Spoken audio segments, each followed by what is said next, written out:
Chapter 192. With sufficient supplies, Su Lin began to upgrade some buildings in the northern city. Because the city had not been upgraded before, the levels of the buildings were limited.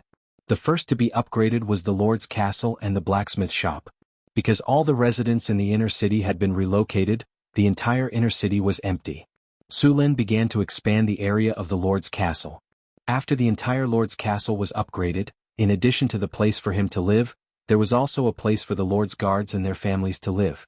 The drill ground in the Lord's Castle also needed to be expanded. The stables, barracks and so on needed to be expanded. Su Lin was ready to officially form a Lord's Guard. Originally, the Lord's Guard was held by the barbarians.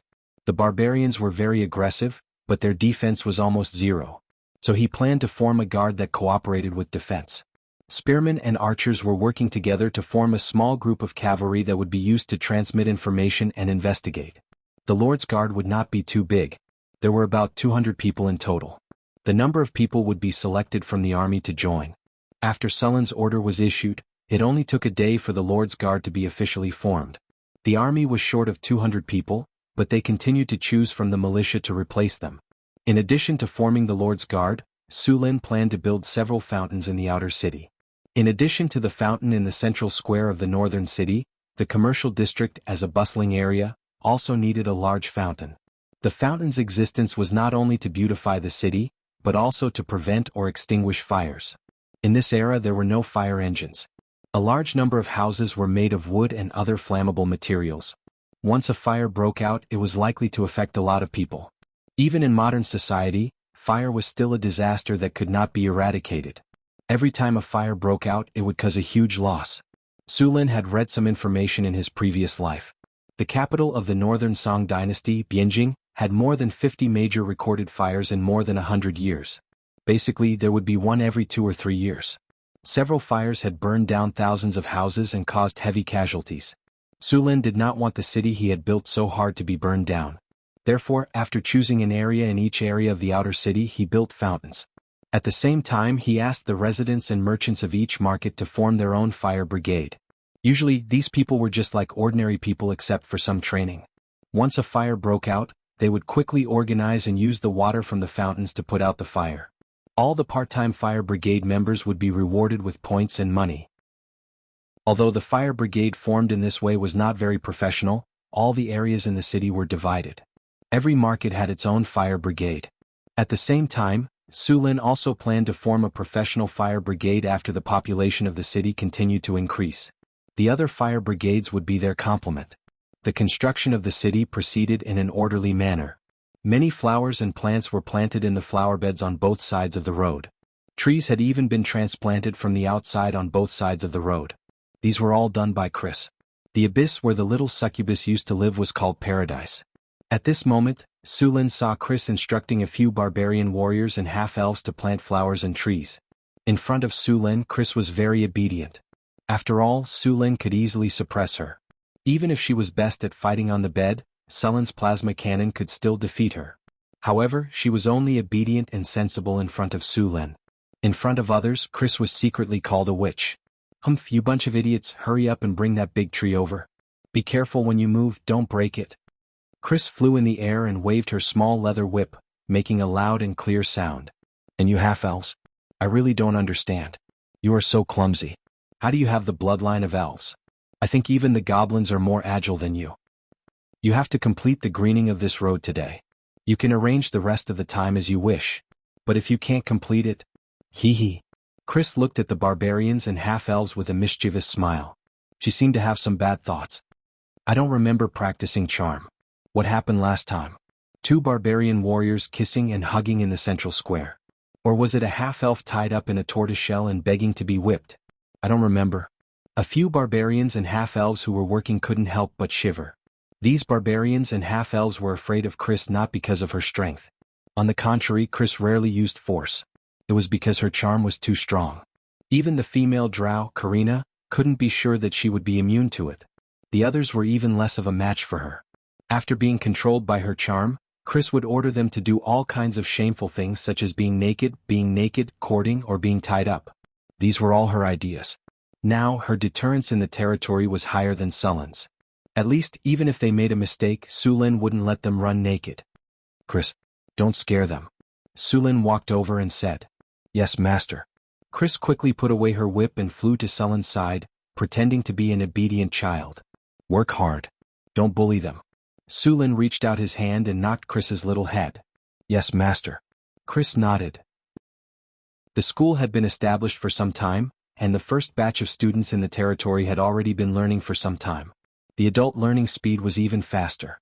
So far, they had already learned hundreds of words and addition and subtraction below 1,000 digits. Only the basic subjects were taught here.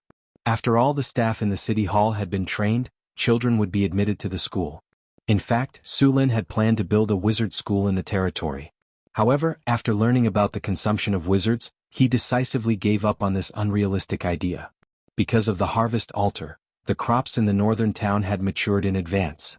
Crops like potatoes took a little more than 100 days to grow, but with the harvest altar, the potatoes in the territory only needed 70 days to mature.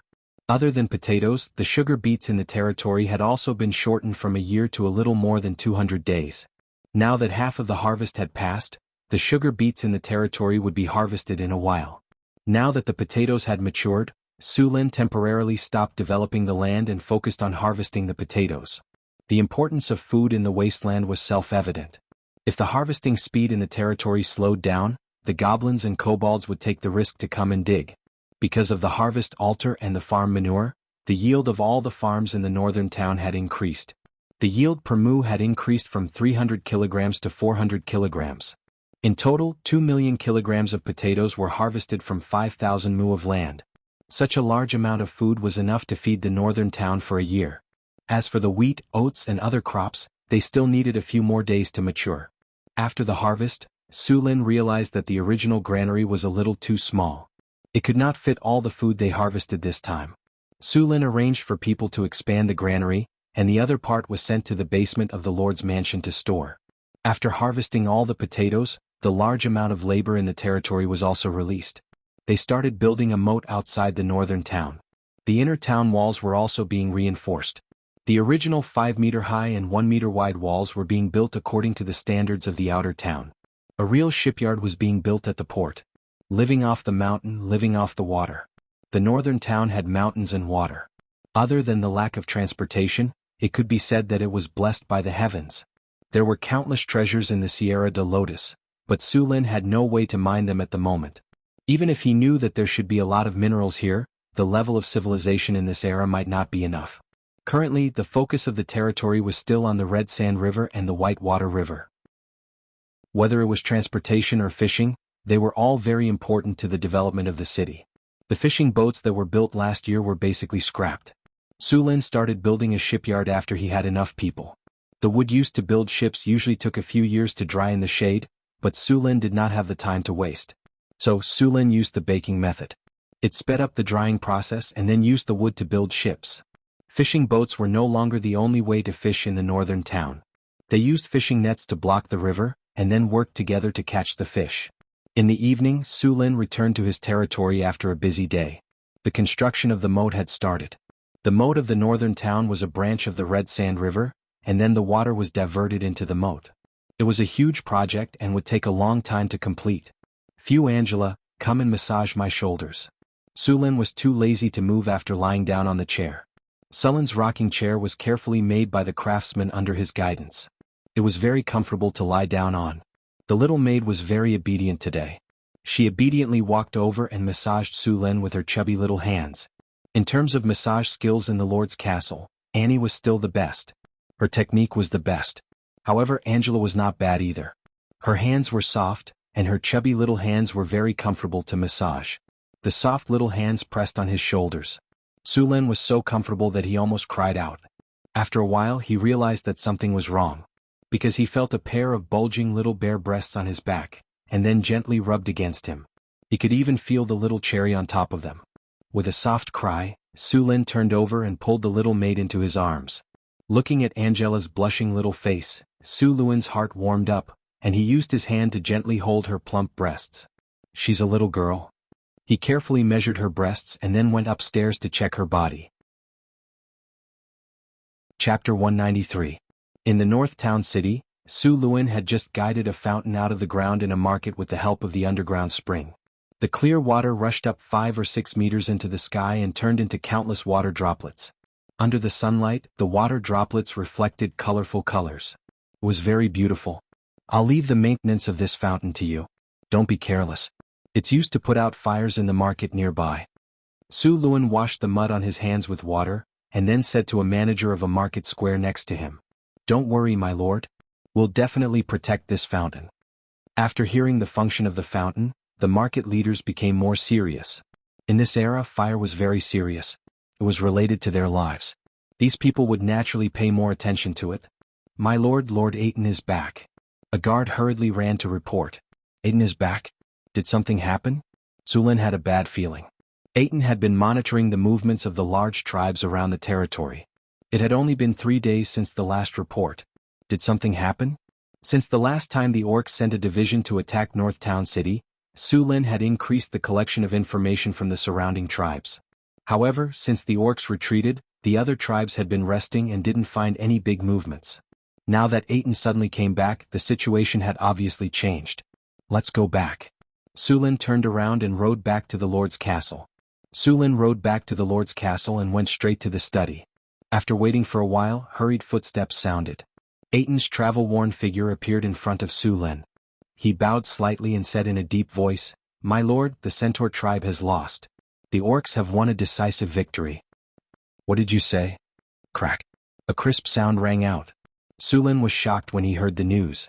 He didn't control the strength in his hand and directly pressed a hole in the table. The high-quality teak furniture was directly destroyed. "How is this possible? Didn't you say that everything was normal 3 days ago? How could the Centaur tribe be defeated in just 3 days?" Su Luan asked in disbelief. "Even if it's a sneak attack with the strength of the centaurs, they won't be able to last for 3 days." Su Luan knew how strong the Centaur tribe was. Although they didn't have as many people as the Orc tribe, they still had around 8,000 people. Moreover, the Centaur tribe could be said to be all soldiers. A tribe of 8,000 people could bring out 6,000 soldiers. In addition, the centaurs were good at running and had sharp arrows. Even if the beastmen had twice the numbers of the centaurs, they wouldn't have the slightest advantage. Moreover, 2 months ago the centaurs had just defeated the beastmen. The beastmen had suffered heavy casualties. How could the centaurs be defeated in the blink of an eye? Although he knew the consequences of the Centaur tribe's defeat, this defeat was too sudden. On the battlefield, as cavalry, even if the centaurs lost, the beastmen wouldn't be able to catch up with them. How could this happen? In 3 days, no, it should be 2 days, the beastmen had defeated the Centaur tribe. According to this momentum, the beastmen's next target was likely to be the northern battlefront city. As the only city in this wasteland that could threaten them, Su Luan didn't think that the beastmen would be friendly with them. Do you know why? Su Luan quickly calmed down. The centaurs had been defeated. It was too late to say anything now. The most important thing was to find out how the beastmen won and then take corresponding precautions. My apologies, sir. The battle happened at night. We didn't see it. The centaurs were already defeated the next day. Aiton said awkwardly. Continue to monitor the beastmen's movements. Then send someone to contact the centaurs and ask them what happened that night. Su Luan said with his eyes closed. Yes, sir. Aiton didn't even have time to eat before he hurriedly rode out of the northern battlefront city to continue monitoring the beastmen tribe. 2 days later, more centaurs were defeated. Su Luan had a direct understanding of their losses. Many of the centaur tribe's males had died in battle. The centaur tribe had lost a large number of people and had no choice but to gather the scattered tribes to form a new defensive force. After being exterminated by the beastmen, the centaur tribe gathered the remaining tribes and began to move south. Year 1687 of the Radiant Moon calendar, early April.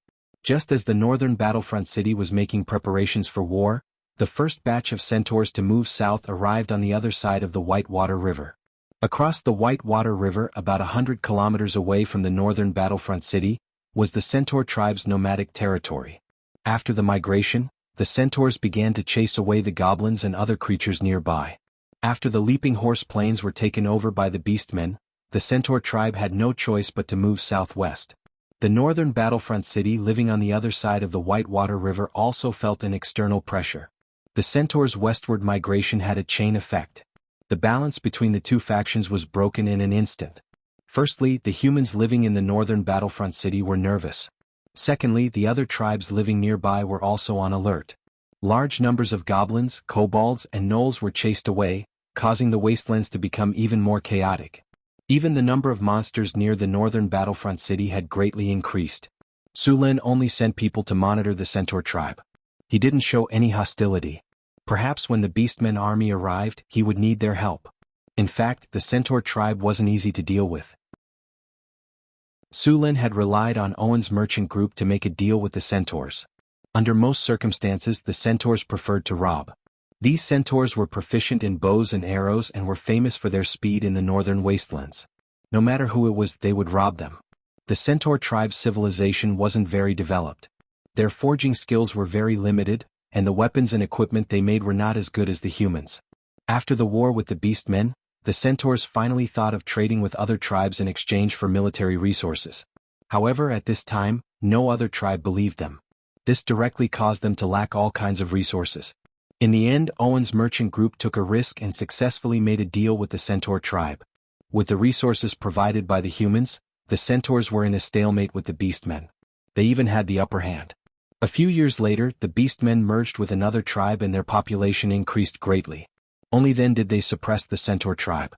With such a powerful enemy, the Centaurs could no longer plunder other races without any scruples. They were afraid that they would attract more enemies. After the defeat of the Leaping Horse Grass, not only did the Centaur tribe's population decrease, but their resources also became scarce. Recently, they didn't even have enough food to eat.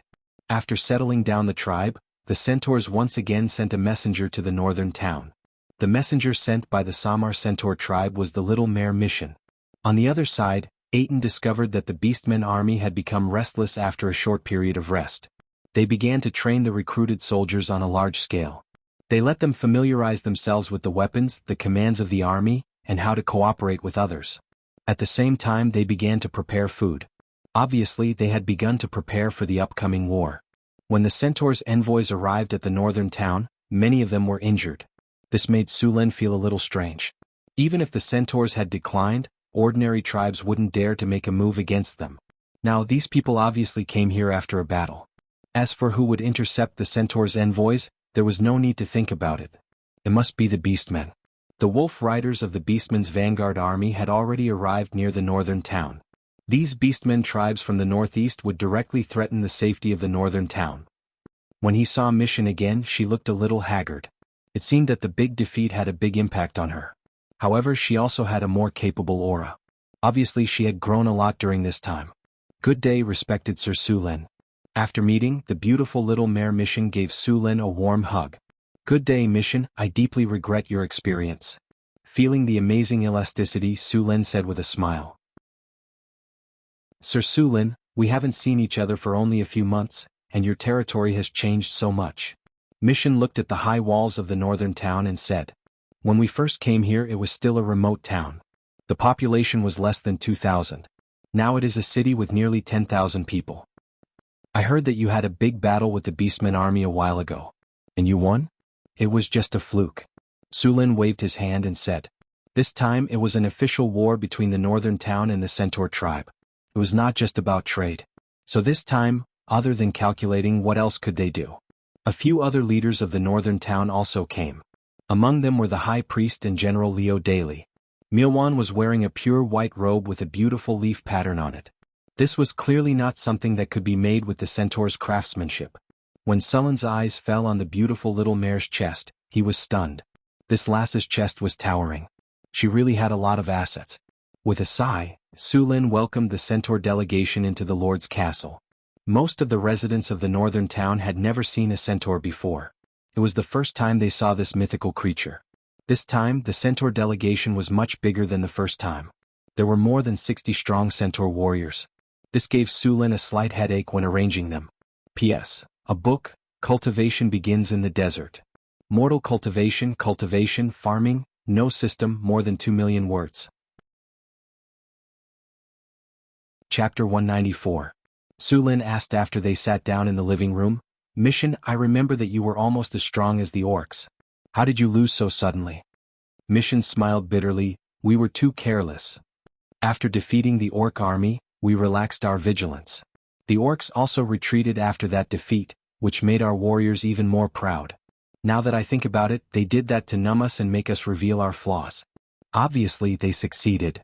But even if you were careless, you wouldn't have been defeated so easily, Su Lin said strangely. Indeed, even if we were careless, we wouldn't have lost so much. After all, even if we couldn't win, we could still run. It's just that the orcs were already prepared. The orc shamans used the blur spell, and the orc army used the blur spell to successfully surround our tribe under the cover of the night. Su Lin nodded. He understood the orcs' plan. Blur was not a difficult spell. After using it, it could cover the user with a layer of shadow. With the cover of night, it was comparable to an invisibility spell.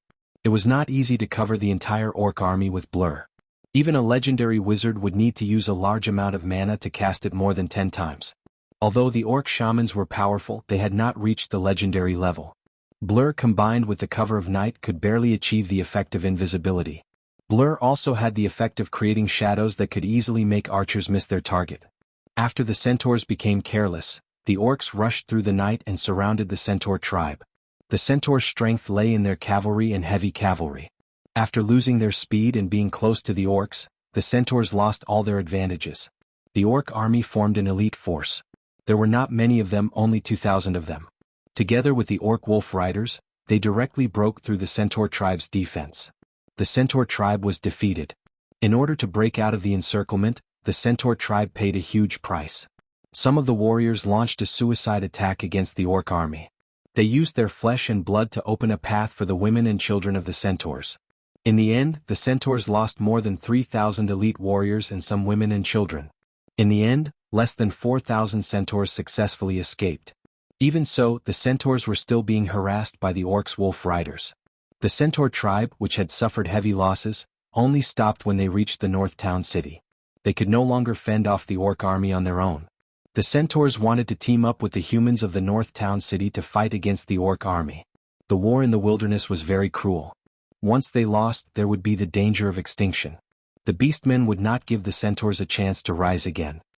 Are you going to form an alliance with us? Su Lin looked at the little mare and asked. That's right, Sir Su Lin. The humans and the beastmen have been enemies for generations. We also have a huge grudge against the beastmen. We should work together to deal with the beastmen. Moreover, after the orcs defeated our centaurs, their strength is not something that either of us can deal with alone. I don't deny that. Su Lin nodded. The orcs are indeed our common enemy. We agreed to form an alliance with the centaur tribe. When the centaurs heard that Su Lin was willing to form an alliance, they were overjoyed. This was the best news they had heard since their defeat that night. Sir Su Lin, we have another request. Mihian hesitated a bit and said, What request? We need the North Town City to give us some food, tents, medicine, and weapons. When the centaurs escaped that night, they did not bring any food. Many of them did not even have weapons. Su Lin held his chin with one hand. Chris, how much food and tents can our territory provide? Master, the territory just had a harvest of food. After deducting our own needs and the food for the new population every month, we can provide 30 tons of food, Chris said. Su Lin knew that this was only a small portion. She was just putting on a show for the centaurs. Immediately send 30 tons of food to the centaurs, Su Lin said directly. Understood. Thank you for your generosity, Sir Su Lin. You are the centaur's best friend, Mihian said gratefully. This is our support for our allies, Su Lin said with a smile. Su Lin said with a smile, but we are also very limited in weapons and equipment, so we can't provide you with too much. Su Lin's territory was not big. The weapons and equipment he had were barely enough to support his army. He had 1,700 soldiers in his territory, and many of them were still wearing leather armor. The equipment he could provide was limited. Moreover, there was another reason. After all, they were only allies and the centaurs weren't harmless. If they gave them too much equipment, what would they do if the centaurs turned around and attacked them? That wasn't impossible. If they stole a lot of equipment from Northern Town City and continued south, the orcs wouldn't chase after them. There weren't many rules in the wastelands. They believed in the survival of the fittest and the survival of the fittest. If Northgard City was still the same as Northgard Fortress without a tall wall, the centaurs might not be looking for an alliance. They might just run away and steal the spoils. 30 tons of rations sounded like a lot, but because there were only potatoes and no other meat to supplement their diet, according to the centaur's appetite, a centaur would consume 2 to 3 kilograms a day. It must be known that a centaur would consume 5 to 6 kilograms of hay and 2 kilograms of fodder in a day. The centaur's appetite was even more astonishing. 30 tons of food, along with their own hunting, was enough to feed the 3,000 centaurs for half a month.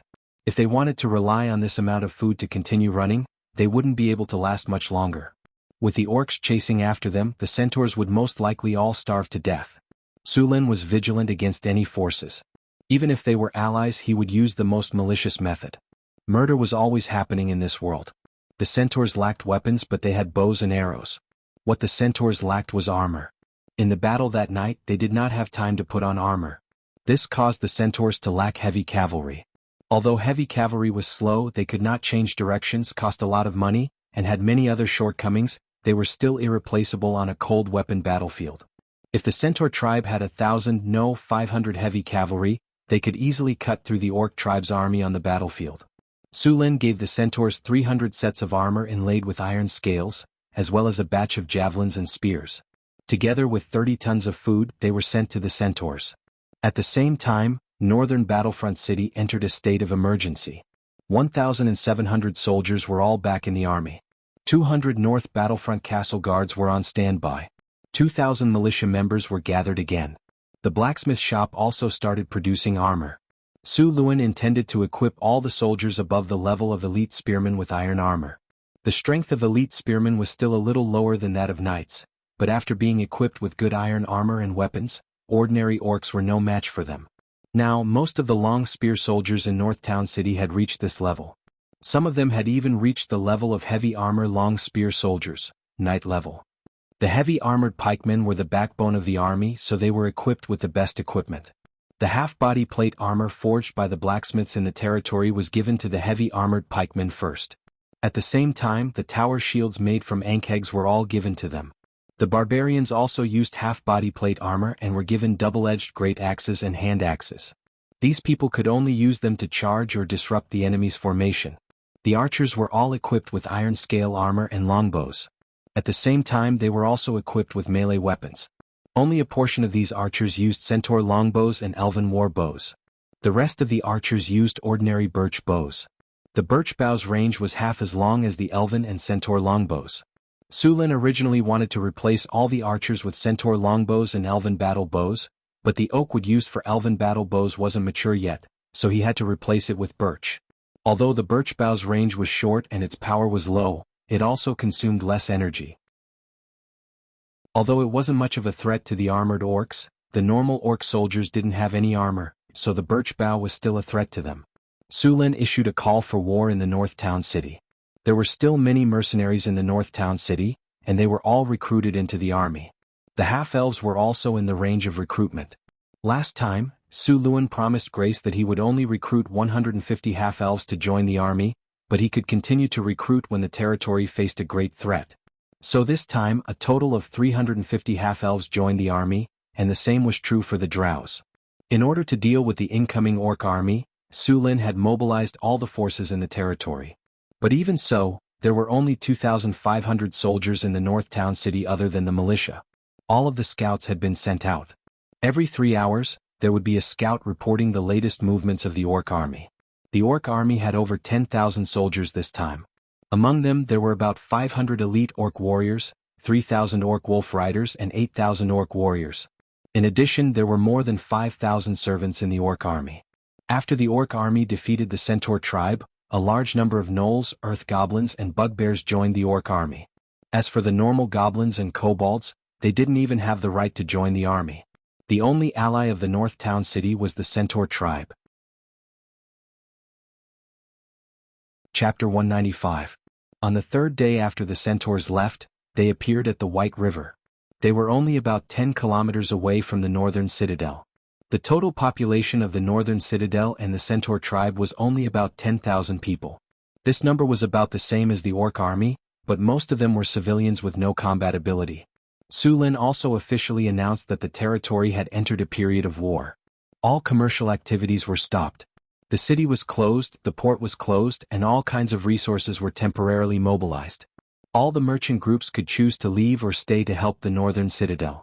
If they stayed, their guards and mercenaries would be conscripted into the army. Many of the merchants were so scared that their faces turned pale when they heard that the orc army was about to attack.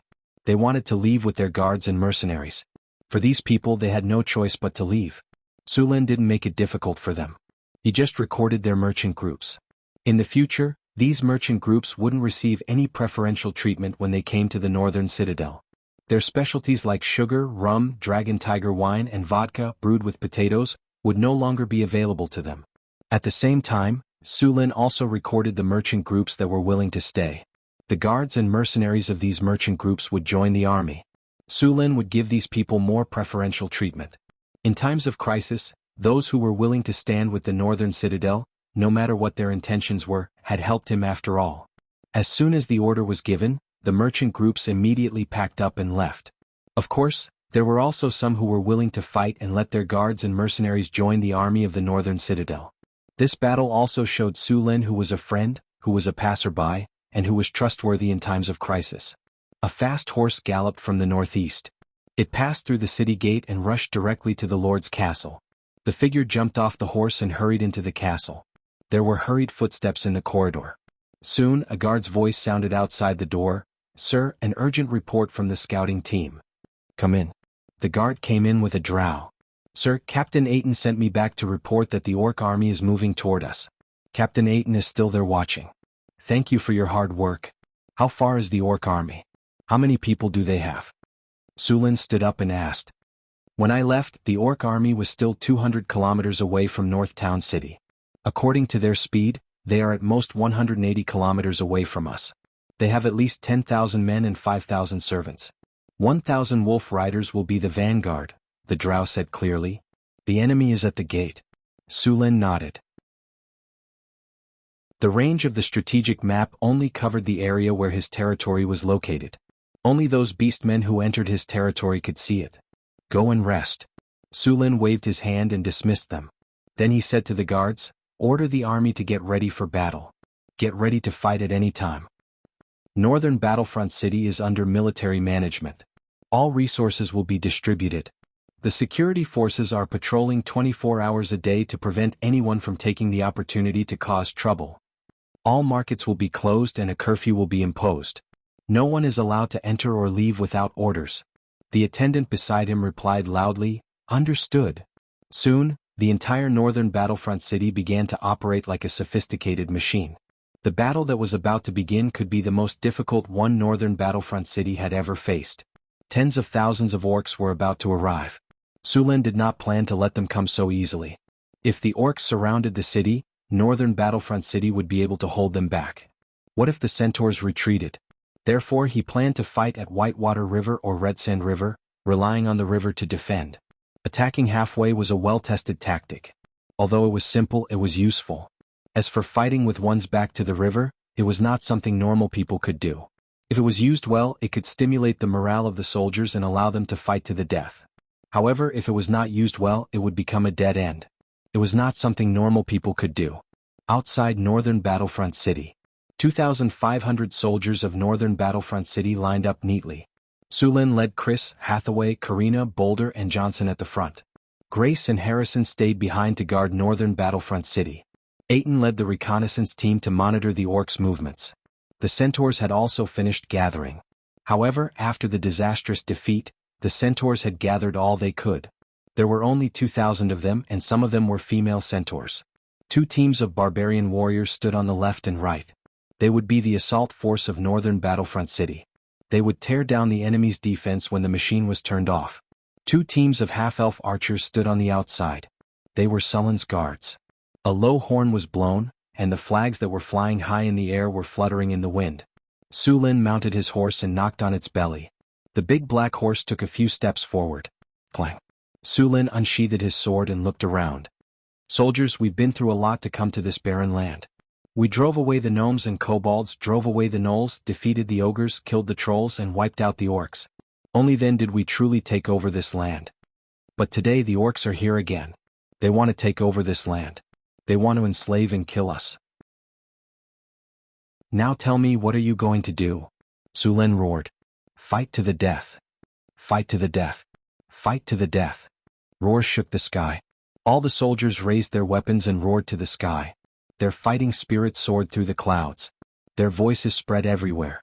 Even the Centaur army a few kilometers away by the Whitewater River was stirred up. Sulin pulled the reins and his horse reared. The army quieted down again. Today the orcs have more than 10,000 and we only have 2,500. They're 4 times our number, but I'm not afraid at all. If victory is decided by numbers, then who can beat the kobolds and gnomes? Quality is more important than quantity. Sulin. I led 35 barbarians to start this business and I'm invincible. Why? Because as long as I, Sulin, am alive, I'm invincible. Sulin roared. Invincible. Invincible. Invincible. All the soldiers in the North City roared in unison. Their voices pierced through the clouds and rocks. Let's go. Sulin pointed his sword and roared, let those green-skinned bastards know that attacking here is the biggest mistake of their lives. Neat footsteps sounded and the army slowly moved out. 800 mounted infantry guarded the flanks, and the rest of the soldiers moved forward slowly. At the back of the army, 80 ballistas were placed on a dozen carriages. The army moved east along the Red Sand River. Su Luan planned to stop the orc army at the bank of the Baishui River. After the Baishui River flowed eastward past the mine, the water flow slowed down. This was the easiest place to cross the river.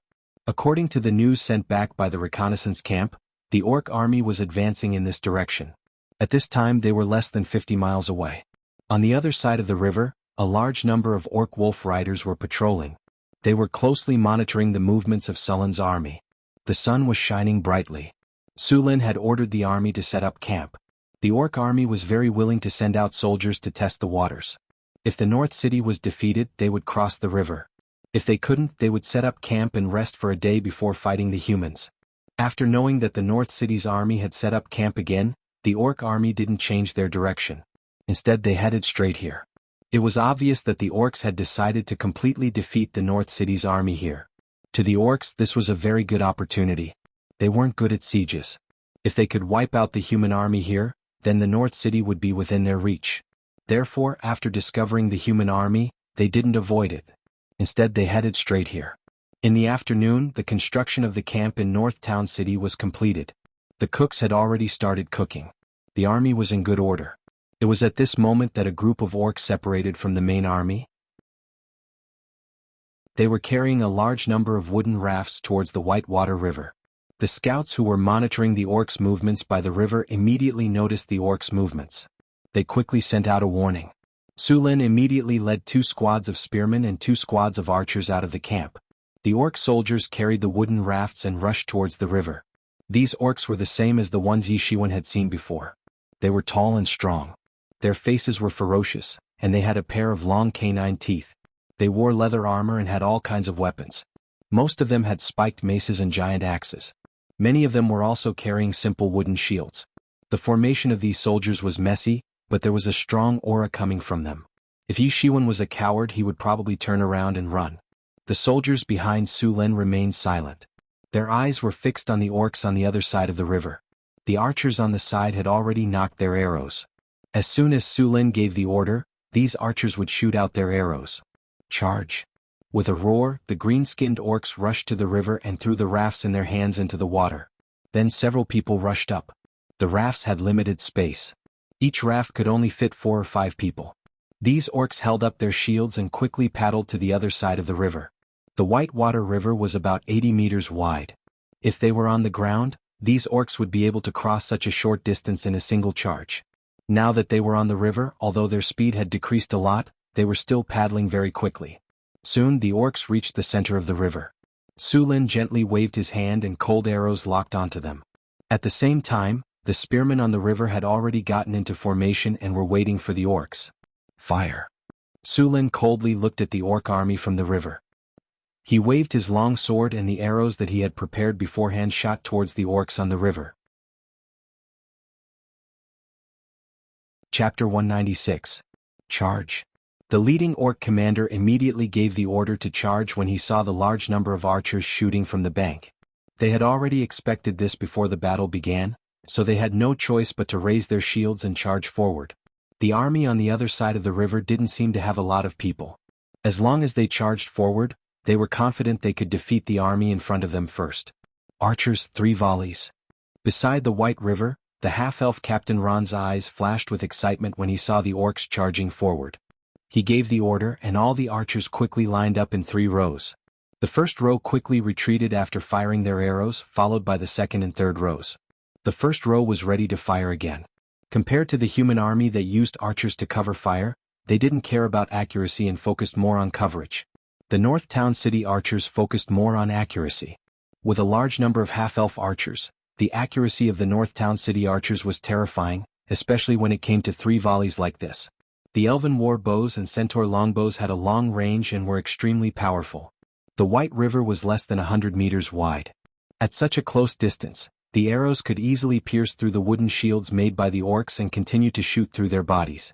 The orcs kept falling under the rain of arrows. Many of them directly fell into the river, and the river was soon dyed red. The orcs began to fight back. Many of them picked up their bows and began to shoot at the North Town City army. However, since they were standing on the wooden rafts, they couldn't stand steadily, so the power and accuracy of the arrows were greatly reduced. These orcs that were shooting with bows quickly became the priority targets of the archers. They were soon turned into hedgehogs by the arrows. Many orcs on the wooden rafts were falling into the water after being hit by the arrows. However, these orcs continued to charge forward under the lead of the orc commanders. The endless rain of arrows was like an invisible line of defense. The orcs fearlessly ran into the impenetrable line of death.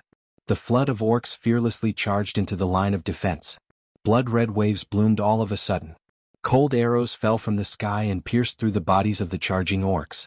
The wooden shield had completely lost its defensive effect. Be it centaur longbows or elven war bows, they could be easily pierced through. Even if he was wearing metal armor, the arrows would still be able to enter through the gaps. Blood splattered everywhere and dyed the surface of the river red. At this moment, life was being harvested like grass. After paying a huge price, the orcs were finally 20 meters away from the shore. These orcs jumped over 5 to 6 meters into the water and continued to swim towards the shore. At this time, the river water had already reached their waists. A distance of 10 meters would only take a breath on land, but in the water their speed was greatly limited. Many of the orcs were shot to death before they could even reach the shore. The orcs behind them began to throw their javelins. Although they weren't very stable, they were still very lethal. The longbowmen retreated one after another, and the elite spearmen who had been waiting at the side quickly stepped forward. The orcs that had just reached the shore angrily rushed forward. The sharp blades in their hands slashed at the spearmen's shields. A deep mark was left on the ironclad wooden shield. What surprised him was that the human soldier only took half a step back and stabilized himself. The spear in his hand instantly shot out like a poisonous snake. The orc warrior didn't have time to dodge at all. The spear instantly pierced through the leather armor and into his abdomen. There weren't so many complicated changes on the battlefield. Under normal circumstances, it was a killing move. Life and death were often decided at the moment of contact. During normal training, the spearmen only had one move to attack, and that was to stab. Over the years, they had already practiced this move to the point of perfection. The orc only felt a sharp pain in his abdomen. He couldn't help but take 2 steps back. Blood kept gushing out of the wound. But before he could react, a spear beside him instantly pierced through his throat. At this time, at the bank of the Whitewater River, the elite spearmen with shields and spears had already formed battle groups of 3. They were constantly killing the orcs that had rushed to the shore. These orcs were horrified to find that the weak and malnourished humans in their impression weren't killed like vegetables. Instead, the orcs were being defeated by their attacks. Relying on the advantage of their equipment, these human soldiers cooperated with each other and quickly reaped the lives of the orc warriors. Even if there were a few orcs who didn't care about anything and fought with their lives, they could only seriously injure their opponents. When they wanted to take another step forward, they were killed by the warriors beside them. There weren't many orc soldiers that had rushed to the shore. In just a short while, more than half of the orc soldiers had died. When the orc commander on the other side saw this situation, he didn't continue to attack. After a few angry roars, the orcs began to retreat. After seeing the orcs' movement, Sulin gently waved his hand, and the longbowmen began to shoot. Shooting was the furthest way to shoot arrows. Now the entire river was covered by the arrows. Those orcs who didn't make it to the shore in time were shot to death by the arrows that fell from the sky. The orcs on the shore had no more reinforcements and their retreat was cut off. Knowing that they were going to die, the orcs crazily counterattacked the human soldiers. Seeing this situation, the elite spearmen who didn't want to fight the orcs formed a shield wall. Then they surrounded the orcs and killed them one by one. Soon the battle by the river was over. The orcs on the river had paid a heavy price and finally retreated to the shore. Only the corpses of the orcs on the shore and the wooden rafts floating on the river were left to tell the story of the fierce battle just now. After the initial probing battle, this group of orcs had stopped underestimating the humans. Although there weren't many humans in front of them, with the help of the terrain, it wouldn't be easy for the orc army to cross the river. Let's go back. The orcs on the other side of the river looked deeply at Su Lin, and then led the orcs back to the camp. Ding. Congratulations to the host. Under your command, the Northern Battlefront City Army has obtained a great victory. The battle has ended. You have received 8,360 experience points. The battle has ended. You have received a gold treasure chest. You have received 2 tungsten steel ingots. Su Lin first cast physical healing on the injured and the unfortunate ones. He also collected the corpses of the unfortunate ones. He left some people to clean up the battlefield and monitor the orc army on the other side. Su Lin brought the others back to the camp. Zhang Tai opened the strategic map. After leaving the territory, the vision range of the strategic map was 20 kilometers around Su Lin. The most conspicuous thing on the map was the large red light spot on the other side of the Baishui River. The Centaur army wasn't close to here. Su Lin could only see a few yellow dots on the edge of the map that represented allies. According to the agreement between both sides, the Centaur army would suddenly attack the orc army during the final battle. Now they needed to hide. With the strategic map, the battlefield could be said to be completely transparent to Su Lin. Every move of the orcs was under his surveillance. Other than the orc army in front of him, Su Lin also discovered that there was another orc army hidden in the forest nearby. Looking at the size, there were about 2,000 orcs. It was obvious that the orcs hadn't revealed their full strength. After keeping the system in alert mode, Su Lin opened his inventory and checked his rewards. The northern battlefront city had lost 2 people in this battle. One was pierced through the heart by a javelin, and the other had his neck cut off by an orc. However, that orc's heart was pierced through as well. There were more than 10 orcs who were heavily injured. There were more than 30 orcs who were lightly injured. There were about 300 orcs who were killed. Most of them were killed by archers. The experience points weren't enough to level up. Su Lin opened the treasure chest in his inventory. There was a flash of light and a system notification sounded in his ears. Congratulations to the host. You have received the talent, Iron Bones. Iron Bones, after cruel training, your resistance to attacks has increased. All attacks that deal damage to you will be reduced by 10%. Normal weapons are ineffective against you. The Iron Bones talent was quite good. It could reduce damage. With this talent, Sullen's defense had increased again. Normal attacks were ineffective against him. After moving his body, Su Lin took out the tungsten steel that he had just received. The steel ingot was cold to the touch. It wasn't heavy and its color was close to silver. There were many naturally formed patterns on it. This item was considered a high-end material in the game. Wearing it would increase one's attributes. Tungsten steel, a metal with magical power. High-level forging material. After wearing it, it can increase spirit by 3 points. The effect will disappear when the spirit exceeds 30 points. It also has a mana recovery effect, recovering 1% of energy every minute. This item was definitely good for mages. Not only could it increase spirit, but it could also recover energy. There was no weave in this world. If one wanted to cast spells, they had to rely on their own mana. It was very difficult to become a mage. Therefore, mana recovery was a very important issue. This tungsten steel could recover 1% of its energy every minute. Although it wasn't much, it could recover 90% of its energy in an hour and a half. Of the 2 tungsten steel ingots, Su Lin took one for himself and prepared to give the other to Hathaway. As the only mage in the territory, it was best to give this item to her. After putting away the items, Su Lin went to Hathaway's tent and handed one of the tungsten steel ingots to her. What kind of metal is this? I feel that my spirit has increased a lot, and my mana recovery has also sped up. Feeling the benefits of the tungsten steel, Hathaway asked in surprise. This is tungsten steel, a high-level metal material. This piece is for you. Su Lin smiled and said, of course, you can also try to study this metal material and see if you can make magic equipment with it. I'll try my best. I've never seen this metal before. I won't touch it easily if I'm not 100% sure. Hathaway looked at the tungsten steel in her hand with shining eyes. Chapter 197. Night fell quickly. Su Lin did not rest after dinner. Instead, he walked around the camp with a few guards to check on the soldiers, comfort the injured, and boost their morale. Su Lin was very familiar with this kind of work. At 11 o'clock in the evening, Su Lin finally finished his patrol and returned to the tent. At this time, except for the soldiers on night watch, the others in the camp had already fallen asleep. Su Lin was not sleepy at all. The rise of every city or tribe was accompanied by the decline of other races. To truly conquer the land, one had to defeat all competitors. Cult City was the same. If Sulin's Northgard City wanted to rise, it had to go through the same process. If Northern Town City could defeat the Orc army on the battlefield, then the small and medium-sized tribes nearby would be forced to back off. Only by defeating them would the other tribes fear them. Within the Fireblade clan's Orc army, a sturdy Orc was sitting in a spacious tent. In the center of the tent was a bonfire, roasting a fat pig that weighed at least 200 to 300 pounds. The rich aroma of the meat filled the tent. Did you find the Centaur army?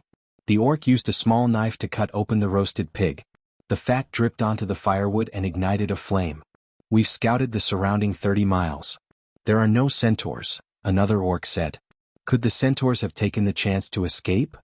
Probably not. Gordon shook his head. Should we carry out tonight's operation? Another old Orc who seemed to be a shaman asked.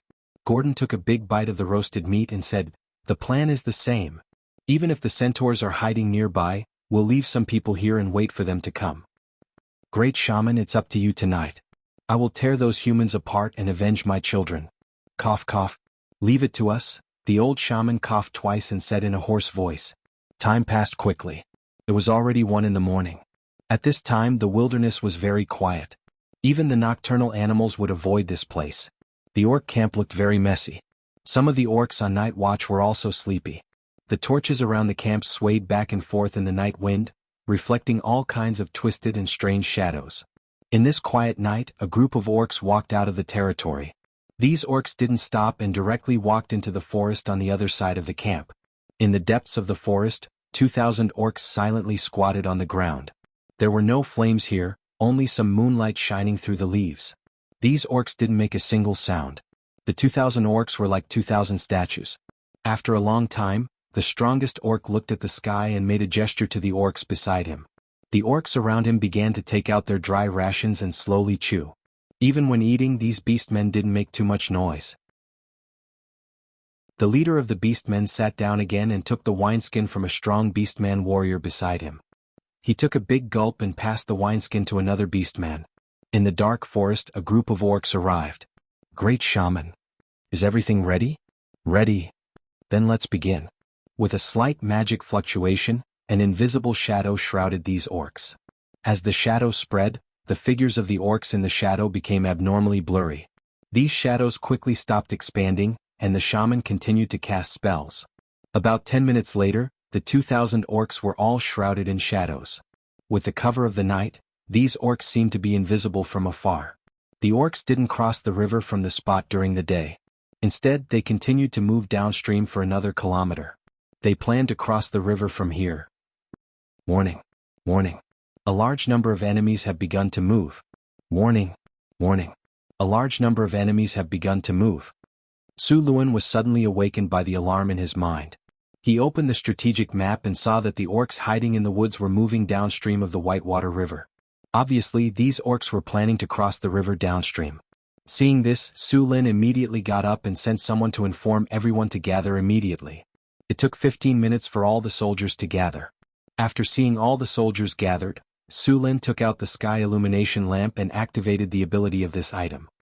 Group Invisibility. A glass-like item quickly spread out from Sulin's hand. The glass cover quickly covered the entire army in the camp. By the time everyone was shrouded in, the camp had become empty from the outside. Everyone marched silently. At Su Lin's order, the whole army of the North Town quietly moved downstream of the Baishui River like horses and hooves. More than 2,000 people were all enchanted with invisibility. The Orc scouts on the opposite side didn't notice anything strange. The distance of 1 kilometer wasn't close, but it wasn't far either. Soon, the northern battlefront city army arrived at the river where the Orcs were crossing. The night was hazy. Water vapor rose from the river. A fog began to spread on the river. The orcs who were enchanted with invisibility were even more difficult to distinguish. The night had completely covered their bodies. If it wasn't for the map showing them, Sulin would have overlooked them. Although the orcs' method wasn't very clever, it was good as long as it was effective. The 2,000 orcs rode their wooden rafts across the river. Sulin didn't immediately attack. Instead, he waited for more orcs to cross the river. He already planned to use this opportunity to wipe out the entire orc army in front of him. All the spearmen were lined up at the front. These spearmen formed a huge spear formation. The archers followed closely behind the spear formation. At the front of the spear formation were the elite spearmen. These spearmen were all wearing heavy armor, holding a large shield in one hand and a spear in the other. The spears were like a forest, the shields were like a wall. The spear formation was like a wall. As long as Sulin gave the order, they would directly push forward. On both sides of the spearmen were 30 ballistae. The ballistae were diagonally facing the orc army. There was a huge killing weapon hanging on each of the ballistae. 3-meter-long spears were mounted on the ballistae. If these things were fired at such a close distance, it was very likely that a few orcs would be hanging on each spear. All the archers were ready. Sulin stared at the red dots on the map. Soon 1/3 of the orcs had reached the shore. The rest were quickly approaching the river. Sulin's eyes were cold. He took out the sky lamp and directly used its other function. Break invisibility. An invisible energy wave swept forward in a fan shape with Sulin as the center. The energy wave was very fast, and in just one breath the haze on the orc army on the shore and the orc army on the river was instantly dispelled. All the orcs were instantly exposed to the orcs in front of the orcs. The orcs all looked ferocious and murderous. They were all wearing heavy armor. There were about 500 to 600 orcs in iron armor. It didn't take a genius to know that these orcs were the most elite warriors of the Fireblade clan. If these elite warriors were wiped out, it would definitely be good news for Northtown City. Longbowmen, get ready. Sulin raised his right hand. More than 700 longbowmen immediately knocked their arrows. They were only 50 meters away from the orcs, but these 50 meters formed 4 defensive lines. It wouldn't be easy for the orcs to break through. Ballistae, get ready. Fire. With Sulin's order, the prepared ballistae immediately fired. At the same time, all the longbowmen also fired. Boom. The beastmen soldiers crowding the shore were cut down like wheat, but the most shocking thing was the crossbow bolts fired by the 60 ballistae. The 3-meter-long bolts were like the scariest messengers of death. Like a stick of candied haws, the spears pierced through the first orc and continued forward, piercing through the orcs behind it. The 60 ballistae fired at the same time. The orcs at the outermost perimeter suffered a great loss. With the addition of more than 700 longbowmen, the orcs on the shore suffered heavy casualties. The range of the ballistae was 400 to 500 meters. Sulin waited until they were 200 meters away before announcing the attack. He wanted to unleash the full power of the ballistae. After the attack, everyone's invisibility effect disappeared. The spear formation advanced toward the shore in an orderly manner. The orcs were stunned by the sudden attack. But when they saw the orcs from the northern city, they immediately charged forward. Longbowmen, get ready. Fire in 3 straight sections. The endless rain of bolts kept coming. Large numbers of orcs died. At the same time, many orcs continued to charge toward the northern city's army. However, although these orcs were quite strong, they were facing a shield wall that had already been set up. Javelins and axes were thrown at them. The shields made a lot of noise. Then, some orcs with maces and axes smashed at the shields. The powerful force made the shields tremble. The spears on the side were like poisonous snakes. They quickly stabbed and retracted. Large numbers of orcs were pierced and bled. The orcs on the shore suffered heavy casualties. But soon a large number of new orcs joined in. They were the orcs that had just crossed the river. As soon as they came ashore, they immediately met up with the other orcs. As the elites of the orc army, although they were stunned by the previous attack, they quickly adjusted. After seeing that it was difficult to break through the front, large numbers of orcs took advantage of the time when the ballistae were loading the bolts. They braved the rain of bolts and charged toward the ballistae on both sides. However, to their disappointment, Sulin specifically transferred more than half of the barbarian guards to guard the ballistae to prevent this from happening. Those orcs who managed to charge through the rain of bolts were ready to kill. But they ran into the barbarian guards who were already ready to attack. Chapter 198. In the darkness, the orcs rushed forward. The barbarian warriors who had been waiting for a long time waved their giant axes and charged forward. Raise your morale. Group petrifying skin. Group haste. Group enchanted weapon. Owl's sight. Rays of magic light rose from the North Town City's army. With a buff from the spells, the army's strength was doubled. In addition, the Owl's insight was a weakened version of weakness insight, so the North Town City's army's lethality increased once again. Their defense, speed, and strength were all strengthened. Even their weapons were strengthened. The battle was intense from the start. The orc warriors who were surrounded had no choice but to fight to the death. The leader of the orc warriors was one of the few elites in iron armor. After a roar to the sky, he rushed towards Su Luan while brandishing his heavy axe. Su Luan didn't care about him at all. After all, anyone under the legendary level was nothing more than an ant. With a sweep of the violet dragon halberd, he was sent flying. Blood poured out of his mouth, mixed with chunks of his internal organs. His body was twisted into a strange position, and before he even landed on the ground, he was already dead. Orcs could be said to be the strongest of the middle-sized humanoid races. Trolls and ogres belonged to the giant race. In this world, intelligent life still abided by the law that the bigger the body, the stronger the strength. Barbarians were already the largest humanoid race, but in front of the orcs they were still nothing. But these seemingly weak beastmen barbarians easily overturned the beastmen warriors. On a large-scale battlefield, the clash of strength was common. The orcs were the tyrants of the wilderness. They weren't weak. They didn't lack strength or bravery. They were born with the ability to survive with violence. The most common orc warrior could easily take down 3 to 5 fully armed human soldiers with their bare hands. They could even take on the charge of a warhorse with no problem. Back then, the humans were able to defeat the orcs not only because of their strategy, but also because of the help of the elves. Unfortunately, they had bitten off more than they could chew. The soldiers of Northern Citadel weren't weak. Moreover, their strength, equipment, techniques, logistics, and willpower were superior in every aspect. Moreover, they had the support of the adepts as well. This slight advantage accumulated into an insurmountable gap. Moreover, half of the orcs were still crossing the river. The fact that they didn't collapse while crossing the river was already a testament to their bravery. The current battle had turned into a fueling tactic. Perhaps there were miraculous spells in this world that could turn the situation around, but it obviously wouldn't be these orcs. Su Luan led Boulder, Johnson, and a team of barbarian great axe berserkers to launch a charge. These barbarians went berserk and turned into killing machines. Whirlwind Slash didn't stop for even a moment. Army Spirit plus Haste plus Enchanted Weapons plus Berserk plus Whirlwind Slash plus Owl's Sight, these barbarians turned into windmills. Their killing efficiency was so high that it left people speechless. Everywhere they passed, corpses were strewn everywhere. In fact, the windmill of these barbarians was only a weaker version. The real windmill could only be used by legendary warriors. It required legendary endurance, legendary berserk, whirlwind slash, aura slash, weakness detection, advanced battle reflex, and legendary strength. Then a mage would buff him with advanced haste, advanced enchanted weapons, advanced enemy prediction, advanced fox's grace, and other support skills. Once such a person appeared on the battlefield, he could turn the entire battlefield into a meat mill. There was an ultimate version of the windmill skill. If one were to ask which class had the highest attack power among all the physical classes, the answer would undoubtedly be the Sword Saint. The Sword Saint class was very special. They gave up all their armor and pursued the highest attack power.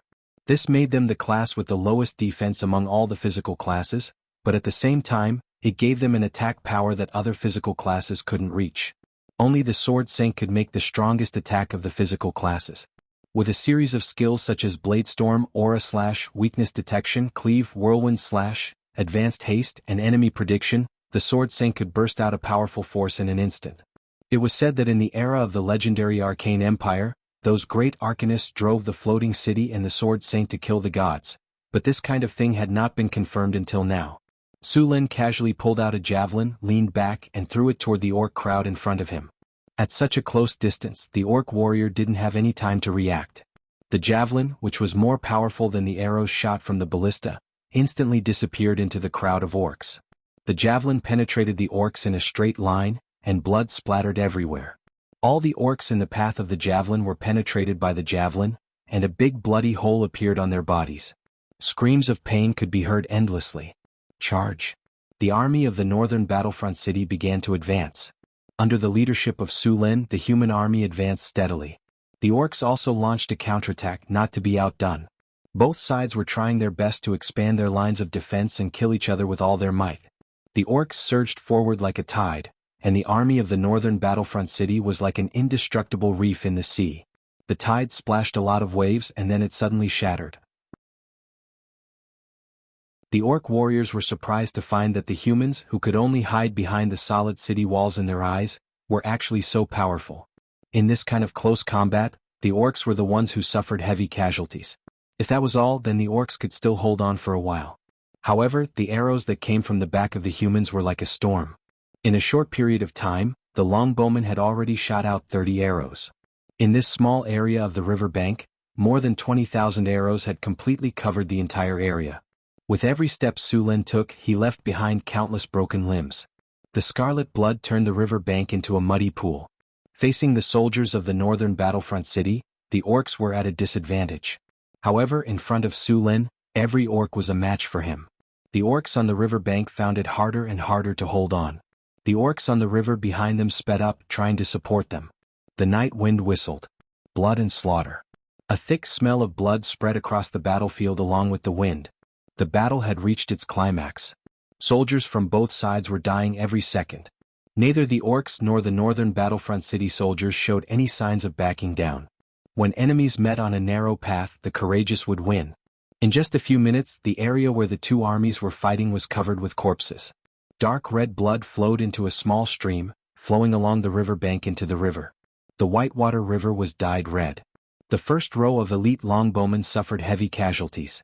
The second row of elite longbowmen took over. The northern battlefront city's longbowman formation was still in good condition. If the second row of longbowmen suffered heavy casualties, the third row of longbowmen would take over. The archers at the back began to recover their strength. Shooting 30 arrows in a short time created a rain of arrows that blotted out the sky. It also caused the archers to be temporarily exhausted. This battle could be said to be the most difficult battle the orcs had ever fought. In the past, when they fought with other tribes, those tribes didn't have much leather armor. They also didn't know how to coordinate with each other. Under the assault of the orcs, their formations could be easily torn apart in a few charges. Then they relied on their strong physique and weapons to slaughter the tribes. Even the centaurs who had been fighting with them for years were defeated when they got close to them. However, this group of humans was different from all the enemies they had faced before. They had sturdy armor, shields, and sharp weapons. What made them even more uncomfortable was that every time they attacked, they would feel like they were being besieged by several humans. Under the leadership of Su Lin, the barbarian guards were invincible. The orcs suffered heavy casualties. After speeding up the boat, the orcs finally reached the shore. These orcs didn't wait for the wooden raft to reach the shore. Instead, they directly came over to help. However, their arrival didn't help the orcs turn the situation around. Seeing all the orcs rushing to the shore, Su Lin revealed a smile. He was worried that the battle here was too fierce and scared the orcs away. In the end, he wasn't disappointed. The orcs sped up and rushed to the shore. "Since you're all here, then stay here." Su Lin smiled. He didn't let Christina and Hathaway do anything. He wanted to trap all the orcs here and then make the final decision. At the same time, he didn't want to give the orc army on the other side time to react. He wanted to kill all the orcs that crossed the river to ambush the orcs. Fireball. Chain lightning. Exploding flame. Chain fireball. Pain whip. A storm. Hathaway, Karina, and Chrissy were on a small hill behind Northgard City. They had prepared a long time ago and cast all the spells they were going to cast. The narrow shore was filled with all kinds of elemental powers. Frost, lightning, and fire wreaked havoc in this area. The orcs that had just rushed to the shore and hadn't made contact with the northern city soldiers yet were drowned by the elemental powers. The flames melted the steel and ignited the beastmen's bodies. Lightning danced back and forth in the crowd of beastmen. All of the beastmen's bodies were charred black by the electricity. Pieces of ice blades suddenly appeared and spun rapidly. The sharp ice blades directly cut the beastmen's bodies into countless terrifying wounds. As soon as blood flowed out, it was frozen into ice. It wasn't just physical damage. These orcs felt like their brains were being stirred with a red-hot iron. Blood flowed out of their nostrils like water pipes. Even their eyes and ears were bleeding. In just a few breaths, the hundreds of orcs that had rushed to the shore and the hundreds of orcs before them were all wiped out. Chapter 199. The battlefield was silent. The soldiers of North City were also shocked by the series of explosions. The power of the spellcasters was not just for show. It was only 2 4th-level spellcasters and a 3rd-level spellcaster, but they were able to kill 1,000 orcs in a short period of time. Su Lin had only seen this kind of scene in modern battlefields in the movies from his previous life. The smell of burnt flesh filled the air, accompanied by the thick smell of blood. It was nauseating. Other than the orcs, a few barbarians who rushed too quickly were also affected. Some of them were burnt black by the lightning, while others were burned quite badly by the flames. However, these barbarians were wearing dragon leather armor and had intermediate toughness.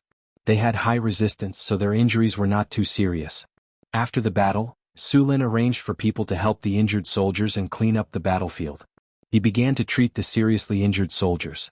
The green light of the physical healing spell kept rising, and the green life energy merged with these seriously injured soldiers. Soon, these people recovered from their serious injuries to light injuries. Just as the soldiers of North City were cleaning up the battlefield, the orcs finally gathered their troops and moved towards the river. However, they were too late. From the beginning of the battle to the end, it lasted less than half an hour. With the orcs' ability to organize their troops in such a short period of time, it could be said that they were well trained.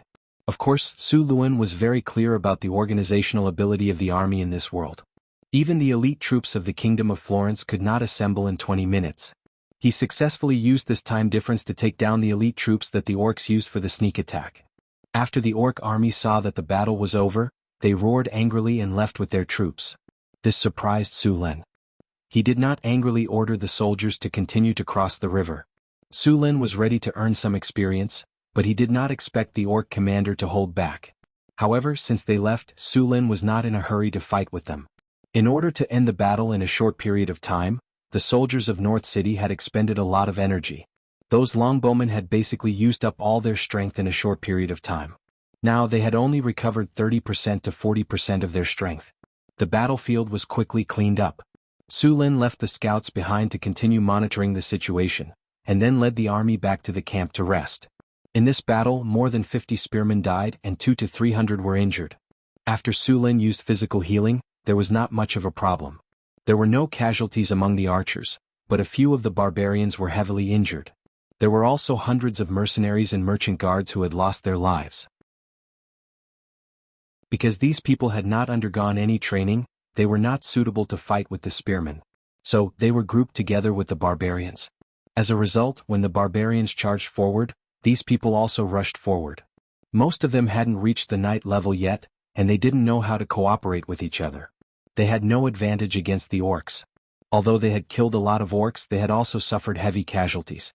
After returning to the camp, Su Lin waited for all the soldiers, including the wounded ones, to settle down before returning to his tent. Summoning the system interface, Su Lin began to check the rewards of this battle. You've won a huge victory. Congratulations, host. You've defeated an elite orc army. You've received 28,300 experience points. Your experience bar has been filled. Your level has been increased. You've received a gold treasure chest. You've received the item Star Iron X3. Your level has been increased. Current level is LV23. You've received 2 free attribute points and 2 skill points. Congratulations, host. You've received a victory. You've received a gold treasure chest. After adding the 2 free attribute points to strength, Sullen's strength had reached a shocking 49 points. He then opened the storage space and opened the gold treasure chest. 2 consecutive flashes of light, and Su Lin heard the system notification sound in his ears. Congratulations, host. You've received a bottle of Big Dipper Heavenly Liquid. Congratulations, host. You've received the innate skill, Regeneration. Su Lin felt a strange energy enter his body and his body felt relaxed. The innate skill, Regeneration, had merged with his body. Su Lin took out the Big Dipper Heavenly Serum and drank it directly. The light blue liquid sparkling with starlight quickly merged with his body, and a numb feeling came from his body. After a while, a warm feeling came from his body. Congratulations, host. You've consumed the Big Dipper Heavenly Serum. Your physique has increased by 3 points. After moving his body, Su Lin began to check his new innate skill. Regeneration. After going through cruel training, your bloodline has awakened a mysterious ability. Your recovery speed has increased. Your recovery speed +3. There were many people who had the innate skill, Regeneration. For example, the lizard men were born with intermediate regeneration. After their arms or tails were cut off, they would regrow them after a period of time. However, the newly regrown limbs needed to be trained before they could reach the standard of the Great Path. Of course, even if the innate skill regeneration was powerful, not all injuries could be healed. At the very least, if one's head was cut off, one would still die. Sulin's innate skill regeneration was limited on the battlefield. The recovery speed was too slow. Of course, it did not mean that this skill was useless. This level of regeneration could quickly heal some small wounds on the body. After the skill regeneration was upgraded to an advanced level, the recovery speed would be faster. If the regeneration skill was upgraded, he would obtain the Divine Transcendence skill. Divine Transcendence was a legendary skill and many monks wanted to obtain it. The effect of this skill was very simple. His body would always be at its peak state. At the same time, there were other benefits. However, Sulin did not have complete information about Divine Transcendence, and he could not find any specific information. In addition to the innate skill, Sulin added 2 attribute points to physical healing, and the skill was upgraded to a living healing. The healing effect of living healing was strengthened again. One use could restore a heavily injured person to their normal state.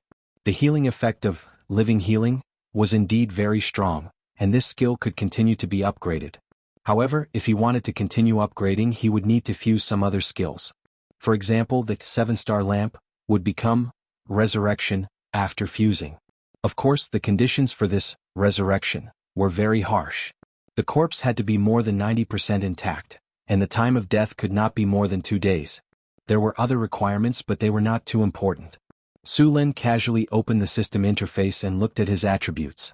Name: Sulin. Race: Human. Level: LV23, 88546000. Divinity: 210. Demigod: Strength: 49. Agility: 32. Spirit: 27 + 3. Tungsten steel: Vitality: 36. Charm: 21. Command: 81. Characteristics: Innate skill: Valiant, Thunderbolt, Pegasus, Legendary Sturdy, Legendary Tenacity, Calm, Elemental Affinity, Advanced Lightning Affinity, Iron Will, Body Hardening, Beast Face Armor, Advanced Battle Reflex, Roll Dodge, Iron Bones, Regeneration, Mana Regeneration, Tungsten Steel, Skills, Mystic Ice / Living Healing, Life Healing, Crimson Flame, Forbidden Magic, Mechanical Control, Stone to Mud, Boost Morale, Beginner, Earth Spring, Army Rouse. Ultimate Skills: Whirling Cherry, Mastery, Heroic, Master, Torrential Storm, Advanced, Chaotic Dance, Beginner, Silver Dragon Inverse Scale Spear, Beginner,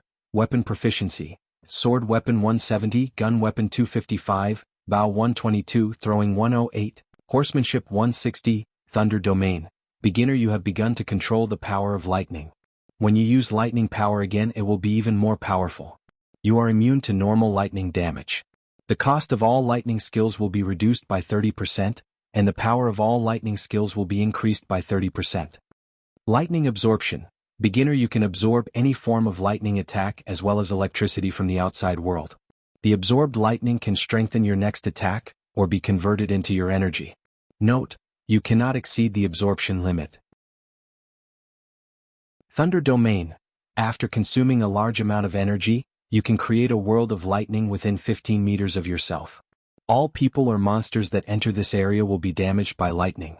In this domain, your skills and strength will be increased by 100%. War Roar: Divine Ability: Beginner. You have successfully fused with the divinity of the ancestor Soul Troll. When you focus your mind and channel the energy to your throat, you can release an unimaginable sound wave attack. Everyone around you will be affected by the sound wave attack. They must pass the Constitution test with a difficulty of 10 plus Divinity. At the same time, everyone will be affected by the sound wave attack, 10 plus Divinity. If you fail to pass the test, you will be stunned. The effect will decrease as the distance increases. After dealing with everything, Sulin yawned and prepared to rest for a while. A high-intensity battle would make people nervous. The best way was to relax. Sleeping was the best way to relax.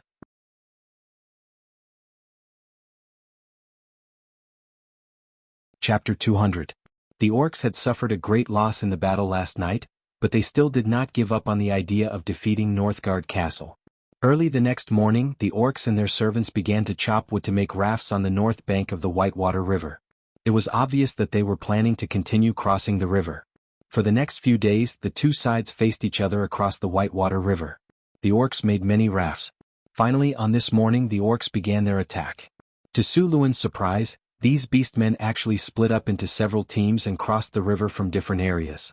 There were only 2,000 beastmen in northern town city. If they split up like the beastmen army, they would all be defeated by the beastmen except for the team led by Su Luan. In other words, the orcs knew that Northgard Castle had fewer people, so they used this method to cross the river. Even after the orcs split up, each group was still outnumbered by Northgard Castle. Even if Su Lin wanted to defeat one group, it would take some time. The orcs would use this time to finish crossing the river and regroup. It didn't matter which team the Northgard fort attacked. The orcs had crossed the river in the end. Although Su Lin was not happy, he did not attack the orcs again. Instead, he began to get into formation and prepare for the final battle. He planned to have a final battle and defeat the orcs with his true strength. When he saw the orcs crossing the river, Su Lin called 2 scouts and told them to contact the centaurs. It was time to decide the outcome of this battle. Because they had enough rafts, the orcs only needed less than half an hour to cross the Whitewater River. The other scouts also sent the news. Su Lin threw away the ice scale fruit that only had the core left. He then asked Aiden, "What's the situation? Where are the centaurs?" "They have already moved to the back of the orcs from the flank. They will reach their destination in an hour." Su Lin nodded. "Is there any movement from the orcs?" Aiden said with a serious expression, "Not much movement. They are gathering." "Alright, they didn't bring any supplies. They only brought some dry rations." "Didn't bring any supplies? He only brought dry rations?" It seemed like these beastmen wanted to devour northern Battlefront City in one go. Sullen's lips curled into a mocking smile. He then turned around and ordered, "Inform everyone to prepare for battle." The wind howled. The flag fluttered in the wind. The muffled sound of the horn echoed across the land. Amidst the low and deep sound of the horn, a huge army slowly approached. The army was a black mass that stretched as far as the eye could see. There were more than 10,000 people in the army, and there were at least 15,000 people in the army of orcs and servants. In the middle of the army, a flag was raised high and fluttering in the wind. The flag looked very simple, with some beastman characters drawn on it. There were also a few strange-looking skeletons on the flagpole. Those were probably the heads of the other tribe leaders that the beastmen had defeated. The beastmen in front of them could be said to be at their strongest. After defeating their nemesis, the centaurs, the beastmen tribe was invincible in the wilderness. However, northern Battlefront City occupied the best place in the wilderness. Of course, the beastmen didn't want to accept such a situation. Of course, they didn't know that the northern Battlefront City's environment had become better because of the harvest altar. However, Su Lin didn't think they would care even if they knew. In the northern wilderness, this was the only place that wasn't covered in snow during winter. The beastmen had lived in the wilderness for hundreds of years, and so did the Burning Blade clan. They knew what this meant. This piece of land could prevent them from dying in the winter. They didn't have to worry about the old and weak in the tribe surviving the winter. It also meant a lot of food. Therefore, once they knew that northern Battlefront City was in Sullen's hands, the conflict between them couldn't be resolved. One side had to be defeated completely. The two armies were about 2 miles apart. Neither side spoke. The entire battlefield suddenly became silent. A strong murderous aura was brewing on the battlefield. Roar! Warriors of the Burning Blade clan. We have defeated the trolls, the ogres, and the centaurs. I am proud of you. Now we will defeat these humans in front of us. They have occupied the best land in the wilderness. As long as we occupy it, we will never starve again. The old and weak in the tribe will never freeze to death in the winter. This land was given to us by the great father god Gawushan. Now we will take it back. Take it back. Kill all the humans. Dong dong dong. The war drums made of Kodo beast skin sounded loudly. The beastmen army and their servants began to slowly advance. Su Lin chose a plain as the battlefield. On the left was the Whitewater River, and on the right was a swamp with lush water plants. The swamp was filled with reeds that were as tall as a man. It could easily hide thousands of people. However, Su Lin didn't leave anything behind. Although the reeds were easy to hide, the people hiding inside would be burned alive if they were set on fire. The width of the battlefield limited the number of beastmen that could participate in the battle. A tall beastman in iron armor appeared on a high platform. Behind him was the flag of the beastmen army. Beside him were a few old beastman shamans. Ancient beastman language came from their mouths. Their voice was low but penetrating. The entire battlefield could hear them clearly. Battle song, frenzy. A strange energy swept across the battlefield. The beastmen's eyes turned red, and their breathing became heavier. As the beastman army approached, Su Luen could clearly see the first row of beastman warriors. They were wearing simple leather armor, and some of them didn't even have leather armor. They only wore a breastplate to cover their vital parts. The weapons in their hands were also a variety of weapons. There were crude maces, spiked hammers, rusty axes, and spears. It was clear that these beastmen weren't elites. There were also a large number of gnolls, bugbears, and earth goblins among them. It was clear that this army was the beastmen army's cannon fodder. They wanted to use the cannon fodder to deplete the strength and morale of the beastmen army.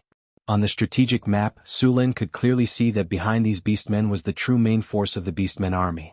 At the same time, a large number of yellow dots were quickly circling around the edge of the map. Those dots were the centaurs. Over 60 ballistae were already loaded. When the beastmen cannon fodder were 500 meters away, they fired. Bung, bung, bung. The sound of bowstrings rang out unceasingly. 62 to 3-meter-long crossbow bolts were shot out in an instant. The crossbow bolts carried great destructive power as they rushed towards the orc army. Everywhere they passed, blood mist rose. Every crossbow bolt pierced through at least 5 orcs' bodies. The barbarians didn't look at the results. With the help of a few auxiliary soldiers, they quickly reloaded the ballistae and fired again. The ballistae originally needed at least 4 adults to draw the bowstrings. Now only 1 barbarian could do it. The 60 ballistae fired continuously. A large number of beastmen, bugbears, and gnolls were pierced through like candied haws. They died painfully. However, death didn't scare these people. Instead, it made them even angrier. The ground was shaking.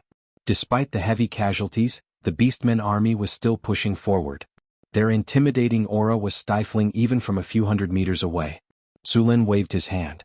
Hathaway and Karina stepped forward and started casting spells. Group haste.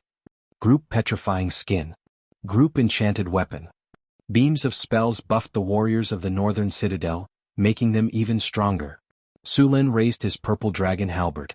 His figure looked extremely tall under the sunlight. As the lord of the northern citadel, he had led the army to victory again and again. In the hearts of the soldiers he was the god of war. Victory! Su Luen roared. The entire army of the northern citadel was like an awakened lion. Victory! Victory! Victory! The warriors of the northern citadel raised their spears and shields and roared in unison. The dull horn sounded, and a wave of high morale spread from their bodies. Su Luen could raise the morale of his troops without doing anything after winning so many glorious victories. This time he even used a morale boost. Although it was only a basic morale boost, it was even more effective than an advanced morale boost. The beastmen army finally reached 200 meters away from the northern citadel. With a furious roar, a large number of beastmen charged at the northern citadel's defense line. Raise your shields. Raise your spears. Longbowmen. Fire at once. A wall of shields as tall as a man was instantly erected, followed by long spears glowing with a cold light. The northern citadel army instantly turned into a giant porcupine. The archers behind the spears drew their bows and knocked their arrows. A black shadow formed by countless arrows soared into the air and landed on the beastmen army. A large number of beastmen were hit by the arrows. 200 meters wasn't a long distance. It only took a dozen seconds for the beastmen army to reach the northern citadel army, braving the arrows and the ballistas. They crashed into the wall of shields in front of them. The wall of shields shook a little, but it quickly stabilized its formation. The battle became extremely intense as soon as it started. Su Luen took out the Wind Dragon flag from his storage dimension. In order to win this war, Su Luen had taken out this magic item as well. Su Luen sneered when he saw more and more beastmen approaching. He then injected his energy into the Wind Dragon flag. Wind Dragon Sky Spin. Violent wind elements appeared in the sky above the battlefield. A few 100-meter-tall tornadoes quickly appeared on the battlefield. A large number of wind blades spun in the tornadoes. All the beastmen, gnolls, and other monsters that got close to the tornadoes were instantly shredded by the wind blades. 8 tornadoes appeared where the beastmen army was the most concentrated. They swept away all the beastmen like the autumn wind sweeping away fallen leaves. Chapter 201. The tornadoes continued to wreak havoc. Every second, an orc would be sucked into them and sliced to pieces by the wind blades. The formation of the orc army was shaken. None of the orcs could resist the 8 tornadoes. Some of the nearby orcs were even lifted up to 100 meters into the air before being thrown back down. Even if the orcs had strong bodies, they were still smashed into a pile of minced meat at such a high altitude. The orc chieftain's eyes almost popped out of their sockets when he saw the tornadoes wreaking havoc among the orc army. However, there was nothing he could do. Even though the shamans were quite strong, they had no way to defend against such large-scale spells. A strong gust of wind blew across the army of beastmen. The army of beastmen that had been charging forward ferociously suddenly fell into chaos. The gnolls, earth goblins and earth goblins among the army of beastmen had completely lost their minds. Even the beastmen were panicking helplessly when they saw the rain of arrows from the longbowmen of Northtown City. The pressure on the spear formation was greatly reduced. Under Sullen's command, the orcs pushed forward with their shields. They would thrust forward with every step they took. Every step they took would leave a large number of orcs injured or killed. The orc army's formation was in complete disarray under the effect of the tornado dragon. The orc army had no choice but to back off. The orc chieftain's formation was densely packed. The warriors were using the range of their spears to suppress the orcs. The tall tower shields kept the orcs' attacks at bay. The orcs were used to fighting in a disorganized formation. However, their individual strength was completely useless against the orc chieftain's formation. Their disorganized formation meant they would have to face 2 or more spears at the same time. The orcs had no advantage against the orcs in a battle like this. Even though they had the advantage of their physique, the production level of this era was not high enough for them to equip themselves with high-quality armor. This meant that when they were only wearing leather armor, the advantage of their physique would be greatly suppressed when facing the sharp spears of the Northgard city's infantry. The fact that the orc army did not fall apart while facing the tornado was already impressive. Sulin did not get carried away and asked the soldiers of the northern fortress city to launch a counterattack. Once they launched a counterattack, the infantry formation would scatter. It would be fine if the orc army fell apart and ran away, but if the orc army regrouped and launched a counterattack, the soldiers of the northern fortress city would lose their advantage. Although the orc army's vanguard had collapsed, the orc chieftain was still there. Although the middle of the orc army was hit by the tornado, they still managed to maintain their formation. The soldiers of northern town city drove the orc vanguard forward, wanting them to charge into the enemy formation. The wind dragon's heavenly spiral wreaked havoc. The gnolls, earth spirit bears and goblins that served as auxiliary troops had completely collapsed. The remaining orcs also lost the courage to resist and scattered in all directions. For a moment, the entire battlefield was filled with scattered orc soldiers. Faced with this situation, the orc chieftain made a prompt decision. He ordered the orc soldiers to kill the scattered orcs that were charging into the formation. After the wind dragon's heavenly spiral wreaked havoc for a while, it finally ran out of energy and slowly dissipated. The orc chieftain let out a sigh of relief when he saw this. If the wind dragon's heavenly spiral continued to wreak havoc, there would be no point in fighting this battle. Although the wind dragon's heavenly spiral did not last for long, only around 10 minutes, the spell had killed at least a few thousand orcs. The number of orcs that were injured was uncountable. The northern fortress city's army kept pushing forward. Large numbers of scattered orcs were being driven away by the northern fortress city's army. The longbowmen had stopped shooting. They were recovering their strength. The shaman sorcerer's face turned serious when he saw the orc army crumbling on the battlefield. He quickly cast another spell. The awkward voice sounded again. A wild energy began to spread. The scattered orc army was shrouded by the energy. Their muscles began to swell and their fangs protruded from their mouths. Their eyes were bloodshot. Mass Bloodlust Frenzy. Bloodlust Frenzy was a deadly spell on the battlefield. It would unleash the potential of the target and awaken the bestial nature hidden deep in their consciousness. It was the same as a berserker's berserk. The battlefield was huge. The orc shaman sorcerer had to cast Mass Bloodlust Frenzy together to barely cover the entire orc army. Under the effect of bloodthirsty berserk, the orcs who had already lost their courage stopped running away. Berserk reduced their rationality to the lowest level. Their bestial instincts took over their consciousness. A powerful force emerged from their bodies, making their hearts swell even more. Their sense of pain was reduced to the lowest level. Roar. An angry roar ignited the murderous intent in the orcs' hearts. Including the gnolls, goblins and bugbears, all the orcs had forgotten their fear. They roared and charged at the northern fortress city's infantry again. Stop. Shields. Defensive formation. Sullen's face changed when he sensed the berserk aura. He immediately ordered the infantry to stop. The well-trained infantry immediately stopped moving forward. Tall tower shields slammed into the ground. Sharp spears were raised. Against the orcs' counterattack, the northern fortress city's infantry immediately completed their defense. Archers. 30 meters in front, fire at once. The archers following closely behind the spear formation immediately began to fire in unison. A rain of arrows rose from the infantry formation and fell towards the orcs. The berserk beastmen didn't even try to dodge the arrows. They braved the rain of arrows and charged towards the infantry formation. Blood and flesh flew everywhere. These beastmen had become fearless. These monsters that had no sense of reason and no sense of pain madly charged towards the infantry formation. For a moment, the pressure on the front line of the infantry formation increased greatly. Bursting fireball. Painful lash. Summon demon. Chain lightning.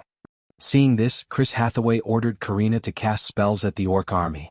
Huge flames rose from the orc army and burned the surrounding orcs into charcoal. A blood-red dimensional door opened. A tall Vrak rushed out, followed by 4 flaming demons. As soon as they appeared in the orc army, the demons began to kill in excitement. The berserk orcs did not show any weakness. They roared and charged forward. Elemental energy surged. In an instant, a large number of orcs were killed by magic. However, even more orcs charged forward fearlessly. The Vrak started a massacre in the orc army. However, in just a few minutes, it was overwhelmed by the orc army. The 4 flaming demons had already self-detonated. However, although a few demons died, they also helped Northern Fortress City hold back a large number of orcs. The Northern Fortress City's army also stubbornly held on with the help of the spellcasters. Although they suffered heavy casualties, the Northern Fortress City soldiers still formed an iron wall. The orcs' Mount Wolf riders also joined the battle. These Mount Wolf riders had more powerful charging power, and they didn't care about casualties at all as they charged to their deaths. Seeing this situation, Su Lin picked up the Wind Dragon flag again. The Wind Dragon spiral was still on cooldown, so Su Lin directly summoned a tornado. 2 tornadoes appeared on the battlefield once again. The fierce wind swept up a cloud of dust and covered the sky. This time, Su Lin didn't control the tornadoes to cause great damage. Instead, he raised a cloud of dust. In an instant, the world was covered in dust and sand. The orc army was instantly shrouded in dust. Many orcs were suddenly blown into their eyes by the wind and involuntarily closed their eyes. The momentum of their charge was instantly interrupted. Many orcs were blinded by the wind and sand, unable to distinguish their direction. The thick smell of blood spread with the wind and sand. The nauseating smell was swept up. Piles of corpses covered the battlefield. In an instant, this place looked like hell on earth. Taking advantage of this opportunity, the Northern Fortress City's defensive army suddenly activated. The second row of soldiers immediately rushed forward and stabbed the orc soldiers blinded by the wind to death with their sharp spears. These orc soldiers couldn't resist at all. With a single charge, the orc army's counterattack was instantly interrupted. The formation was stabilized once again. The 2 tornadoes had a limited range after all. More orcs rushed forward with bloodshot eyes. Even though they suffered heavy casualties, the orcs didn't retreat. There had to be a winner in this war. Either victory or death. In the eyes of the orc commander, Northern Fortress City would be able to catch a breather after this war. If they couldn't take Northern Fortress City after such heavy casualties, their Fireblade tribe might not have another chance next time. After all, the humans had only been in this wasteland for a year. It only took a year for Northern Battlefront City to develop to such an extent. If the Beastmen still looked down on the humans before the war, they were now terrified of them. In such a short period of time, they were able to hold off the orc army with less than a fifth of their orcs' numbers, causing such a large number of casualties. If the orcs attacked again, they might not be able to withstand such a large number of casualties. With Northern Fortress City's development speed, if they couldn't defeat Northern Fortress City in one go, everything would be meaningless. The next time the orcs attacked, the Northern Fortress City would take the initiative to attack the orc tribe. Su Lin looked at the strategic map. The Centaur army had finally circled behind the orcs. The Centaurs had gathered all their youths and began to charge from behind the orc army. The Centaurs, who had suffered heavy casualties, began to take revenge on their enemies. The heavy hoofbeats were like muffled thunder. The Centaurs quickly crossed the distance of 10 kilometers. There were 3,000 Centaurs and many of them were females. The centaurs didn't give the orcs any chance to retaliate. The orcs who had fallen into a bloodthirsty frenzy had lost all rationality. Even the orc commander couldn't command them to turn around and attack the centaurs. A group of centaur warriors wielding spears, two-handed axes, and longbows rushed over like a flood. Their attack was like the last straw that broke the camel's back, destroying the beastman's resistance like crushing dry weeds.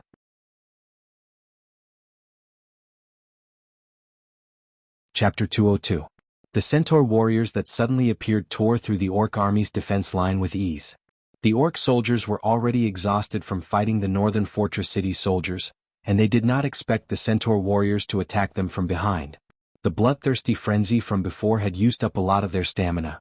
Even with their powerful physique, the orcs still felt tired. Facing these centaur warriors who were no weaker than them, they were defeated like a landslide. The orcs might be tough, but they were not fearless of death. The sudden attack of the centaurs had completely shattered their will to continue fighting. With no hope of victory in sight, the morale of the orc army dropped to the lowest point. The morale of the orc soldiers had also collapsed. The centaurs did not all charge forward. The ones at the front were all tall and muscular centaur warriors in metal armor. There were not many of them, only around 200 in total. Following behind them were 400 centaur warriors in metal scale armor, and at the very back were centaur warriors in leather armor. Another group of centaur warriors was roaming not far away, firing arrows to help the charging centaurs take care of any threats. The orc army was utterly defeated. The soldiers of Northgard City also began their counterattack. The impatient barbarian warriors swung their giant axes and charged forward. Berserk. Charge. Whirlwind slash. The orcs, who had lost all will to resist, were like lambs waiting to be slaughtered. Wherever the barbarian warriors went, all the enemies were cut down. The barbarians' charge caused the orcs' already disorganized formation to become even more chaotic. The soldiers of Northgard City behind the barbarians were able to harvest the orcs more easily. Orc chieftain Gottenron's face was ashen. He never thought that the situation would deteriorate to such an extent. A mere 2,000-strong human army actually blocked the attack of his 10,000-strong orc army in a head-on battle. There were actually several powerful spellcasters in this newly developed territory. Weren't the nobles of the newly developed territories all from the side branches that weren't valued? The nobles of the side branches that weren't valued were able to recruit so many powerful spellcasters. Disregarding everything else, the wizard who cast the Wind Dragon Whirlwind on the battlefield was definitely close to or had already reached the legendary realm. With such power, which one of the human kingdoms wasn't a noble? Why would they need to spend so much effort to come to such a remote place to start their own business? How much did it cost to hire a legendary-level spellcaster? That was an astronomical figure. In the human kingdoms, legendary magi were all famous masters of their own regions. In the end, a suspected legendary spellcaster had suddenly appeared on the battlefield, and with a battlefield spell, the orc army that had the upper hand almost collapsed. If the shaman wizards had not used bloodthirsty berserk, the orc army would have collapsed long ago. However, the orc army had reached its limit, and just as they had stabilized their position, the centaurs suddenly appeared from behind. Fighting on two fronts was a taboo in the first place, not to mention that the orc army had been ambushed by the cavalry. They did not even have a decent defensive line. Being attacked from the front and the back directly caused the orc army to collapse completely. What Gottenron Fireblade did not know was that the one who cast the spell was not a legendary wizard, but Su Lin with the help of a magic tool. There wasn't a single legendary-level spellcaster in the northern provinces, but there were a few legendary-level warriors. After all, wizards were precious. Even though there were 2 grand wizard-level spellcasters in northern Battlefront City, it was still very difficult for them to cross that hurdle. Just by looking at their long experience bars, one could tell how difficult it was to level up. The threshold of becoming a legendary-level spellcaster stopped more than 90% of the spellcasters. The one in northern Battlefront City who was most likely to become a legendary-level spellcaster was Hathaway. No matter if it was Karina or Grace, they were still lacking. The orc army began to collapse. Up until now, more than 5,000 orcs had died in the battle, including many gnolls, bugbears, and goblins. There were also countless injured. Moreover, with the constant pursuit of the centaurs and the soldiers of northern Battlefront City, the number of casualties was increasing. Now, the only orc army that had not collapsed was the orc chieftain led by the orc chieftain. Su Lin looked at the only orc army that had not collapsed, where the orc chieftain was. Su Lin did not plan to let the orc chieftain leave alive. It didn't matter if some ordinary orcs escaped, But the orc chieftain and the orc shaman could not be let go. Without the orc chieftain and the shaman, even if there were many orcs left, they could only struggle at death's door. However, if the orc chieftain and the orc shaman escaped, it would not take long for them to raise a new orc chieftain. Su Lin did not want to give them another chance to rise again. With a casual swing of his halberd, Surin beheaded an orc warrior who was still resisting. Scarlet blood spurted out, and with another swing of his halberd, he sent another orc warrior flying. Surin then led the Lord's Guard to charge towards the orc chief. The orc chieftain's strength was not to be underestimated. Other than Surin himself, no one else was his match. The centaurs intentionally avoided the orc chieftain's location. After all, their chieftain had already died in the night of the battle. If it wasn't for the centaur chieftain holding back the orc chieftain and the other orc warriors, the centaurs wouldn't have been able to escape with more than 3,000 people. Barbarian guards, charge with me. Su Lin roared as he took the lead and charged towards the orc chieftain's position. The dozen barbarian warriors behind him roared as they followed closely behind. With Su Lin as the arrowhead and the barbarian warriors as the flanks, they formed a simple arrow formation. They pierced through the chaotic orc formation and rushed straight ahead. All the orcs in front of Su Lin were either stabbed to death or sent flying. The two sides were closing in on each other at a very fast speed. The orc chieftain Gottenron, who was gathering the orc army to retreat, naturally saw Su Lin approaching rapidly. However, he did not avoid him. Instead, he took the initiative to meet him. Initially, Gottenron had accepted his defeat and was ready to escape the battlefield. In a situation where the army was completely defeated, even a legendary warrior like him would not be of much help. However, Sullen's initiative to attack gave him hope of victory once again. As long as the orc chieftain was killed, there would still be hope for the orcs to turn the tables. Gottenron, who had lost, naturally did not know that this was the result of Sullen's special preparation. If Su Lin did not fight, Gottenron would definitely lead a group of orcs to retreat. That was not what Su Lin wanted to see. Berserk. Seeing the orc chieftain and the orc warriors who took the initiative to meet him, the barbarian guards immediately went into a berserk state. Their eyes were instantly filled with blood, and the muscles on their arms expanded like balloons. The hideous green veins were exposed like earthworms. Their chests were like bellows as they exhaled rapidly. Blood rushed through their bodies and a violent force spread throughout their bodies. Bang! The sound of metal clashing rang out, followed by the ear-piercing sound of sharp blades cutting through flesh and bones. The orc warriors beside the orc chieftain also did not participate in the battle. They were all full of energy, but in the face of the barbarians in a berserk state, these orc warriors were still no match. As soon as they came into contact, a few of them were cut in half along with their weapons. As soon as the barbarian warrior killed an orc, the orc behind him chopped at his body with a giant axe. Although the orc's weapon was not good, the powerful force still left a deep mark on the barbarian warrior's armor. Fortunately, the armor that Su Lin had prepared for the barbarian warrior was of the best quality, so it was not cut open. Only a deep axe mark was left. The powerful impact made the barbarian warrior frown, but he did not hesitate in his movements. With a twirl of his two-handed axe, a cold light flashed and a hideous head flew out. Su Lin swept his halberd, and the powerful force directly sent the orc warrior who had rushed up flying. Then he rushed towards the unusually tall orc. When Gottenron saw Su Lin rushing towards him, he was not afraid at all.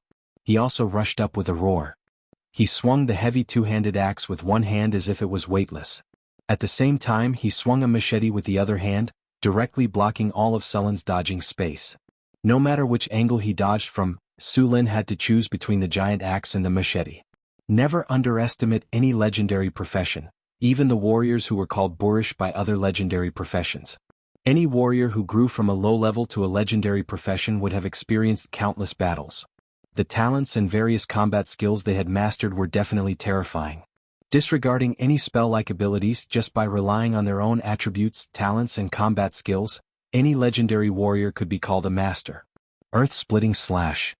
Gottenron's heavy two-handed axe carried a biting cold blade as it viciously chopped towards Sullen's head. The machete attacked from the other side at a tricky angle. The two different weapons in his hands cooperated very well. Clang. There was a loud sound of metal clashing. Sullen's purple dragon halberd blocked the two-handed axe directly. Then he twisted his body and dodged the machete behind him. In the next second, Su Lin moved his feet. The purple dragon halberd in his hand directly bounced the two-handed axe away. The blade of the halberd drew a beautiful arc and pierced towards the opponent's chest. The previous head-on collision let Su Lin know that the orc chief's strength was not as strong as his. The more ferocious the attack, the greater the rebound force. Su Lin used the rebound force to directly raise the orc chief's weapon and then stab towards the orc chief's chest. Gottenron barely managed to avoid the vital parts. A sharp pain came from his chest. Roll and dodge. Gottenron let out a crazy roar. The machete instantly swept over. Compared to the giant axe, the machete's speed was much faster. The sharp blade carried a chilling intent. Su Lin tilted his body and rolled to dodge, rolling out of the attack range of the machete.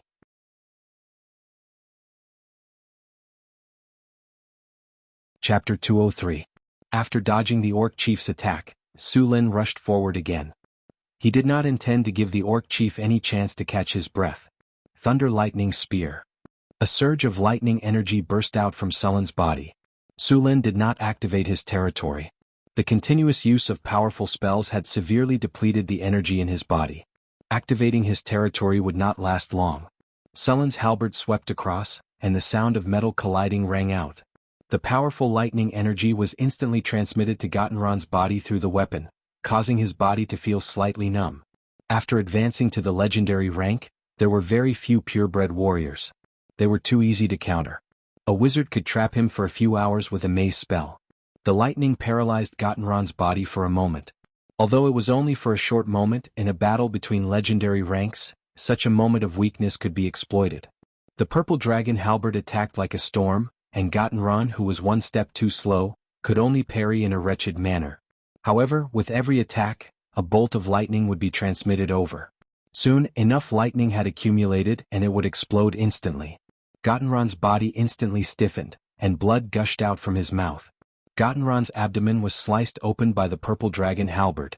The paralysis effect caused by the lightning energy was very difficult for him. Su Lin relied on the paralysis effect of the lightning energy to gain the upper hand in close combat. As long as the opponent's resistance did not exceed the limits of the lightning energy, after a long period of accumulation, it would eventually cause paralysis. Damned human. In just a few exchanges, the orc chief had been injured repeatedly. The pain of his wounds had some effect on his body. Su Lin's cold gaze was fixed on the orc chief. The orc chief, who was proficient in dual wielding, swept his giant axe horizontally. At the same time, he swung his machete heavily at Su Lin. He wanted to tear the damned human in front of him into two halves. Under his furious attack, his might became even stronger. Chaotic dance. The purple dragon halberd left behind afterimages as it constantly clashed with the orc chief's weapon. For a moment, the sounds of explosions were endless. The battle between the two sides became more and more intense. The ground within a radius of more than 10 meters was filled with deep cracks. A biting cold blade swept past Su Lin's eyes, leaving gashes on his body. There were no longer any living creatures around the two of them. Everyone who dared to come close had already become corpses. The orc chief was powerful. Although he was injured, Su Lin could not take advantage of his fearless fighting style. The lightning on Su Lin's purple dragon halberd shone brightly and then exploded in an instant. The powerful lightning energy once again caused the orc chief's body to stiffen for a moment. Seeing this opportunity, Su Lin exerted force on his feet and pounced forward like a ghost. After dodging the orc chief's giant axe, Su Lin turned around and was already on his right side. The purple dragon halberd in his hand turned into a stream of light and pierced towards the enemy's heart. The orc chief, who had been thwarted time and time again, seemed to have gone mad. He did not dodge at all and swung his machete at Su Lin. Looking at his posture, he was completely prepared to die together with Su Lin. Encountering such a situation again, Su Lin's eyes shone with a cold light. Lightning Spear. A spear completely made of lightning appeared in Su Lin's hand. Immediately after, the purple dragon halberd swept horizontally and blocked the orc chief's weapon. The lightning spear in his left hand was instantly thrown out. The lightning exploded and the lightning spear instantly hit the orc chief. Gottenron only had time to avoid being hit in his vitals. A bloody hole the size of a bowl appeared on the right side of his chest. The powerful electric current turned the flesh and blood around it into charcoal. Su Lin's breathing was a little hurried. Continuous high-intensity bursts of energy had taken a toll on his body. The short burst of energy had caused his body to feel a little empty. However, his current physique was already extraordinary. In just 1 or 2 seconds, Su Lin had already adjusted his breathing. Physique not only affected his physical limits but also determined his endurance in battle. His extraordinary physique allowed his body to recover very quickly. The orc chief before him was in a much more miserable state.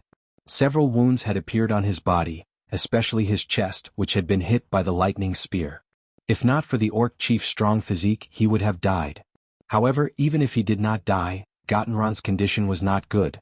His lungs were injured, causing his breathing to become more hurried. The damage to his internal organs had caused his physical fitness to plummet. Although a legendary warrior's physique was so strong that he could continue to fight for a few minutes even if his heart was injured, this did not mean that he was invincible. Clearly aware of his current condition, the orc chief did not care about anything else and charged forward to attack. He was obviously prepared to die together with Su Lin. However, at this point, Gottenron was no longer Sullen's opponent. Silver Dragon Inverse Scales Spear. The spear danced in the air and a huge dragon shadow appeared. Su Lin did not dodge. The silver light filled the sky and instantly pierced through the orc chief's huge body. Immediately after, blood gushed out crazily. Gottenron's huge body stiffened and did not move. After the silver dragon shadow dissipated, the bloodied body collapsed. With the death of the orc chief, no one in the orc army dared to resist. Everyone began to flee. As there was a river on one side of the battlefield, many orcs who panicked and did not know where to go jumped into the water and swam to the other side. However, the Whitewater River was very deep and there were many undercurrents underwater. Many orcs who were not good at swimming were swept away by the undercurrents. At the same time, a large number of archers also shot at the orcs in the river. For a time, the orcs on the river suffered heavy casualties. More and more orcs began to flee in all directions. However, in terms of speed, they were no match for the centaurs. How could the centaurs, who hated the orcs, let go of this opportunity to beat them while they were down? The 3,000 centaurs split into small groups of dozens and began to chase after the orcs on the battlefield. The army of the northern battlefront city also spread out and began to chase after the orcs. At the same time, some orcs who had no hope of escaping began to surrender. Some of them began to capture captives. However, there were not many captives this time. Only a small number of orcs surrendered. Of course, this was also because the hatred between the orcs and centaurs was too deep. If the orcs surrendered, the centaurs would most likely not accept it. After the orc army fled in all directions, the army of the northern battlefront city stopped chasing. The army of the northern battlefront city was wearing heavy armor. Naturally, they were not fast enough.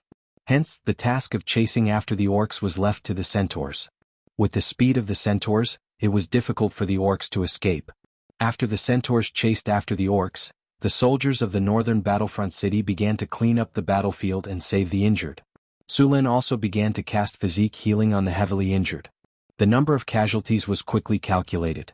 Although the northern battlefront city had defeated the orcs, they had suffered the most casualties ever since they came to the wasteland. More than half of the spearmen were killed. The death toll was more than 300. Among them, 200 of the mercenaries and merchant guards were killed. The northern battlefront city had lost 600 people this time. However, despite the heavy casualties, many of the human soldiers had successfully leveled up in this battle. Many elite spearmen had become heavy-armored spearmen. Some of the heavy-armored spearmen had even become spear Imperial guards. The spear Imperial guards were the ultimate type of spearmen. However, it did not mean that they were the end of the line. If a spear Imperial guard wanted to become a formation breaker, they had to be the best of the best. The success rate was very low. There were more than 2,000 orcs, gnolls, earth goblins and bugbears in total. About 6,000 to 7,000 of them had died on the battlefield. The rest had already fled. Karina Hathaway and the others ordered the soldiers to clean up the battlefield. Chris ordered the slaves to dig holes and bury the corpses. With so many deaths, if they were not dealt with in time, a plague might break out. At the same time, the bodies of the dead soldiers were cremated. Their ashes were placed in urns and sent to the martyrs' cemetery according to the northern battlefront city's ceremony. Su Lin also began to check the rewards of this battle. Congratulations, host. You have successfully defeated the orc army. You have achieved an epic victory. Your name will spread far and wide across the wasteland. Orc invasion, year 1687 of the Huiwe calendar. Early April. After the orcs defeated the centaurs, they turned their attention to the northern battlefront city. In order to take over the city, they began to wage war against the northern battlefront city. Under your command, the northern battlefront city won this glorious victory. When the orcs were exhausted, the centaurs charged out and defeated the orc army. They even killed the orc Gotenran in this battle. Reputation plus 15. Congratulations, host. You have defeated the orc army. You have received 62,300 experience points. Congratulations, host. You have won the battle. You have defeated the orc army. You have received 2 gold chests. You have received the item reinforcement order. Congratulations, host. You have killed the orc chieftain. You have received 21,200 experience points. You have received a platinum chest. You have received a legendary talent point.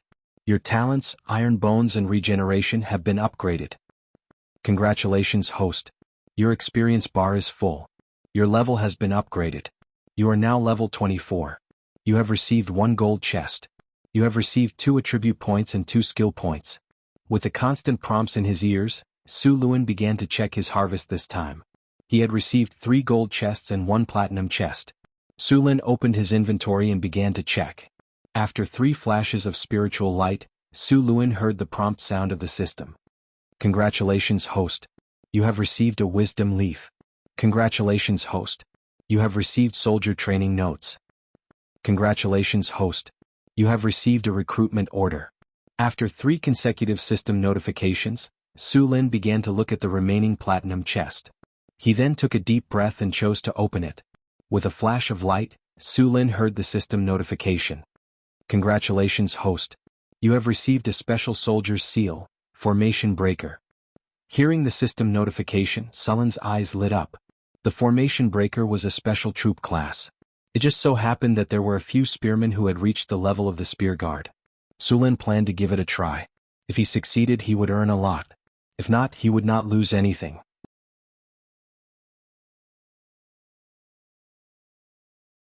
Chapter 204. After this battle, Su Lin's strength increased once again. Similarly, although the northern city army suffered heavy casualties, they also gained a lot of experience. After this battle, many people were promoted. Although the total number of people was lower, their strength had increased compared to before. Su Luin took out the recruitment order he had just issued and chose to use it directly. Su Luin had found that the recruitment order had a lot to do with his fame or prestige. At first, he only recruited some barbarians, but the last time he used it, he had recruited a tribe of 500 half-elves. He didn't know what kind of people he could recruit this time after defeating the orcs. After using the recruitment order, Su Lin took out the book Training Troops. This book was written by Qi Xiaobao of the Ming dynasty in his previous life. He didn't expect to find a military book.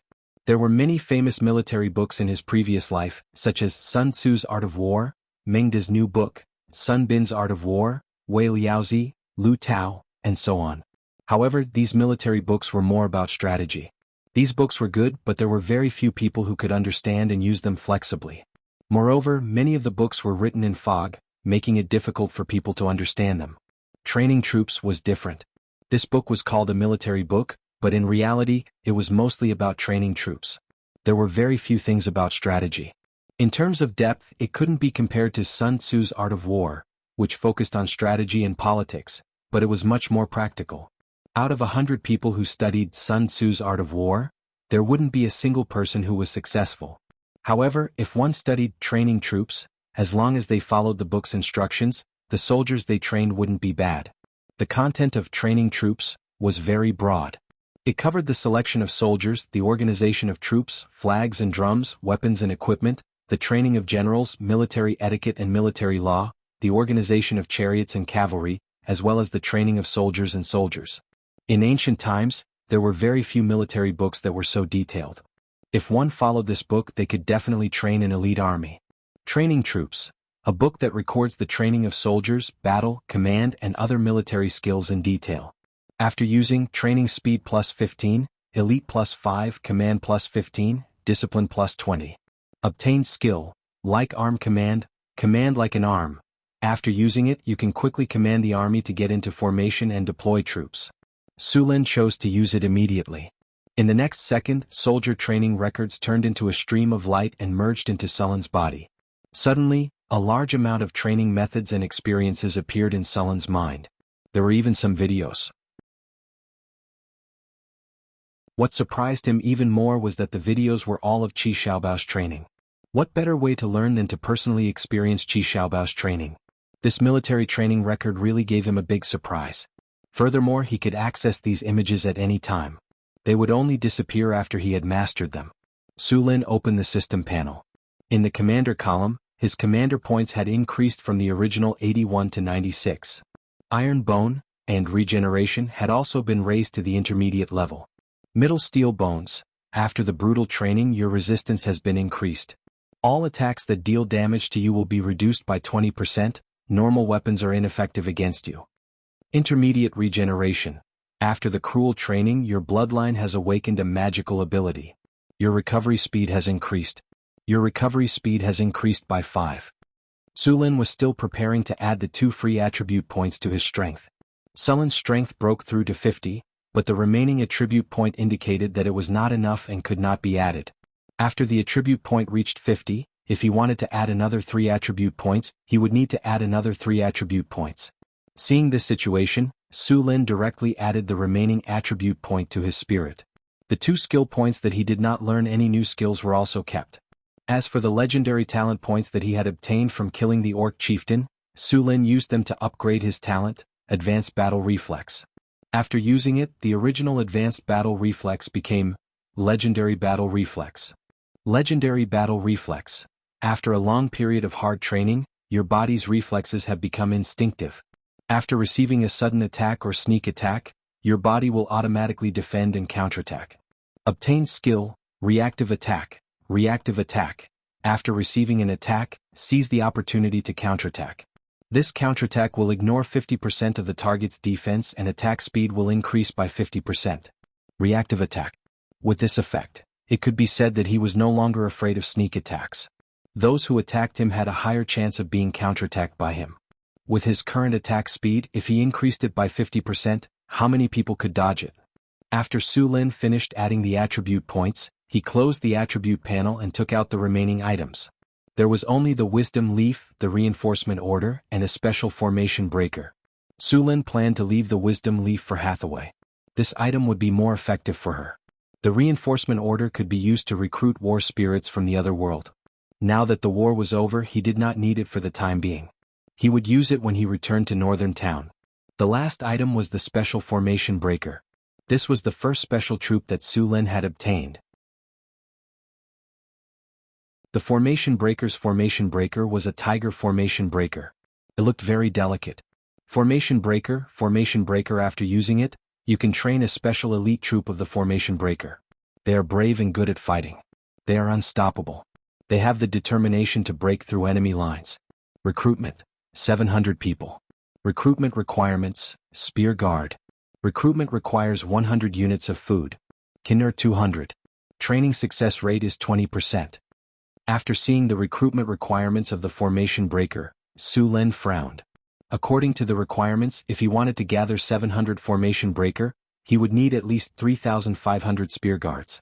Although the Spear Guards were leveled up from the Spear Guards, it was not easy to reach level 5. After going through so many fierce battles, there were only 3 or 4 Spear Guards in the Spear Guards. He now had no more than 400 Spear Guards. If he wanted to form the Formation Breaker, he estimated that he would need to recruit at least 10,000 Spear Guards. But so far, the total population of Northern Town did not even add up to 10,000 people. It would take a long time to form the Formation Breaker. But he was not in a hurry now. After defeating the Orc army, there was no tribe in this area that could be a match for Northern Town. He had enough time to slowly form the Formation Breaker. My lord. Just as Su Lin packed up everything, a drow hurried over. Su Lin's heart tightened. Did something happen again?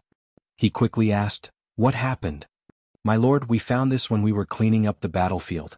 The drow handed over a gemstone that looked like an amethyst. But compared to the amethyst, this gemstone was more beautiful. There was also a strange power in it.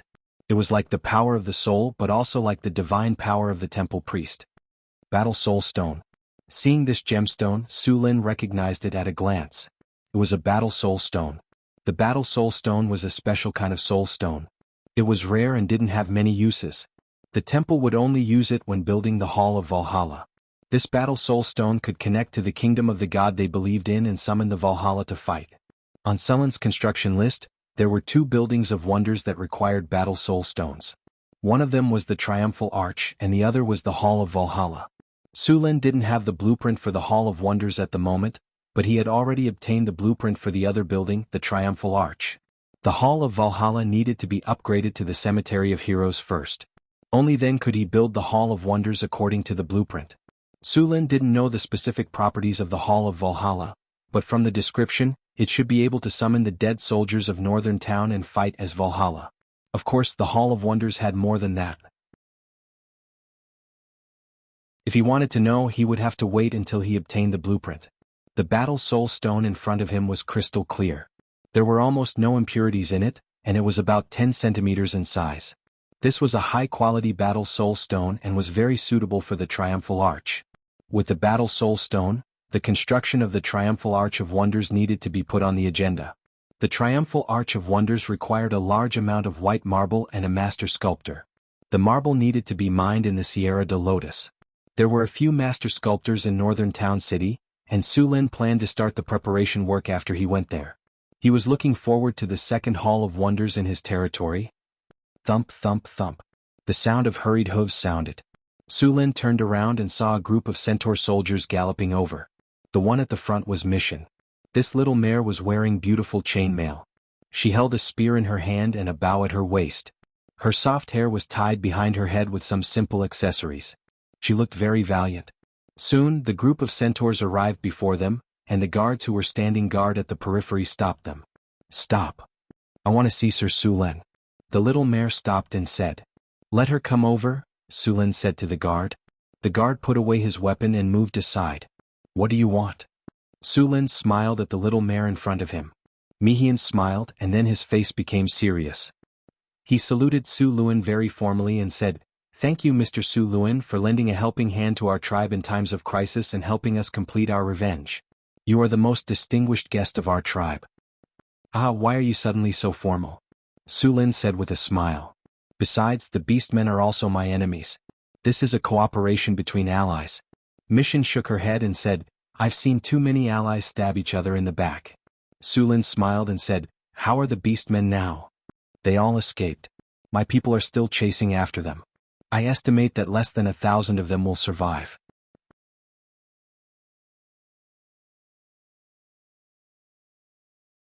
Chapter 205. The war is over. I can give you 30% of the loot. Su Lin pointed at the weapons and equipment he just picked up from the battlefield. "Sir Su Lin, we don't need these things." Mission shook her head. Su Lin looked at Mission in confusion. "You don't want them? Then what do you want?" "Food." "Sir Su Lin." Mission hesitated and said, "We, the Centaur tribe, want to join the northern city." Ding. The recruitment order is in effect. Su Lin heard the system notification. Hearing that the Centaur tribe wanted to join the northern city, Su Lin was overjoyed. With more than 3,000 centaurs joining, the northern city's military strength would double. More importantly, these centaurs were the best archers and heavy cavalry. The northern city's lack of cavalry would be made up in an instant. Join the northern city? Su Lin held back his excitement and continued to ask, "Now that the orc tribe has been destroyed, you can go back to where you were before.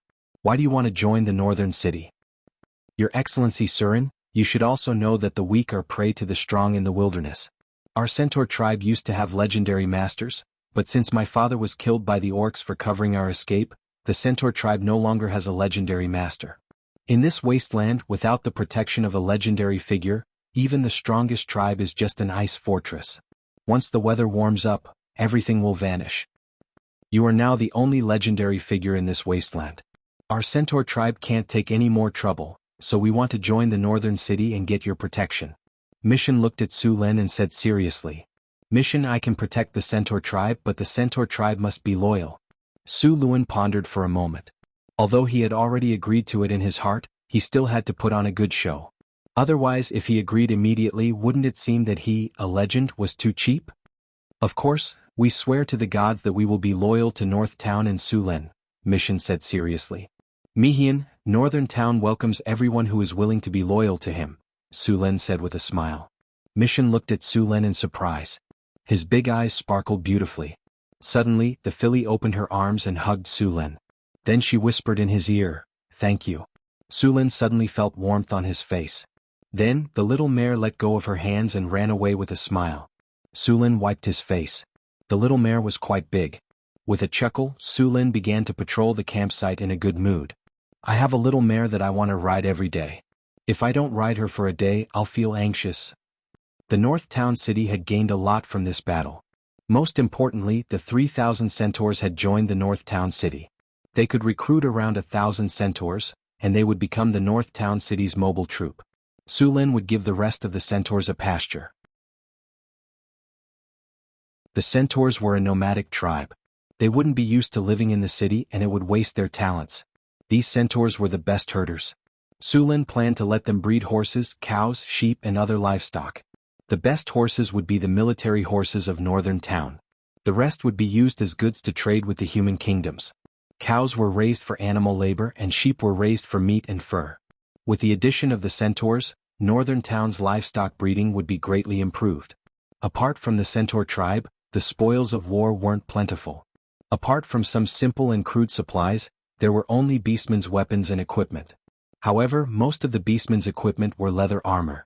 There were only a few pieces of iron armor and the quality was also poor. It was too heavy and didn't have enough defense. Naturally, Su Lin wasn't satisfied with this kind of armor. So they were sent back to the forge. As for the beastmen's weapons, due to their limited skills and strong bodies, they used heavy weapons. Most of them were two-handed axes or spiked maces. They were all brought back to the forge. Su Lin planned to modify the leather armor into metal scale armor. Although it wasn't as good as metal armor, it was still something good in the wilderness. The beastmen left behind a lot of weapons. They were all sent back to the forge in Northern Town. They would be busy for the next few months. It took a day to clean up the battlefield. It also took a day to burn and bury the corpses.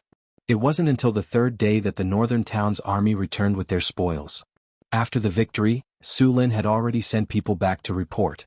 Now that the Northern Town's army had returned, the Northern Town held a grand welcoming ceremony. Su Lin rode at the front of the army. Behind him were Chris, Hathaway, Karina, and the little mare Mission. Boulder and Johnson led the barbarians and followed closely behind. As soon as they entered the city, beautiful magic fireworks bloomed in the sky. A large number of flowers fell from the sky. A beautiful half-elf girl rushed up and put a wreath on Su Lin's head. There were even more half-elf musicians playing music.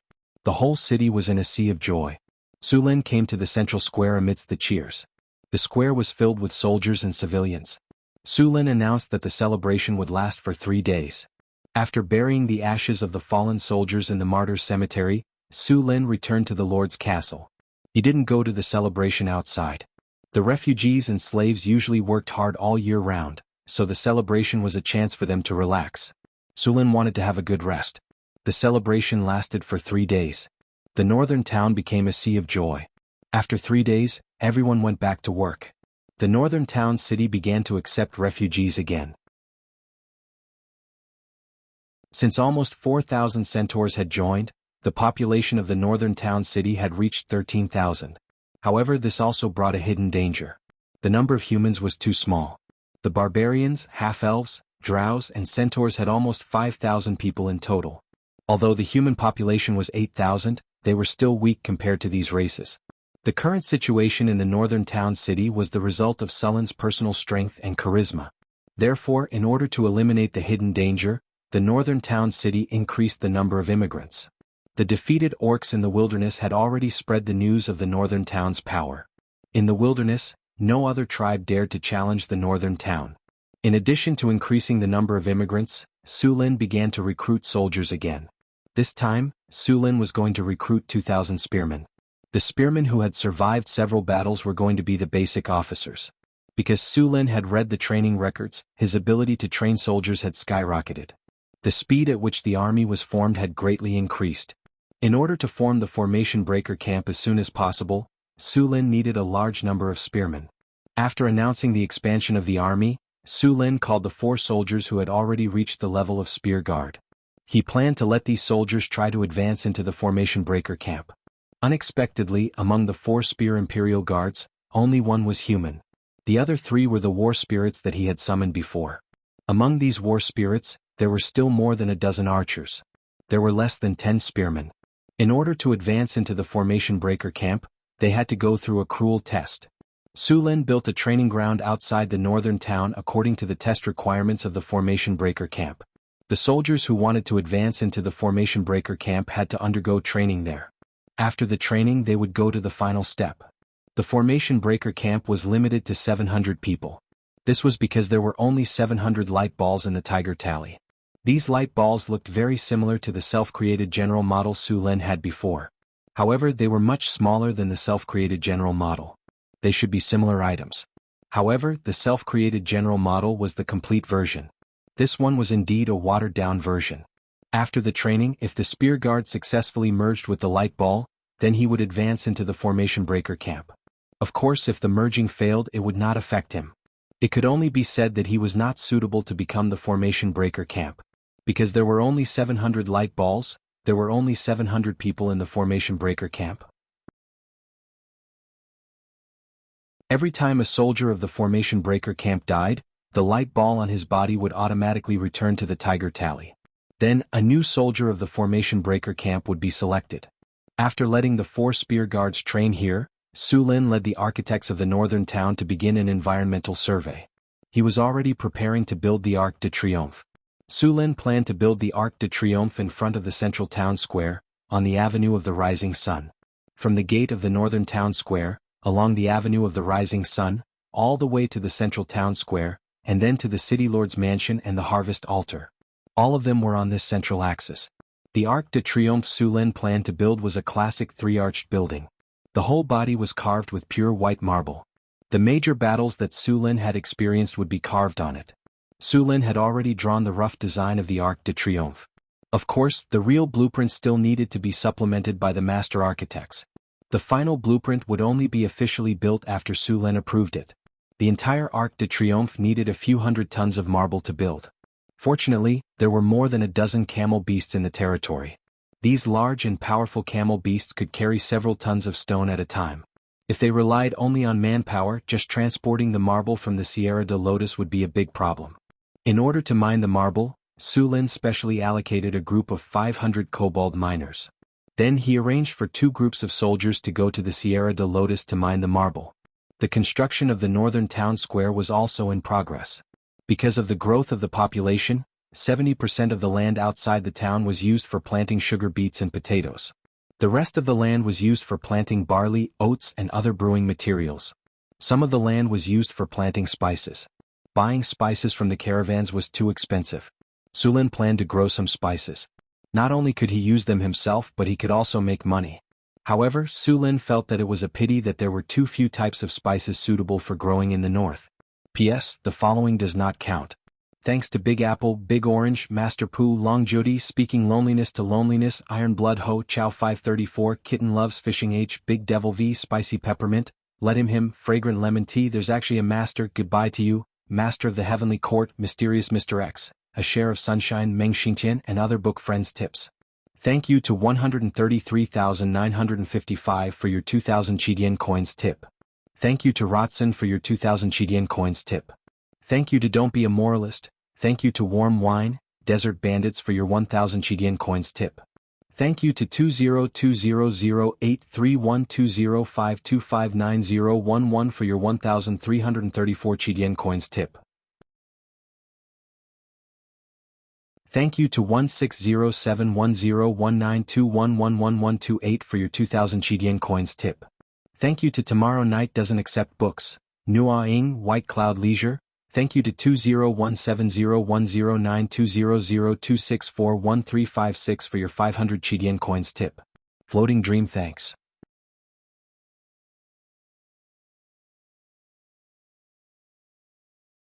Chapter 206.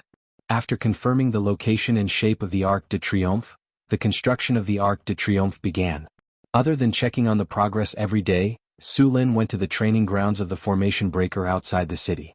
After a week of training, the spear guards were ready to try to fuse with the ball of light of the Formation Breaker. The 4 spear guards were sitting cross-legged in a quiet room. Su Lin took out the ball of light from the Tiger Tally and chose to fuse with it. After the fusion began, the virtual images of the 4 spear guards appeared in front of his eyes. There was a progress bar above their heads showing that they were in the process of fusion. Looking at the progress bar, it would take at least an hour for the fusion to complete. Su Lin took out a bottle of rum and poured a cup. He drank as he waited for the fusion result. The fusion process did not go well. 10 minutes after it started, one of the spear guard's virtual images showed that the fusion had failed. The ball of light left the guard's body and returned to the tiger tally. Although Su Lin was prepared for this, he was still upset that one of the guards had been eliminated in less than 10 minutes. The fusion continued. The remaining 3 spear guards all lasted for half an hour. Then 2 of them also showed that the fusion had failed not long after. In the end, only 1 spear guard successfully fused with the ball of light of the formation breaker and became a soldier of the formation breaker. Formation breaker. The number of people at the front is 1700. After a cruel selection from the elite spear guards, they successfully become soldiers of the formation breaker. They have a stronger body and attack power. The determination to break through the enemy lines, death without life. The soldiers of the formation breaker had many talents including strength, tenacity, iron bones, agility and other basic talents. There was also an additional talent of the formation breaker. Formation breaker. Formation breaker. The determination to break through the enemy lines, death without life. The soldiers of the formation breaker are not affected by morale. Defense increased by 50%, attack increased by 20%. Additional effect, fight to the death. Fight to the death. As long as the commander does not give the order to surrender, the formation breaker will fight to the last soldier. After activating the fight to the death, the soldiers of the formation breaker will have their attack power increased and their defense lowered. After successfully advancing to the formation breaker, Su Lin still needed to give them new equipment. According to the requirements of the system, all soldiers of the formation breaker needed to be equipped with full body armor. Their weapons were either spears or swords. They also needed to be equipped with a shield. At the same time, all soldiers of the formation breaker were equipped with crossbows. It could be said that the soldiers of the formation breaker were much better than the soldiers before. Right now there was only 1 capture barrack soldier, and the equipment was easy to deal with. However, once the number of capture barracks increased, these equipment would become a huge expense. Fortunately, the growth of the capture barracks was slow and Su Lin had enough time to prepare. After successfully advancing to the formation breaker, Su Lin appointed the soldier of the formation breaker as the commander of the spearmen, and the other spear Imperial guards as the deputy commanders. Su Lin planned to expand the number of spearmen to 3,000. In fact, according to the standards of the Kingdom of Florence, it wasn't difficult to pull up tens of thousands of spearmen. The Kingdom of Florence only needed to send out a spear and train it to become a spearman. The spearmen in Northern Town could be called elites after going through strict training. Florence's spearmen were basically cannon fodder. The North Town city did not have that many people to expend, so the army of the North Town city had no choice but to recruit elite soldiers. After successfully advancing to the formation breaker, Su Lin came out of the town alone. He still had a reinforcement order in his hand that had not been used. Su Lin was going to wait until the formation breaker finished training before using it. Last time when he used the reinforcement order, he had a guess in his heart. This was why he waited until now. Coming out of Northern Town City, Su Lin found an open environment and then took out the reinforcement order to use it. A light flashed and the reinforcement order disappeared. Then a system prompt sounded in his ear. Ding. The host has used the reinforcement order, a group of soldiers is about to arrive. A space door opened and then a group of soldiers came out of the space door. The effect was the same as last time when he used the reinforcement order. This time what appeared in front of him was also a war spirit wearing armor and holding weapons.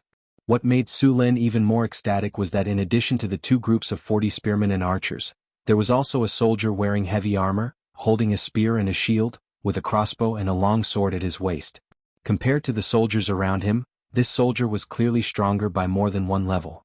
Formation breaker. This time we really made a big profit. Su Lin said excitedly.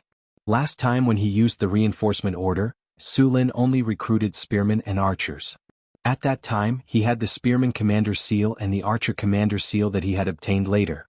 At that time he had already guessed. Now that he had obtained the commander's seal of the formation breaker, he had successfully recruited the formation breaker. After using the reinforcement order, he really had recruited a soldier of the formation breaker. After these otherworldly spirits all came out of the space door, they directly lined up. The leading soldier of the formation breaker took a step forward. General, the spearman squad and archer squad have all arrived. Su Lin, who already knew the details of these soldiers, nodded, and then brought these soldiers back to Northern Town City. Because of the addition of the centaurs, Su Lin had specially set aside an area in Northern Town City for them to live in. At the same time, Su Lin had already prepared to build a town 50 li east of Northern Town City. This area had flat terrain and lush water plants. It was very suitable for grazing. Building a city here was specially for the centaurs to graze and live in. The centaur tribe used to live by water plants, but after joining Northern Town City, these centaurs would become semi-nomadic. After the annual harvest in Northern Town City, the leftover stems and leaves would be mixed with some grain and husks to be used as fodder for breeding. The centaur tribe would use the city that they were going to build as the center to carry out nomadic breeding. This semi-nomadic and semi-residential breeding method could raise more livestock, and it could also reduce the mortality rate of the livestock in winter. In the past, the centaur tribe would have large amounts of livestock die every winter because of the cold and lack of food. After changing their nomadic lifestyle, they would graze by water plants during the summer and return to the city after the winter was covered by ice and snow. In the city, there would be a large number of houses with good thermal insulation. At the same time, there would be a large amount of green fodder stored. In this way, not only would the livestock not die, they would even gain weight. Northern Town City was undergoing construction every day, and the soldiers were undergoing strict training. With such a large amount of exercise, they would have to eat some meat every day. It could be said that Northern Town City's food consumption was very high. The previously stored jerky and salted fish had almost been used up. Now that the centaurs had joined, Northern Town City's meat supply would no longer be tight. After the centaurs were supplied with meat, they would also receive large amounts of other living materials. After the centaurs joined Northern Town City, Su Lin clearly understood their living standards. They could only make some crude ironware, and their cloth was also inferior sackcloth. When worn, they would prick the skin. They only had salt for seasoning, and food was also very scarce. Even tea leaves were only sold by Fiery Bird in recent years. As for tea leaves, the centaurs were very fond of them. The centaurs, who ate meat all year round, needed tea leaves to relieve grease and aid digestion. Although they now had Northern Town City to provide food, their fondness for tea leaves had never changed. The climate in the north wasn't suitable for tea leaves to grow. The tea leaves of Cult City were also sold from the south. In this era, the nobles liked to add milk and honey to their tea leaves. Now that they had Northern Town City's white sugar, they added white sugar to make tea that was very similar to the milk tea Su Lin drank in his previous world. However, it tasted better than the milk tea in his previous world. At least the milk here was very pure. After the centaurs joined Northern Town City, Su Lin placed a large number of orders for tea leaves. The price of tea leaves in the Florentine Kingdom was considered cheap, but in the northern wastelands the price would increase by at least 50%. If they were sold to the centaur tribe from before, the price would be doubled. Even so, Northern Town City had to fork out a sum of money to buy tea leaves every month. After the centaurs joined Northern Town City, their quality of life improved by 2 or 3 levels. They didn't have to wear those prickly sackcloth, they didn't have to sleep in the open every day, tea leaves were no longer a luxury, and their food was much more sumptuous. When the centaurs first joined Northern Town City, their loyalty was between 65 and 70. After a week, the centaurs' loyalty had reached 75. Many centaurs' loyalty had even exceeded 80. At their peak, the centaur tribe had close to 10,000 people. After a great battle, they had less than 4,000. Many of the centaurs had died. Now, most of the centaurs were women and children. There were less than 1,000 adult males. Su Lin's original plan was to recruit 1,000 centaurs to form a heavy cavalry team and a light cavalry team. This way, all the centaurs' youths would be recruited. Of course, Su Lin couldn't do that. After considering the centaur situation, he changed the recruitment to 400. 200 heavy cavalry and 200 light cavalry. Su Lin planned to equip the centaurs with full sets of armor. It wasn't the normal armor from before. It was the heavy armor from the Florentine Kingdom's Red Dragon heavy cavalry. 200 sets of heavy armor for the centaurs were not cheap. Each set of armor weighed close to 200 kilograms. 200 sets of armor would cost at least 40,000 kilograms of iron. However, the heavy cavalry's destructive power was shocking. Their charging ability was much stronger than human heavy cavalry. Of course, the centaurs would probably only be ranked in the top 5 when it came to the heavy cavalry with the strongest charging ability. The ground dragon heavy cavalry would be ranked first. Those were the true steel tanks. The ground dragon heavy cavalry was a type of semi-dragon. No other heavy cavalry could compare to the ground dragon heavy cavalry in terms of weight and charging ability. Not to mention, some ground dragons even inherited dragon breath. However, the number of earth dragon heavy cavalry was very small. There were less than 200 of them, but no one dared to underestimate them.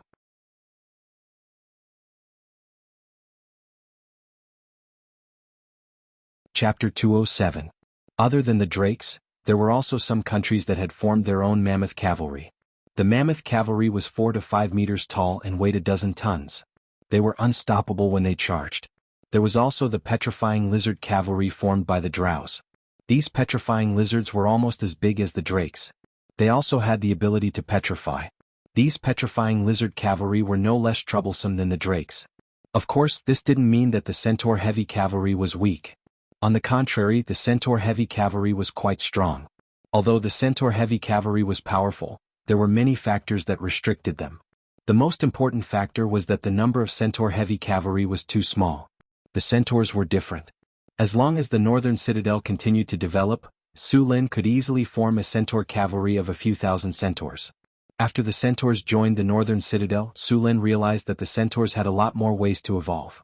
The first was the centaur herdsman, then the centaur recruit, then the centaur ranger, then the centaur elite archer, and finally the centaur marksman. The other advancement path was the centaur guard, the centaur heavy cavalry, and finally the centaur trampler. The appearance of these long-range and close-range cavalry instantly made up for Northern Town City's weakness. From now on, Northern Town City could rely on spearmen and longbowmen to fight head-on, while the centaur archers could circle around the flanks. The centaur heavy cavalry would be able to watch out for any openings in the enemy's defenses. Once they appeared, they would launch a surprise attack to break through the enemy's formation. It would be the deciding factor on the battlefield. Sullen's archers were equipped with iron scale armor with a chain mail inside. They weighed around 30 pounds, which was just right for the centaurs. They were equipped with a scimitar and a centaur longbow. The scimitar was a melee weapon that they used to chase after enemies or when enemies got close to them. Furthermore, they were equipped with iron scale armor and chain mail. These centaurs could also be used as heavy cavalry to charge into a formation. Of course, they would charge into a regular infantry formation. North Town City had captured more than 2,000 beastmen, gnolls, earth goblins, and earth goblins. The earth goblins, and gnolls were sent to the quarries and mines. Su Lin planned to sell the beastmen slaves to the human world since they were quite strong. One had to know that this world advocated force. Basically, there would be buildings such as the Colosseum in every city. Every day, gladiator performances would be held there. However, ordinary gladiator performances could no longer arouse the interest of the audience. Therefore, many gladiator arenas would carry out more thrilling fights. For example, they could hunt some ferocious beasts and give the gladiators some broken weapons so that they could fight those beasts to the death. Or they could capture some other races such as orcs, trolls, ogres, and other races and let the gladiators fight with these races. And so on. These cruel and bloody performances are very popular among humans. There were more than 1,000 beastmen captives. If they were allowed to work in the territory, they would be greatly affected if the beastmen rebelled. Therefore, to reduce the pressure, Su Lin planned to sell the beastmen captives as slaves. A strong beastman slave could be sold for at least 5 kinar, and a beastman warrior was even more expensive. Of course, if these beastman slaves could be transported to the southern provinces, the profits would be even higher. Su Lin had already divided these beastman slaves into many groups. He couldn't sell them in large quantities. Once someone found out, the price of the beastman slaves would naturally drop. This was something Su Lin didn't want to see. Therefore, he planned to sell them in batches. There was no humanity in the gladiator arenas. For those who pursued sensory stimulation, the most bloody and violent performances were especially popular. Cruel battles between beastmen and humans were very popular. Of course, this kind of gladiator show would consume a lot of beastman slaves. The beastman slaves Su Lin sold each time would be used up very quickly. After 2 or 3 times, all the beastmen would be sold out. The northern town city kept moving people from other lords' territories. The large number of people coming in slightly relieved the northern town city's manpower shortage. The foundation of the northern town city's Arc of Triumph was finally completed. The Arc of Triumph was made entirely of marble. Su Lin specially transferred thousands of people from other places to build it. The construction of the Arc of Triumph was very slow, mainly because of the large number of carvings on the marble. There were a total of 8 carvings of Su Lin commanding victories on the Arc of Triumph. For these carvings, Su Lin could only endure the slow construction. On the Arc of Triumph, the names of the soldiers who died in each war and the generals who made contributions would be engraved. This was also the honor of the northern town city soldiers. The Arc of Triumph was designed to be 23 meters tall, 44 meters wide, and 22 meters thick. It was a three-arched building. The Arc of Triumph was built in the Gothic style. There were also some carved angels on the pillars of the arches as decorations. On the left and right sides of the arches, there were also carvings of the soldiers of the northern town city. There were barbarian warriors, elite spearmen, half-elf longbowmen, drow warriors, centaurs, and so on. At the top of the Arc of Triumph, there was also a statue of Su Lin riding on a horse. The Arc of Triumph was a very large project. If there wasn't enough manpower, it would be impossible to build it without a year or two. During the construction, Su Lin specially used the stone-to-mud spell to merge the cracks on the Arc of Triumph so that it looked like a hole. After the beastmen were defeated, the northern town city became the most powerful force in the surrounding wastelands. Su Lin's work also became a lot easier. Now, other than the fixed daily training and inspection, his favorite thing was the various delicacies created by the halfling Frodo. Frodo even used some dragon meat and other ingredients from the Lord's Castle's warehouse to make magic dishes. Hathaway secretly supported him. Otherwise, why would Frodo take things out of the warehouse? Of course, Su Lin had to admit that Frodo's magic dishes tasted very good. Otherwise, there wouldn't be so many people coming after hearing about Frodo's new magic dishes. Johnson, isn't it your turn to patrol the mine today? Why are you here? Su Lin asked Johnson, who was arm wrestling with Boulder. Boss, I'm done with my patrol, Johnson hurriedly said.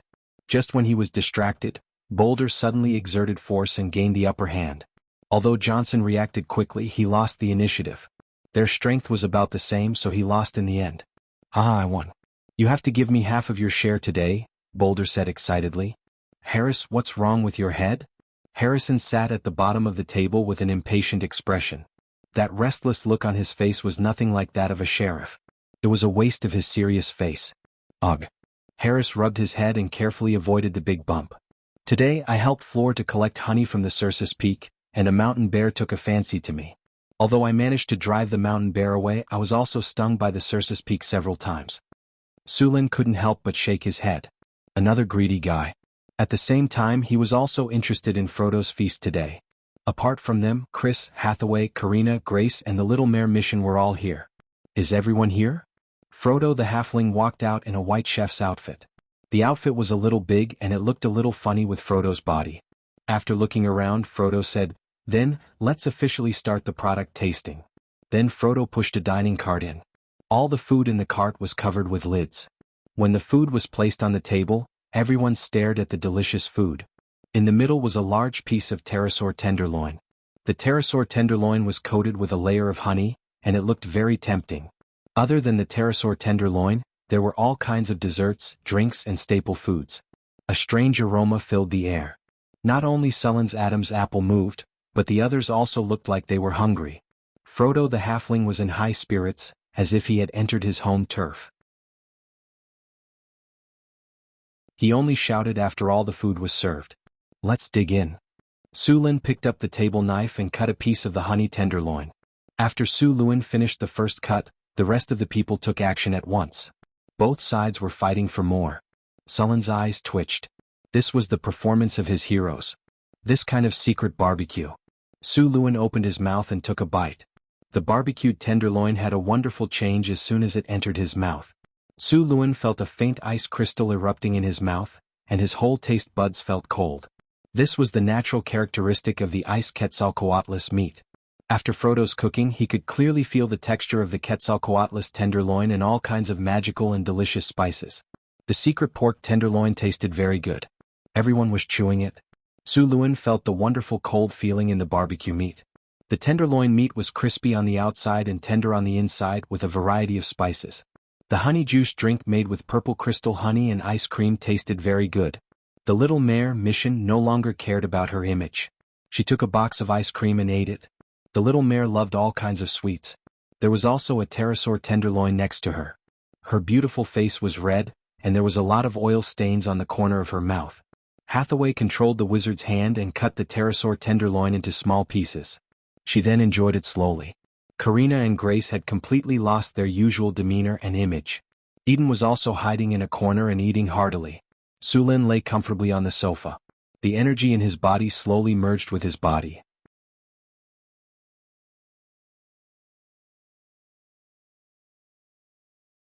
Chapter 208. Sulin's body felt warm. These magic dishes made with pterosaur meat and some precious magic ingredients were not only delicious, but also had some special effects. However, because Sulin's physical fitness was too strong, these magic dishes could not strengthen his body again. Although they could not increase his physical fitness, they could let his body recover quickly for a period of time and temporarily increase his magic resistance. Although these magic dishes did not have much effect on Sulin, they were still very effective on others. Hathaway had the best effect. These magic dishes were very effective on people with low physical fitness. As their physical fitness increased, the effect would gradually decrease. This time, the main ingredient was Cryopterus meat. It increased Sulin's ice resistance and doubled his physical recovery speed. The ones who ate the most were the two gluttons, Boulder and Johnson. However, magic dishes were not something that could be eaten casually. After seeing these two guys eating until their faces were red and their foreheads were covered in sweat, their whole bodies were like cooked prawns. Sir Sulin, these two can't eat anymore. The halfling Frodo looked at the two and quickly reminded, if they eat too much, their bodies won't be able to bear it. Sulin stepped forward and directly knocked out the two gluttons who were still fighting over the food. Then he threw them to the other barbarian guards and asked them to send the two guys back. This time, the food made by Frodo was very sufficient. Although the group of people ate and drank, they still did not finish eating. However, everyone was almost full, especially the few female spellcasters. They had small appetites to begin with. Don't waste the rest. Pack it up and take it back. Sulin looked at the people who were full and said, although the food was not made by him, the ingredients were provided by him. After hearing Sulin's words, the originally lazy people immediately became energetic and began to discuss the distribution of the food. Even Grace, who was always calm, did not give in. She argued until her face was red. However, they soon agreed on the distribution plan. Chris and Hathaway got the most food. The rest of them did not have much difference. Frodo was now the chief gourmet consultant of the northern town. Of course, this was recognized by Sulin. Every month, Sulin would give him some money and various magic ingredients for experiments. At the same time, he would also teach him a few new dishes. This former adventurer had been completely led astray by Sulin. Although Sulin was not a chef in his previous life, as a veteran of the foodie nation, he knew how to eat even if he did not know how to cook. In his previous life, there were 8 major cuisines and other minor cuisines. Although he did not remember all of them, he still knew dozens and hundreds of them. After distributing the food, Sulin left with Chris and Hathaway. After eating a magic dish, it was necessary to exercise. Sulin had eaten a lot, so he felt a little hot. Of course, this was a normal reaction. He was going to take Chris and Hathaway for an after-meal exercise. With a fast recovery buff, Hathaway and Chris were no match for him. However, they also had their own unique skills. For example, Hathaway's use of grease was absolutely superb. The feeling could only be described in one sentence: indulge in the smoothness of silk. As a succubus, Chris's physical fitness was much higher than Hathaway's. Her coordination was also very good. All kinds of rope skills and postures were perfect. Sulin felt that she was better. However, she was still no match for Sulin. In the end, it was Angela and Anna who came to the rescue. It was a quiet night. Since there were no other threats in the wasteland, Sulin began to prepare to build new cities around his territory. According to the current immigration rate, the city would have 50,000 people in a year at most. Other than the refugees from Florence, the city had also accepted a barbarian tribe. As the new ruler of the wasteland, Northern Town City was not as violent as the orcs. There were many barbarians living in Northern Town City, and the nearby barbarian tribes knew about it. On top of that, the living conditions in Northern Town City were quite attractive to the barbarians. The reason why the barbarians did not submit was because they knew the rise of the city would alert the other 2 large tribes in the wasteland. There would be a great battle when the time came. No one had high hopes for the city back then. No one had expected the situation to suddenly change. No one had expected the orcs to be defeated by the city after defeating the Centaur tribe. Then, the remnants of the Centaur tribe directly joined the Northern Citadel. The Northern Citadel became the only overlord in the wilderness. The other tribes naturally knew what to do. However, these tribes weren't as important as those who had fought alongside the Northern Citadel, so Su Lun didn't treat them well. In other words, if they wanted better treatment they had to contribute to the city. It was the foundation of the city. After the first barbarian tribe submitted and was accepted, the other barbarian tribes were also moved. There were not many large tribes in the wasteland, but there were countless small tribes with 100 or 200 people. These small tribes were always in a precarious situation. Who knew when they would be destroyed or swallowed by other tribes? In addition to other tribes, there were also some powerful magical beasts in the wilderness, such as the ice Quetzalcoatlus killed by Su Lun. If they were targeted by them, those small tribes would have no power to resist. The number of barbarians in the city had greatly increased after the barbarians submitted. Although these barbarian tribes only had 100 or 200 people, they were still a lot. Soon, the number of barbarians in the city had exceeded 1,000, and the growth did not slow down at all. Su Lin ordered the army to start recruiting barbarians. He was going to use them to form a heavy infantry.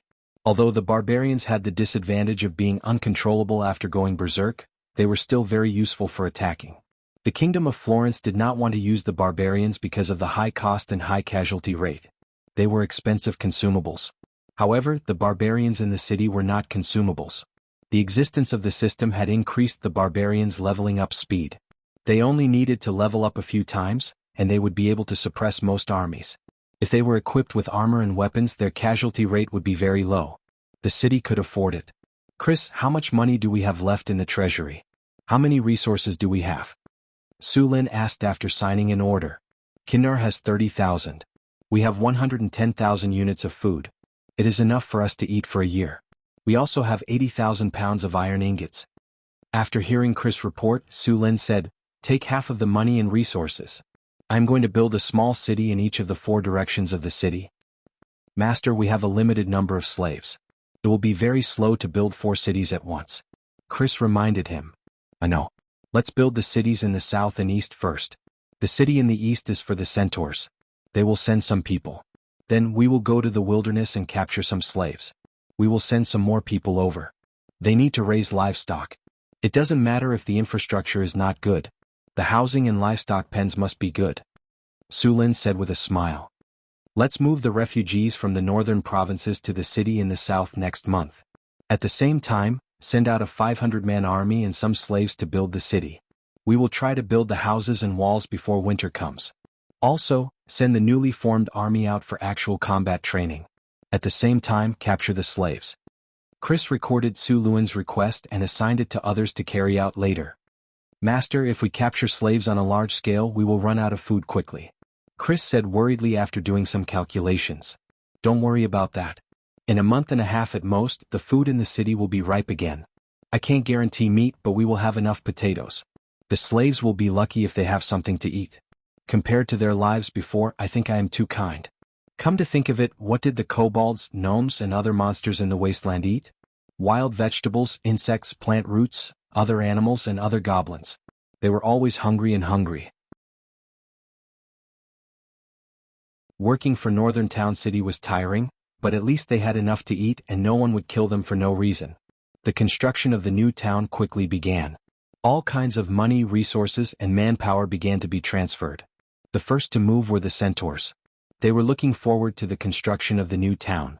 At least with the protection of the city walls, they would have more time to react if they were ambushed again. The construction of the city in the south also started. The new city was about 50 miles south of the city. It was not too far away. If they were ambushed, they could hold on until the city's army came to their rescue. There were 500 soldiers stationed here. Once the city expanded, the size of the army would increase accordingly. After the new city was built, the 3 cities would form a triangle. The area within the triangle would be controlled by the city. Humans used this method to expand their territory when they were exploring the wilderness. The 500-man army escorted 3,000 refugees and even more slaves and resources to the new city in the south. Su Lin personally led the team. The new city was built next to a lake. The lake was huge. Su Lin took a quick look and found it was a few times bigger than the city. There were plenty of aquatic products in the lake and the land was fertile. Su Lin quickly decided to build the new city next to the lake.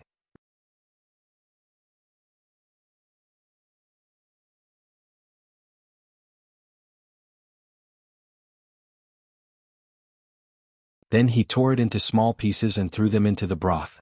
The fragrant and delicious broth softened the originally dry and hard black bread. After swallowing the soft bread and the hot broth together, a warm feeling enveloped his body. His stomach, which was rumbling with hunger, also felt satisfied. The soft stewed beef was paired with some vegetables, and the taste was not bad. The potatoes were soft and glutinous. With a gentle press of the tongue, it mixed with the fragrant meat broth and was swallowed into the stomach. Black bread was not bad. In fact, it depended on the materials used to make it. Back in Kalen City, most merchants sold black bread with a lot of bran, pebbles, and even wood shavings, so the price was very low. It only cost 2 coppers. This kind of bread was a little soft when fresh out of the oven, but it could be used as a weapon after cooling down. The black bread made in Northern Town City was not like this. There were no wood shavings, pebbles, or other random things in it. The good thing about black bread was that it was easy to store. Northern Town City made a lot of black bread to use as dry rations. After breakfast, Su Lin led the soldiers of Northern Town City to patrol around Mirror Lake. The morning breeze blew away the mist, and the soft sunlight shone down. A thin layer of mist surrounded Mirror Lake in the early morning. It was like silk, faintly discernible, reflecting the surrounding scenery. It was like a fairyland. Su Lin left 400 soldiers to protect the camp. He personally led 100 people to explore the surrounding environment. Su Lin was not familiar with Mirror Lake, but with such an abundant water source, there must be many tribes living nearby. In addition to these tribes, Su Lin also wanted to make sure there were no powerful magic beasts living nearby. He needed to clear out the dangers around Mirror Lake City in advance. Not long after, a faint sour smell floated in the air. It smelled like excrement or green bubbling sewage. Su Lin frowned. He was very familiar with this smell. Many goblins, kobolds, and gnolls had this smell in their territories. Soon the scouts at the front came back with news. Sir, the scouts have reported that they found a kobold tribe of over 1,000 people in the eastern forest. A soldier hurried over to report. Over 1,000 people. Mirror Lake City just happens to be short on manpower. Bring some people with me to capture these kobolds, Su Lin said directly. Half of the 100 soldiers he brought with him were new recruits. Even so, new recruits were enough to deal with monsters like the kobolds. Su Lin brought the scouts closer to the kobold tribe. The kobold tribe was located in the forest. These kobolds had gathered a lot of wood and mixed it with mud and hay to build some low shacks. There were pits in the shacks. These half-underground shacks had better insulation. The pits were where they lived. There was some hay and dried branches inside. Some even had a few pieces of dirty fur or black cloth. There were 2 or 3 kobolds in each shack. Su Lin frowned as he endured the suffocating smell. Every time he came to the natives' camp, Su Lin felt like he was being attacked by a biological weapon. Northern Battlefront City was very experienced in dealing with kobolds. First, the longbowmen would fire 2 rounds of arrows. Then, the barbarians in heavy armor would charge and break through the kobolds' defense line. Then, the spearmen would form a formation and attack. If they were defeated in 1 round, then they would chase and capture slaves. If they were not defeated, then they would attack again. When a large group of people approached, no matter how well they hid, they would still make a lot of noise. At the very least, the birds and insects would alert them. Some kobolds had already noticed the commotion around them. Then many kobolds picked up their weapons and prepared for battle. Sir, should we make a move? A captain came to Sullen's side and asked in a low voice. Go. Take care of it quickly.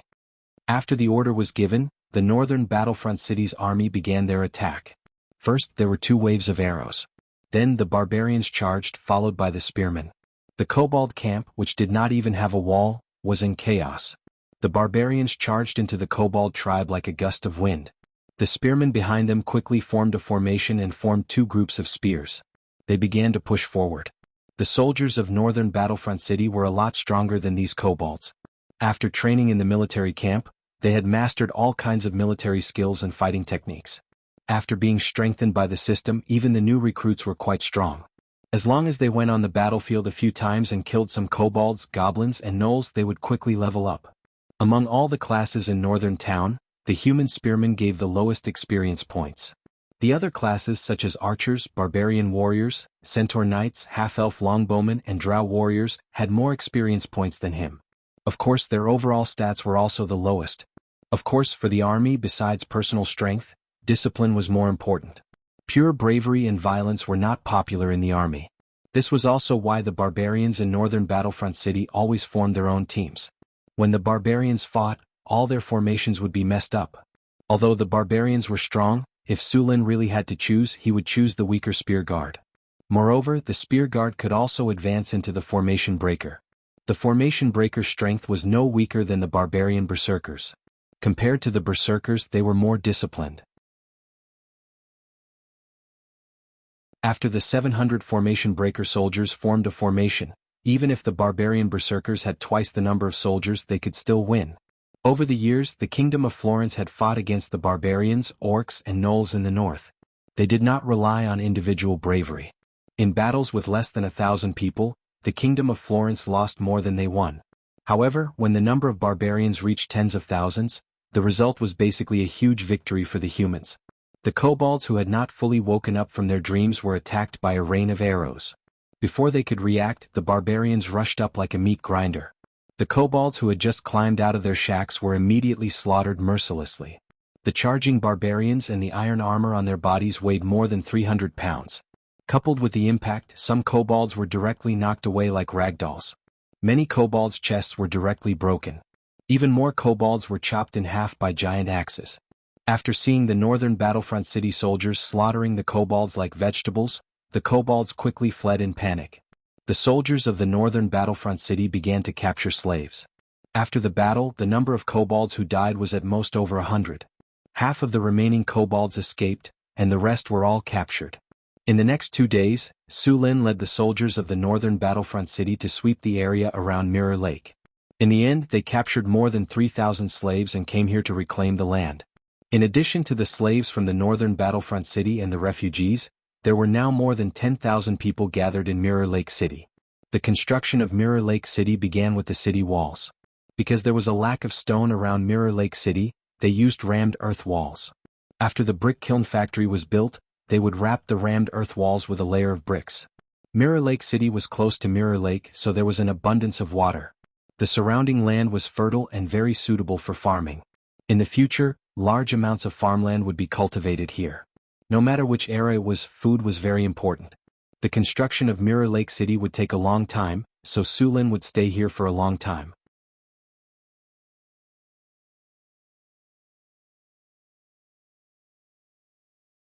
Chapter 210.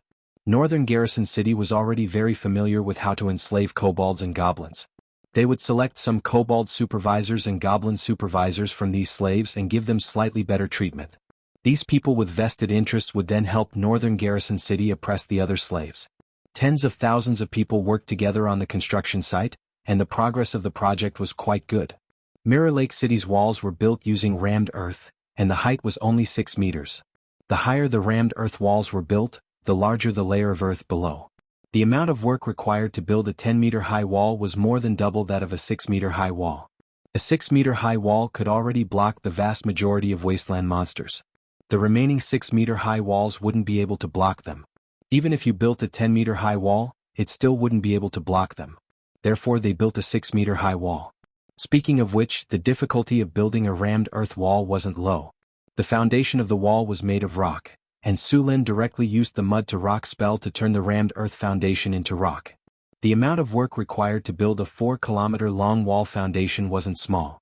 Fortunately, it wasn't built in one go. The rammed earth used for the wall wasn't casually dug up. The excavated earth needed to be filtered first, and the stones and other debris inside were picked out before the earth was steamed. This was done to kill the grass seeds, insect eggs, and other things inside. After that, the steamed earth was used to tamp the earth layer by layer. Although the wall made this way couldn't compare to rock, it was still very hard. In Sullen's previous life, he read a historical record about ancient city building. In it, there was a city called Tongwan City. In order to build this city, the walls were built using glutinous rice juice, white silt, sand, and slaked lime mixed with a certain proportion of cooked earth. Moreover, what made people's scalp numb was the strictness of the construction supervisor. During the inspection, the soldiers were to use iron awls to pierce the wall. If they could pierce an inch into the wall, then they would kill the worker who built the wall and fill the wall with their corpses. If they couldn't pierce the wall, then they would kill the soldier. This city became a famous city at that time. Even in his previous life, 1,000 years later, more than half of the ruins of Tongwan City were still preserved.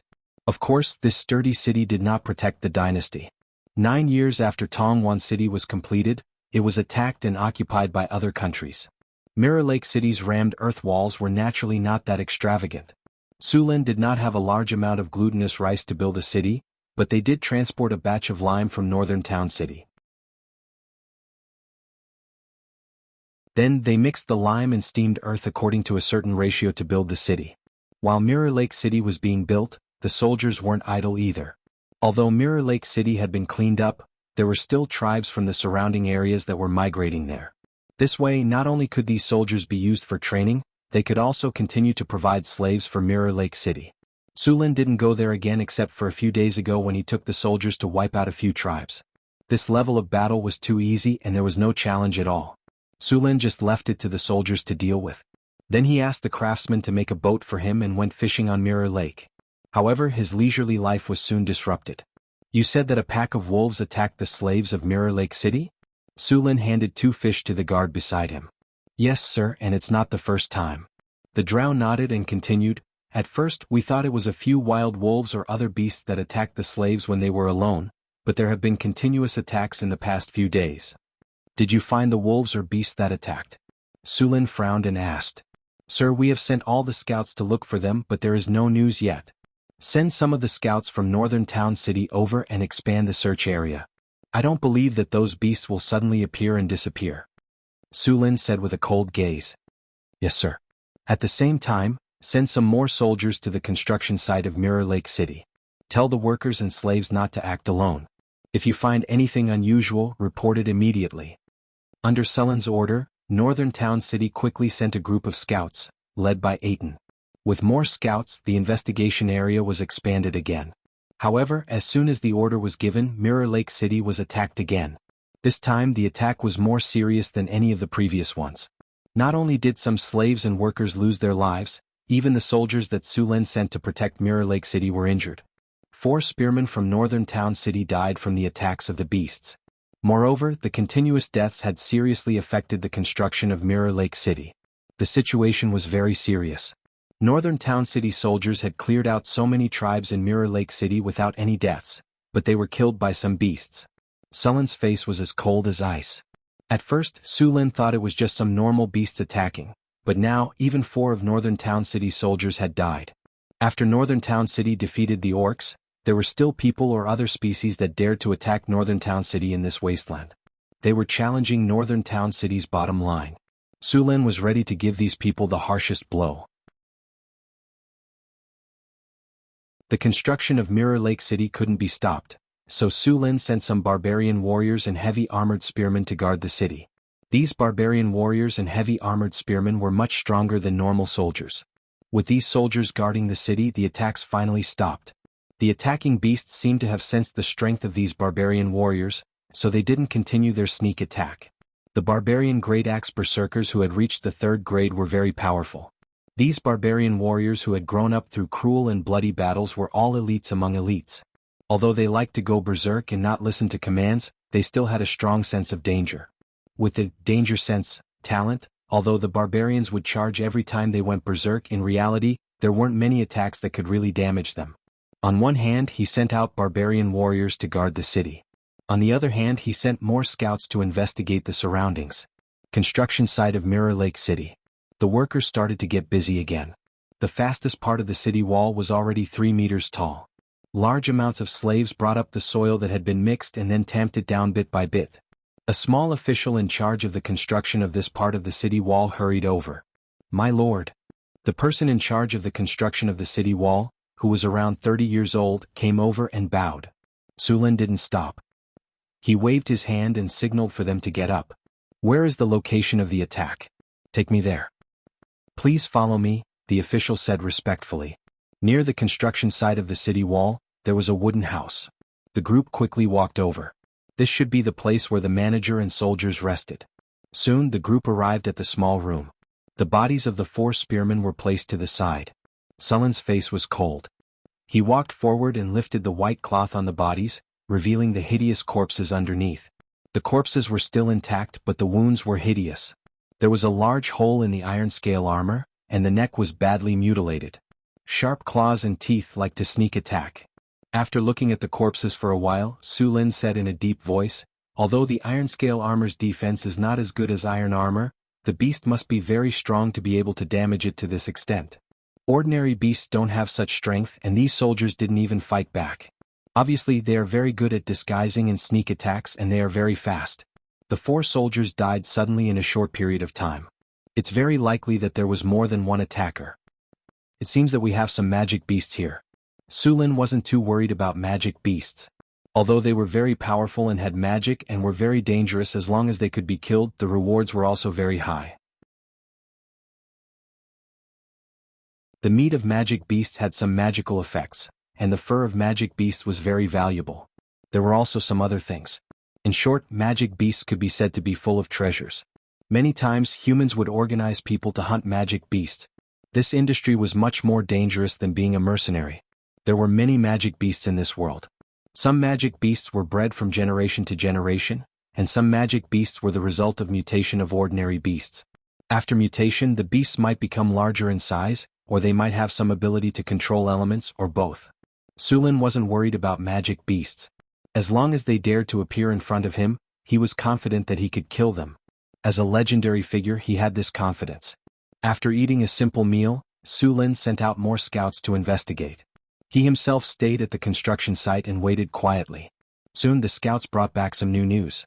Some wolves were found in the forest northeast of Mirror Lake, but they were just ordinary beasts. Soon night fell and all the workers and slaves began to return to the camp. Some of the slaves couldn't live in the camp, so they could only live behind the walls of Mirror Lake City. In the past they used to take turns to work at night, but after the attack they stopped working at night. With the presence of the barbarian warriors, the attackers didn't appear. They obviously had a high command and it wouldn't be easy to catch them. If the barbarian warriors kept guarding here, it was very likely that they wouldn't appear. Su Lin didn't want to keep the barbarian warriors here. So he planned to let the barbarian warriors go back, and he would stay here and wait for the attackers to appear. After letting the barbarian warriors leave, Su Lin hid behind the city wall and closed his eyes to sleep. Time passed and the attackers didn't appear. Su Lin didn't rest. With his current physical condition, he wouldn't have a problem even if he didn't sleep for a few days. The night grew darker and the night wind blew, bringing with it a whining sound. Some of the bonfires in the camp were gradually extinguished. It was close to 2 in the morning. This was the time when people were the most sleepy, and also when their defenses were the most lax. Just then Su Lin, whose eyes had been closed, suddenly opened his eyes. A flash of lightning flashed across his eyes.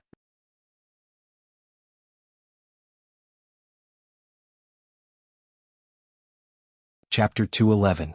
Finally. Su Lin sneered. Ah. A few screams suddenly sounded in the silent night sky. A lightning flashed and Su Lin had already rushed up. The hard ground was directly cracked. After arriving at the scene in an instant, Su Lin saw a few ice-blue shadows moving quickly. In the blink of an eye they pounced on Su Lin. Their sharp claws flashed with cold light as they grabbed at Su Lin's neck. The chill made Su Lin's skin tighten. He exerted force on his feet, and his body that was originally rushing forward suddenly stopped. The lightning on the purple dragon halberd in his hand surged, and a dazzling lightning was drawn in the darkest time before dawn. Bang! The lightning exploded, and the several ice-blue shadows that had rushed towards Su Lin were sent flying backwards at a faster speed than before. The shadows rolled on the ground and stood up again. At this time, Su Lin finally saw the appearance of these attackers. These attackers were tall and very similar to wolves, but their fur was ice blue. They were at least 1.5 meters tall at the shoulder and more than 2.4 meters long. Their claws and teeth were sharp, and there were some ice crystals that appeared when they breathed. Winter wolves? Su Lin's eyes flashed. He had already recognized these giant wolves. These were the magic creatures that lived in the northern wasteland, the winter wolves. They were also the most dangerous of all the wolf creatures. Not only were they big, but they could also use ice spells. They were immune to ice spells, but fire spells would cause double damage to them. Winter wolves usually formed a pack of 5 to 6 wolves. Sometimes they would also act together. More importantly, winter wolves were very intelligent, on par with ordinary humans. They also knew the common language and the language of giants.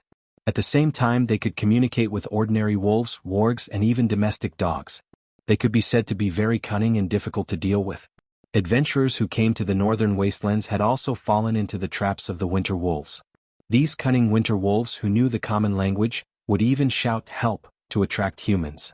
Often, careless adventurers would fall into their traps. Of course, although winter wolves were dangerous, their fur was very popular. Ordinary winter wolf fur was sold for 2,000 kinnar. Winter wolf fur could be made into cloaks, boots, robes and other magic items that could resist cold. Some of the fur with beautiful colors could be sold for a higher price. Only your own fur was more expensive. The most popular ones were dragon penis and dragon skin. Dragon penis would be crazily fought over as soon as it appeared, and dragon skin could be made into light leather armor. In reality, wyvern eggs weren't very popular among adventurers. Wyverns had a low chance of hatching, and they were difficult to tame after hatching. In addition, feeding a wyvern cost a lot of money. Hence, only a few great lords and countries would breed wyverns. The 5 winter wolves in front of him stared at Su Luan with their blue eyes. The attack just now made them hesitate, but Su Luan did not give them time to think. He moved and rushed toward one of the winter wolves. Since the attackers were winter wolves, Su Lin would not let them go. Seeing Su Lin rushing over, the winter wolf wanted to dodge, but it was too late. It could only open its mouth and use frost breath on Su Lin. The other winter wolves saw Su Lin's attack and did not hesitate to attack Su Lin. Although the winter wolves were strong, they were only level 3 magical beasts. How could they be a match for Su Lin? The frost breath only caused some frost to appear on Su Lin's body. In the blink of an eye, he recovered without even frostbite. The lightning wrapped around the purple dragon halberd exploded in an instant. The surrounding 3 meters was covered in lightning. The paralysis effect of a single lightning bolt was limited. The Constitution had a high chance of immunity, but with a large amount of lightning gathered, the paralysis rate rose sharply. The winter wolves were paralyzed as soon as they pounced. Su Lin's purple dragon halberd swept across, and the 5 winter wolves were beaten back again. At the same time, they were all wrapped in lightning and could not move for a moment. Su Lin shook lightly, and the layer of frost on his body shattered and disappeared. With his current resistance, the 5 frost breaths did not cause much damage. The winter wolf's frost breath was far less powerful than Cryopteris. Taking advantage of the fact that the winter wolves could not move, Su Lin's purple dragon halberd quickly slashed across their throats. Scarlet blood gushed out, and the 5 winter wolves quickly lost all signs of life. Adventurers who came to the northern wastelands all knew that if they had a conflict with the winter wolves, they had to be ruthless and kill them all. Otherwise, they had to be constantly on guard against the winter wolves' revenge. The winter wolves would always remember their hatred and let that hatred settle, accumulate, and grow in their hearts until the day they took revenge again. Once the wolf pack replenished their strength, they would go on an expedition again and take revenge for every member that had died. The life of the 5 winter wolves quickly drained away. Soon, the light in their eyes dimmed, and their life force dissipated completely. A wave of hurried footsteps hurried over. It was 2 teams of fully armed barbarians. "Sir, those 5 winter wolves are the murderers. Take care of them and skin them. Remember to be careful," Su Lin said with a wave of his hand. "Send a team to search the surroundings and see if there are any that escaped." The winter wolf's fur was very precious. The barbarians' craftsmanship had long been masters of skinning. They easily skinned the entire winter wolf's fur intact. Seeing the complete winter wolf's fur, Su Lin was amazed at the beauty of the winter wolf's fur. The ice blue fur was very soft. This kind of high-quality fur was not only used to make magic equipment, but it was also bought by noble ladies who loved beauty to make cloaks. 5 winter wolf's fur could be sold for at least 10,000 kinnar, but Su Lin did not plan to sell it. Such beautiful fur was warm in the winter and cool in the summer. He planned to find a few high-level tailors to make cloaks for Chris and Hathaway as gifts. "Sir, a pack of ferocious wolves has been discovered in the forest," a drow hurriedly reported at this time. "Send someone to eliminate them directly." Su Lin did not care. These ferocious wolves should have been summoned by the winter wolf, but they were obviously not used. A team of barbarians hurried over with a team of spearmen and longbowmen. When dawn came, all the ferocious wolves were either killed or escaped. Then there was a batch of wolf meat in Mirror Lake City as food reserves. Without the threat of the winter wolf, the progress of Mirror Lake City accelerated again. Even Su Lin stopped fishing and cast mud to stone on all the foundations of the city walls. Finally, after 2 weeks, the city walls of Mirror Lake City were finally built. Su Lin was relieved. These days he had cast mud to stone close to the last time. If it were not for the mana recovery effect of the tungsten steel, his energy would have been drained. The city walls had a circumference of 4 kilometers, a square shape and a height of 6 meters. Such a small city did not originate from the Kingdom of Florence, but it was the second city in Sulin's territory. A lot of soil had to be excavated during the construction of the rammed earth city walls, so Sulin directly asked them to dig a moat outside the city walls. The moat was 10 meters wide and 3 meters deep. The two ends were connected to Mirror Lake next to it. City wall, Mirror Lake city, rammed earth city wall, height 6.12 meters, length 4.02 kilometers. The establishment of the city wall symbolizes that the city has defense and that the land has officially entered the era of civilization from the barbaric era. City defense plus 10, popular sentiment plus 8, civilization plus 3, stability plus 5, rammed earth city wall defense against water attacks minus 15. With a city wall, the people have a sense of security. Moat, Mirror Lake city, width 10 meters, depth 3.21 meters, length 4.8 kilometers. The construction of the moat increases the difficulty of the enemy's attack. At the same time, it promotes water transportation. Defense against water attacks plus 10, city defense plus 8, popular sentiment plus 3, prosperity plus 3, transportation plus 2. The construction of the moat and the city wall gave Mirror Lake city a certain level of defense. A new city, Mirror Lake city, under construction, appeared on Sulin's system panel. After the construction of the city wall was completed, Sulin immediately built a warehouse in the city and transported all kinds of resources to the warehouse for storage. Then all the slaves and workers were moved to the city to live. Because of the city wall, the safety was guaranteed. Sulin first arranged for the craftsmen to build houses. Because of the lack of time, the conditions of the houses were simple. They were just large bungalows and each room could accommodate dozens of people. The construction of such rooms was fast, and a dozen of them were built in 1 or 2 days. Then he let the workers and refugees live in them. As for the slaves, he built some fences. It was almost summer and the temperature was comfortable. Even if the kobolds and goblins were outdoors, they would be fine. After the construction of the city wall was completed, he needed to build the residences, city lord's mansion, barracks, shops, port, and other buildings. After the construction of North Town City, he had trained a large number of skilled workers. These buildings could be built slowly. Sulin handed the safety of Mirror Lake City to Aiton. The 500 North Town City soldiers were all left here. Sir. Just as Sulin was giving Aiton the task, a guard hurried over with a bad expression. What's wrong? Sulin raised an eyebrow. Is there an enemy? No, there's a problem with the workers' dormitory that was built 2 days ago, the guard said hesitantly. What's wrong with the workers' dormitory? You should go take a look yourself, the guard said evasively. Sulin nodded and followed the guard to the workers' dormitory. Soon, the group arrived at the workers' dormitory. There were already soldiers standing guard outside. Sulin passed through the blockade and walked into the room. He immediately saw a dozen muscular men hugging each other. Some of them were even half-naked, ready to fight. It was a very uncomfortable scene. Sulin felt the hairs on his back stand. His butt tightened. Separate them and lock them up, Sulin said with a dark face. A group of soldiers rushed in and dragged these people out. Sulin looked around the room in shock. Workers' dormitory, comfort plus 8, stamina recovery plus 10, broken back affection plus 22, mutual affection plus 20.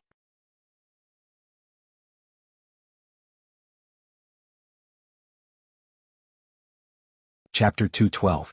Broke back love? Mutual affection? What kind of attribute was that? Like hell, I'll be happy with you. Sulin was speechless. He hurriedly left the house. Tear down this workers' dormitory, Sulin said with an ugly expression. If this house was left for a while longer, all the workers inside would become gay. By then, Mirror Lake City would have to change its name. A team of craftsmen immediately came forward with all kinds of tools and began to tear down the house. This kind of house was simple to build and easy to tear down. After a series of clanking and clanking, the house quickly became a pile of ruins. Burn all the wood and dump the soil. Then build a new workers' dormitory, Sulin ordered. While they were rebuilding, Sulin went to check the attributes of the remaining workers' dormitory.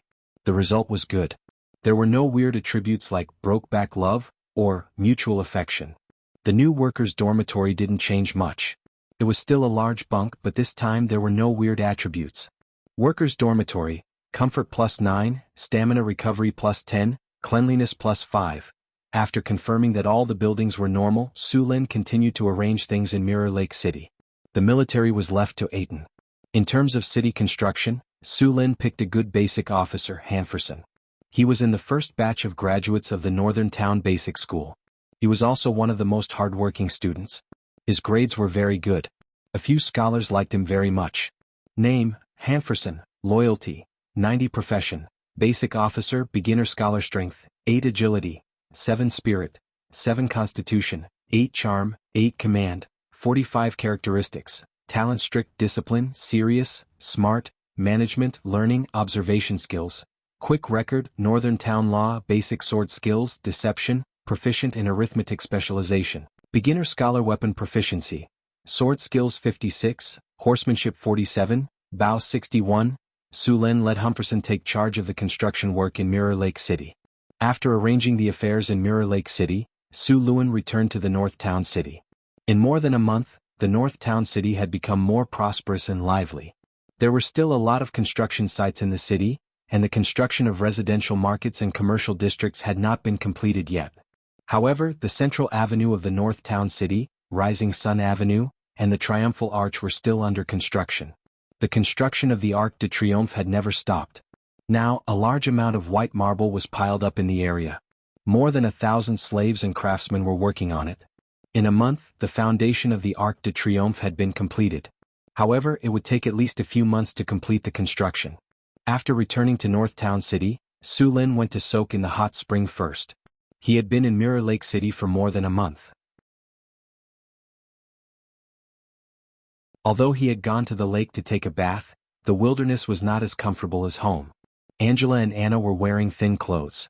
The half-elves were tall and slender, and their waists were thin like willows. The curves of their backs were round and their waists were slender. The thin clothes on their bodies were faintly discernible, revealing their white jade-like arms and legs. Even their delicate features were somewhat similar. They looked like a pair of twin flowers. After soaking in Sullen's water, they looked even more charming. At this moment the two were helping him massage his body. The thin clothes on his body were quickly soaked by the hot spring.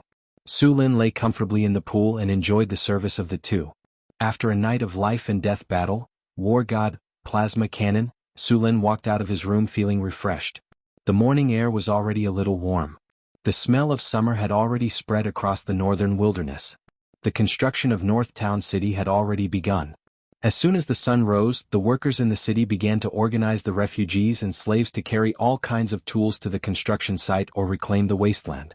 North Town City had the harvest altar, so the land around the territory had been enhanced. Therefore, the food production had always been good. Many of the refugees and slaves who were farming were envious. They didn't even dare to think about such good land in the past. Now, as long as they worked for 5 years and accumulated enough work points, they would be able to exchange for a piece of land that belonged to them at the city hall. Seeing the city getting busy, Su Lin also felt a sense of accomplishment. In less than a year he had built a city from nothing in the wilderness. Su Lin had a simple breakfast and then went to the Arc de Triomphe. The marble used in this wonder of a building needed to be fused with stone to mud. The Arc de Triomphe was made of large pieces of marble. After being transported back from the Sierra de Lotus, they were polished by stonemasons and then carved by master sculptors. These carved pieces of marble would be marked and placed according to the marked numbers. The Arc de Triomphe had 8 large reliefs. There were also statues of all kinds of flowers, birds, angels and monsters. All of the master sculptors in North Town City were gathered here. Su Lin even spent money to hire some master sculptors from the northern provinces. The Arc de Triomphe wasn't just a simple arch. The Arc de Triomphe on the blueprint had a hall, staircase and exhibition room. This place would display the contributions and sacrifices of North Town City in previous wars. At the same time, the battle spirit stone was also placed in this exhibition room. As a matter of fact, the Arc de Triomphe and the Martyr's Palace on the blueprint of the wonder of a building that Su Lin had obtained. However, Su Lin didn't have the blueprint of the Martyr's Palace. The two buildings complemented each other. After fusing all the marble pieces of the Arc de Triomphe, Su Lin left the place. Although North Town City's infrastructure was more than half complete, there were still many places that needed upgrading. For example, the barracks and the training ground. In order to ensure North Town City's prosperity, they had to have enough military force to protect themselves. Otherwise, everything before them would be nothing but an illusion. After a few expansions, the barracks in North Town City were no longer enough. Now that the city had been upgraded, the barracks could be upgraded as well. Upgrading the barracks wasn't too difficult. Su Lin gathered 100 blacksmiths and 500 slaves and started upgrading them. The barracks, toilets, armory and bathrooms in the barracks were all upgraded. A lot of training equipment was added to the training ground next to the barracks. Su Lin even built some of the training equipment he used in his past life, such as the balance beam, uneven bars, parallel bars, horizontal ladders, obstacle training ground, spear training ground, shooting range and a training ground. Boss, what are these things? Are they useful? Standing next to Su Lin, Boulder looked at the balance beam, parallel bars and obstacle training in front of him and asked with some doubts. He knew that those stone locks and horizontal bars were used to train strength, but what were these things for? Su Lin said proudly, "These are good stuff. The balance beam can train a soldier's sense of balance. The obstacle training can help them pass through obstacles quickly. The horizontal ladders are, how can these simple things be so useful?" The others beside him didn't believe it either. The results of modern scientific training over a few decades were no joke. Su Lin glanced at them and didn't say anything else. What was the point of talking about it?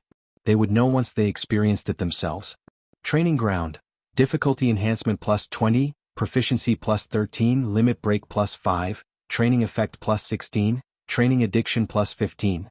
The newly upgraded training ground was much better than the previous one, and the various attribute enhancement effects were also very strong. What surprised Su Lin even more was that there was a limit-breaking effect. What was the effect of this effect? Could it help soldiers break through their limits and become heroes? If that was the case, Su Lin was going to make a fortune. If you want to know how effective it is, why don't you give it a try? Su Lin said to them. Sure. Johnson nodded and led some soldiers into the training ground. The food supply for the soldiers in northern town city was abundant. Even the new recruits looked like healthy young men, let alone the veterans. The amount of food and meat consumed in the barracks was a lot higher than anywhere else in northern town city. Not all the soldiers in this world were as rich as northern battlefront city. The soldiers in the northern provinces were lucky if they could get 2 meals a day. Most of the time, apart from the personal guards, the rest of the soldiers were recruited at the last minute. They would enter the battlefield after some simple training. Only the elite soldiers would get 3 meals a day. Even so, they would only get some meat every few days. The soldiers in northern battlefront city had meat every day. Only the personal guards of nobles were treated like that. Most of the soldiers in the city were farmers. They usually farmed and were given a spear when needed. In other words, they were cannon fodder. Every soldier in northern battlefront city was an elite. According to the game, they were elites. The generals were like mini-bosses. In the training ground, after Su Lin explained the usage of various equipment, the soldiers began to train. The loud slogans sounded. Su Lin asked someone to bring a reclining chair, and then lay leisurely in the shade of a tree to watch the soldiers train. The soldiers soon realized that the seemingly simple training was not as simple as it seemed. They could feel the pressure when they entered the training ground. It felt like their bodies had become a lot heavier. They followed the steps of the training. The soldiers soon fell in love with the training method. They continued to train tirelessly. It didn't take long before the ordinary soldiers couldn't take it anymore. They were all exhausted, but even so, these people still wanted to continue training. Su Lin realized something was wrong when he saw the situation. He asked them to stop. "Boss, why did you ask us to stop? We haven't finished our training yet." Johnson said excitedly. "Look at those soldiers. Do you think they can still be trained?" Su Lin glared at him. He mumbled to himself, "Is training addiction really that effective?"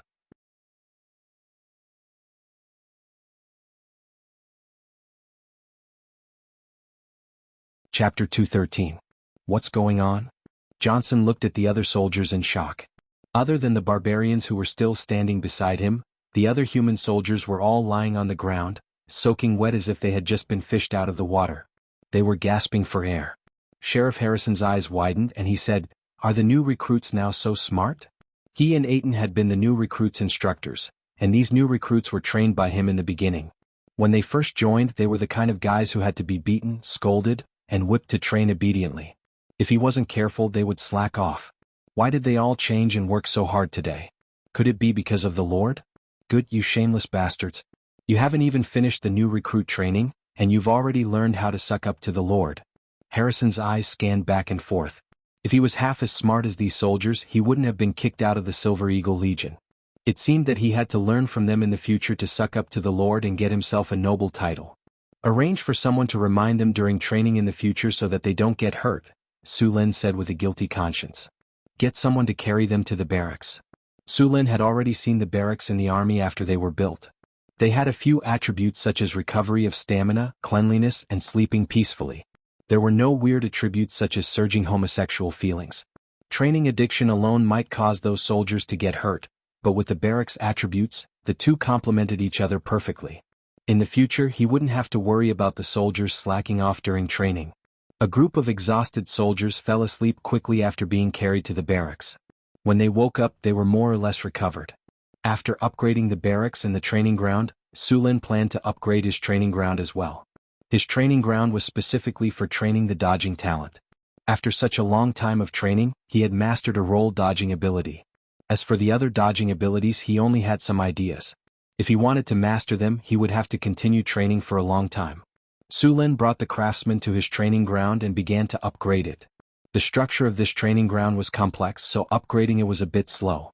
It would take at least 2 days to complete the upgrade. Sulin left after looking at it for a while. He didn't plan to wait here forever.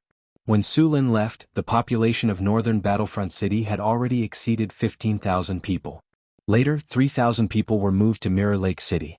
However, after the caravan manager, Jean, spent a lot of money to recruit people, the population of northern Battlefront City did not decrease.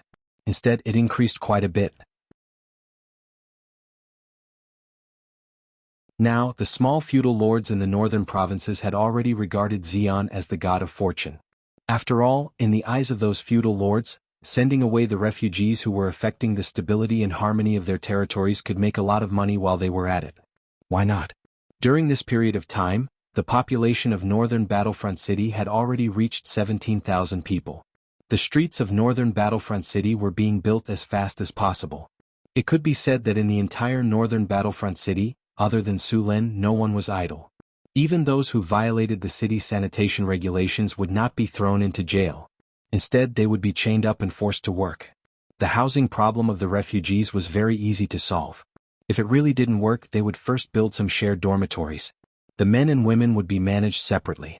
Food was also quite abundant in northern Battlefront City. With housing and food to eat, the refugees would quickly settle down. After settling down, the refugees would be assigned to various construction sites to work. Right now, northern Battlefront City lacked basic-level officials. Although basic-level officials didn't have high positions, they still had to carry out many policies in northern Battlefront City. They still had a lot of power, so it was inevitable that some of them would abuse their power and accept bribes. Some of the basic-level officials had too little professional knowledge, so they could only make do with it. Although northern Battlefront City had a basic academy to train officials, it still took some time to train a basic-level official. There were just too many illiterates in this era. The growth of the basic-level officials couldn't keep up with the growth of the population. It was very difficult to supervise the basic-level officials. In ancient China, there was a saying that the royal power was not allowed in the countryside. It meant that the power of the dynasty could only reach the county level. The basic-level officials were all local gentry, clans, and elders. There were still many remnants of this situation even in modern times. Sulin grew up in the countryside in his previous life. He had seen the basic-level officials. To put it bluntly, 2,000 years ago in the countryside, basic-level officials were almost the same as the underworld. Later on, when information technology became more advanced and the supervision became stricter, things slowly improved. Sulin couldn't do anything about this for now. It was useless to build more schools if there weren't enough teachers. However, Sulin still had a lot of ways to deal with abuse of power, corruption, and accepting bribes. He built a prison in the past. It was quite effective, but he didn't use it on the basic-level officials. However, after this kind of illegal behavior happened again, he planned to make visiting the prison as the first stop for the officials. In order to enhance the effect, Sulin also planned to upgrade the prison. Although the prison in the past was effective, wouldn't it be better to enhance the effect? Since he had already thought of it, he would do it. Early the next morning, Sulin put down Chris and Hathaway who were wrapped around his body. He walked past Angela and Annie who were sleeping soundly beside him and swung a pendulum to the bathroom at the side to wash up. After a simple breakfast, Sulin found a group of craftsmen to bring him to the prison. There weren't many people in the prison in northern Battlefront City at the moment. Most of them had been brought out to do voluntary labor.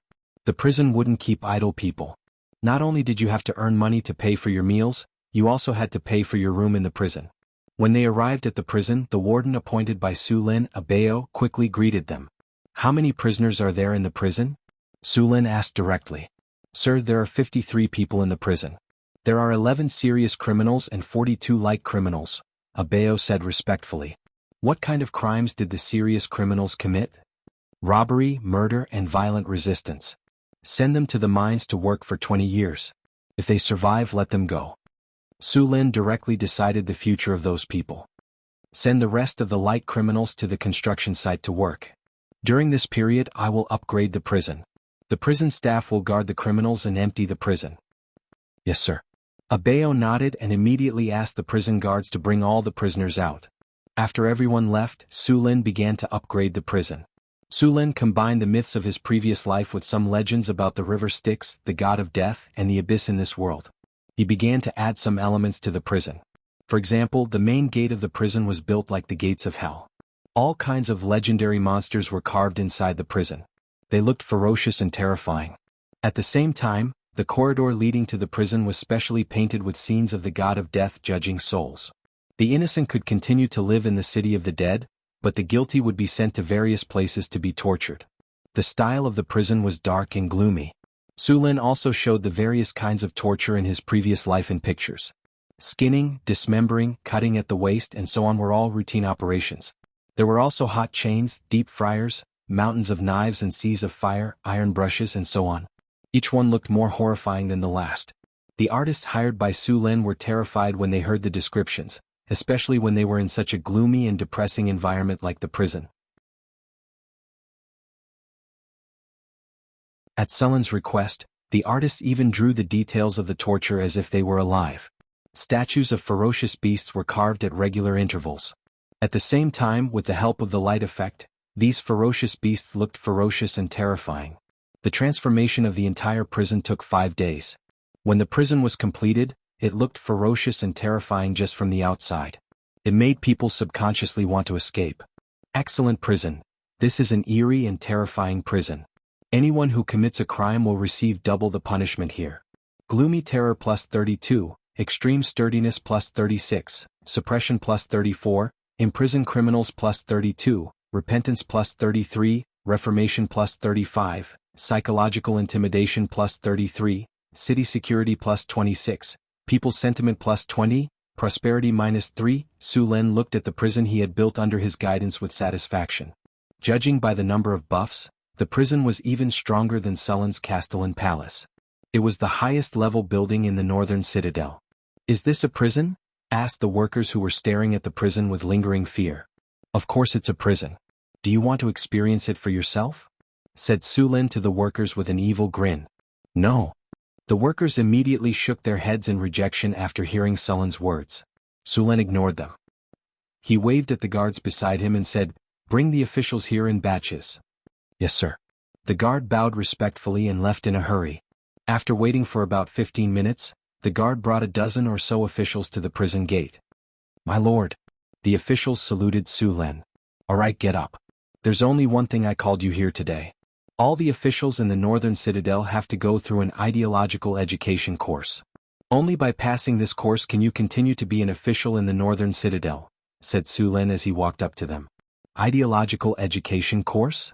Everyone looked at each other. "Yes, ideological education course." Su Lin nodded. He pointed at the prison and said, "The course is simple. Come with me and the guards to visit the prison later. It won't take long." Su Lin glanced at everyone calmly and said, "Let's begin." Then a guard led Su Lin and the officials into the prison.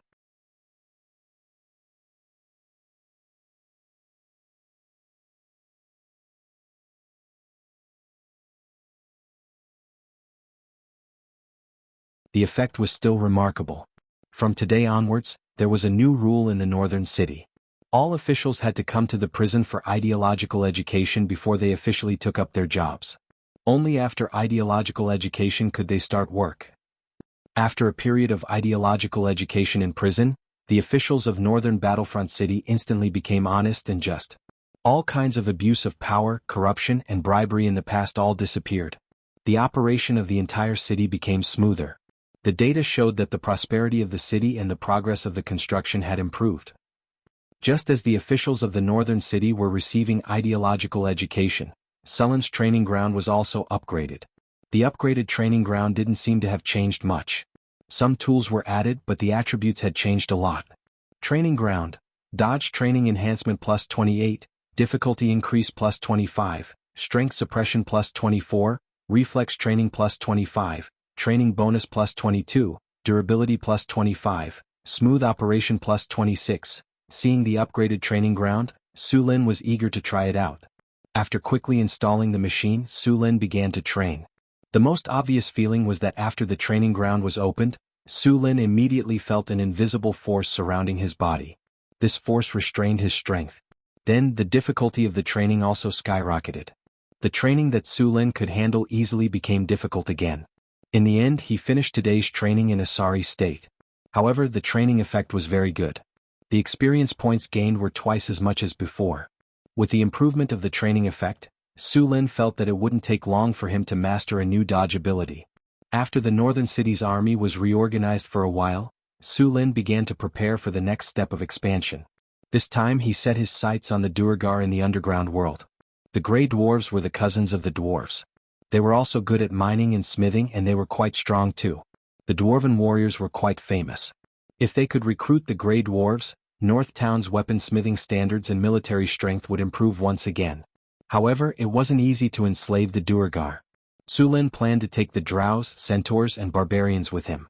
As for the humans, they weren't suitable to fight in the underground world.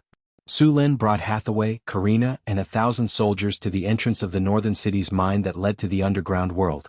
After opening the steel door, the group quietly entered the passage to the underground world.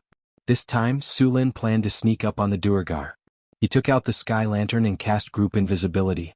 Then, the northern city's army disappeared into the passage. In order to deal with the environment of the underground world, Sulin chose the warriors with dark vision. The drows had the strongest dark vision with 120 feet of dark vision. As for the barbarians and centaurs, they had 30 feet of dark vision. However, this dark vision was enough. After all, the Underdark wasn't completely dark. A large number of fluorescent plants provided dim light. The dark passage didn't cause too much trouble for the army. After the drows arrived, they were like fish in water. Some of the underground salamanders in the passage were killed as soon as they appeared. In the face of the army, these monsters couldn't resist at all. Because they had been through this passage before, the army moved forward quickly. After about half an hour, the army walked out of the narrow passage. "It's so beautiful here," Hathaway said with an infatuated expression as she looked at the fluorescent spores floating back and forth in the air. Indeed, the fluorescent plants unique to the underground world made the originally dark world brilliant. The Underdark represented the entire underground world. It could be a single huge space, or it could be an underground cavern connected by countless tunnels.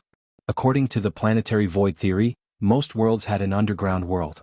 Sulin wasn't interested in the formation of the underground world. He was interested in the rich mineral resources and slaves of the underground world. Wow, this is shadow grass. This is ghost face mushroom. This is dark night flower. After coming to the underground world, Hathaway quickly found a lot of magical plants. These magical plants were the specialty of the Underdark. They were all precious potion materials. Hathaway excitedly took out her tools and prepared to collect them. "Don't rush." Sulin grabbed Hathaway, who was eager to try. Then, under her puzzled gaze, he pointed to the shadows behind the plants. With the fluorescent spores floating in the air, Hathaway finally saw the monster hiding in the shadows. An underground serpent was lurking in the dark corner. This kind of underground serpent liked to hide in the dark and launch sneak attacks. They had a big mouth full of sharp teeth, looking ferocious and terrifying. Once they bit their target, they wouldn't let go easily. They were very dangerous hunters in the underground world. However, since the underground serpent was discovered, it was easy to deal with. Sulin took out a javelin and threw it. The javelin's powerful force made it so fast that the underground serpent didn't even have time to react.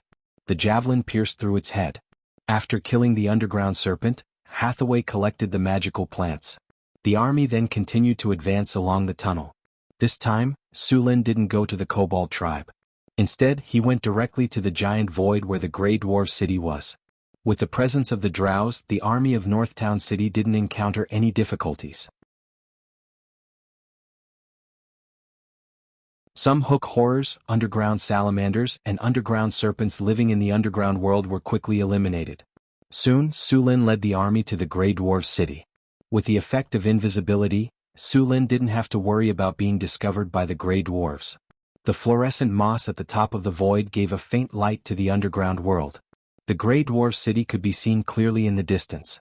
Due to the dangerous environment of the underground world, there weren't many field soldiers outside the Grey Dwarf city.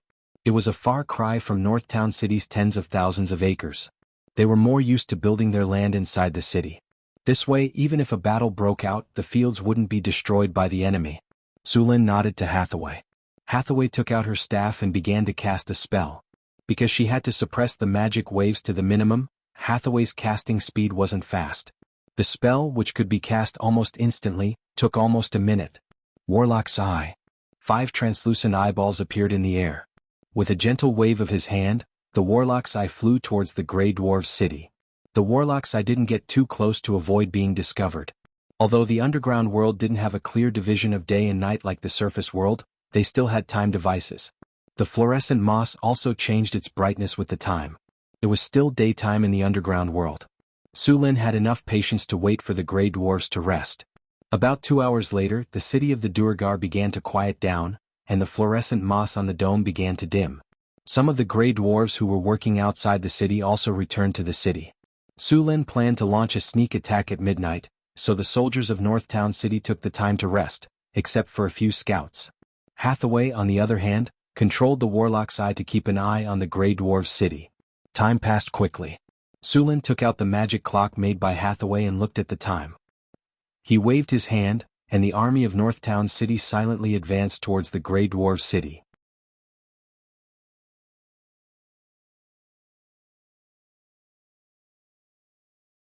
Chapter 215.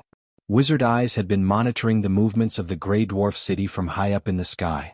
The army of Northtown City slowly but surely advanced toward the city with the help of group invisibility.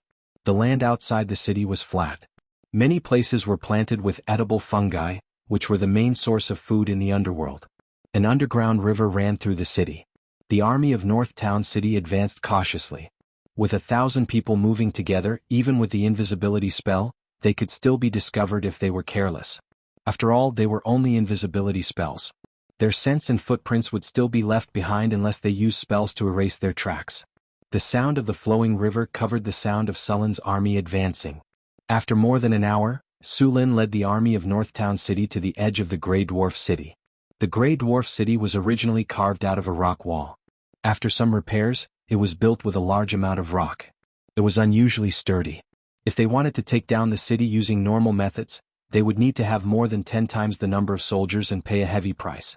However, it was not impossible for Su Lin to take down the city.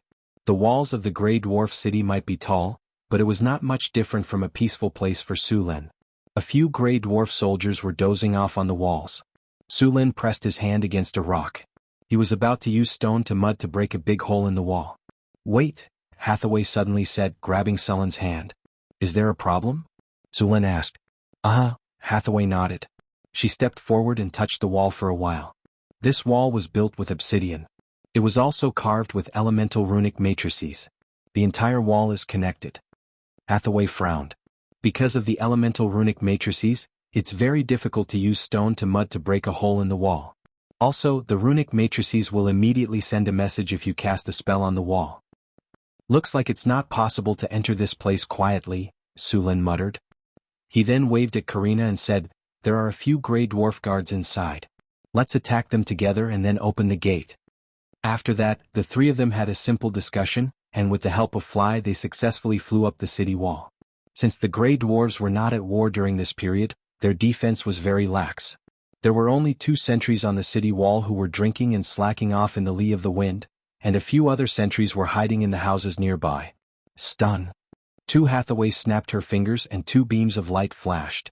The 2 Duergars hiding in the leeward corner didn't even have time to groan before their eyes rolled back and fell to the ground. Su Lin hurriedly reached out to support them, then gently leaned them against the wall and waved at them. Karina and Hathaway then attacked the remaining Duergars in the small room. Stun. Controlling humanoid creatures. Several beams of light flashed, and the sentries who were resting in the room either fainted or were controlled by the spells. Sulin walked into the room and it was filled with the stench of sweat and alcohol. For Durgars who loved to drink, they would drink a few glasses even if they were on duty. Other than some leftover food, there were also plenty of bottles of alcohol in the room. Sulin casually searched through the Durgars for the key to open the gate. Soon he found a cloth pouch on one of the Durgars. There was a key, 2 rubies and a book in the pouch. Sulin flipped through the book and saw that it was a diary. Durgars have a habit of keeping diaries? Sulin casually flipped through the pages. Most of the diary was about the daily life of a Durgar soldier, but the diary still revealed some information. For example, there were about 1,000 Durgars in this city. Sulin also found out who the Durgar's king was from the diary. He also found something even better. King Thorn is too stingy. We dug up a fist-sized ruby from the ground, and he only gave me 20 gold coins and 10 barrels of wine as a reward. He's far worse than his father, Solis. If I'd known, I wouldn't have supported him to become king. It seems that our Durgar's king isn't loved by their people. Sulin shrugged and put the diary back. Karina let him use the key to open the gate. As you wish, my lord, Karina replied. She snapped her fingers, and the Durgars she had controlled with the humanoid creature control spell walked over with a dull look in their eyes. They picked up the key and walked down the tower. With the key, the gate of the Durgar city was easily opened. Such a big movement must have alarmed a lot of people, but it didn't matter now. Su Luan's army had already entered the city. How could the flying dragon riders lose when they pushed the tower to the high ground? The barbarians and drows were the first to enter the city. Half of the centaurs were left outside and the rest followed in. The large army's movement immediately woke up even more Durgars. Many of them didn't even have time to put on their armor before coming out with their weapons. Sulin took the lead on a tall black-maned horse. It had to be said that the Durgar city was very majestic. The city streets were 10 meters long and were all paved with a layer of stone. In the center of the city stood a majestic building. It was the royal palace of the Durgars.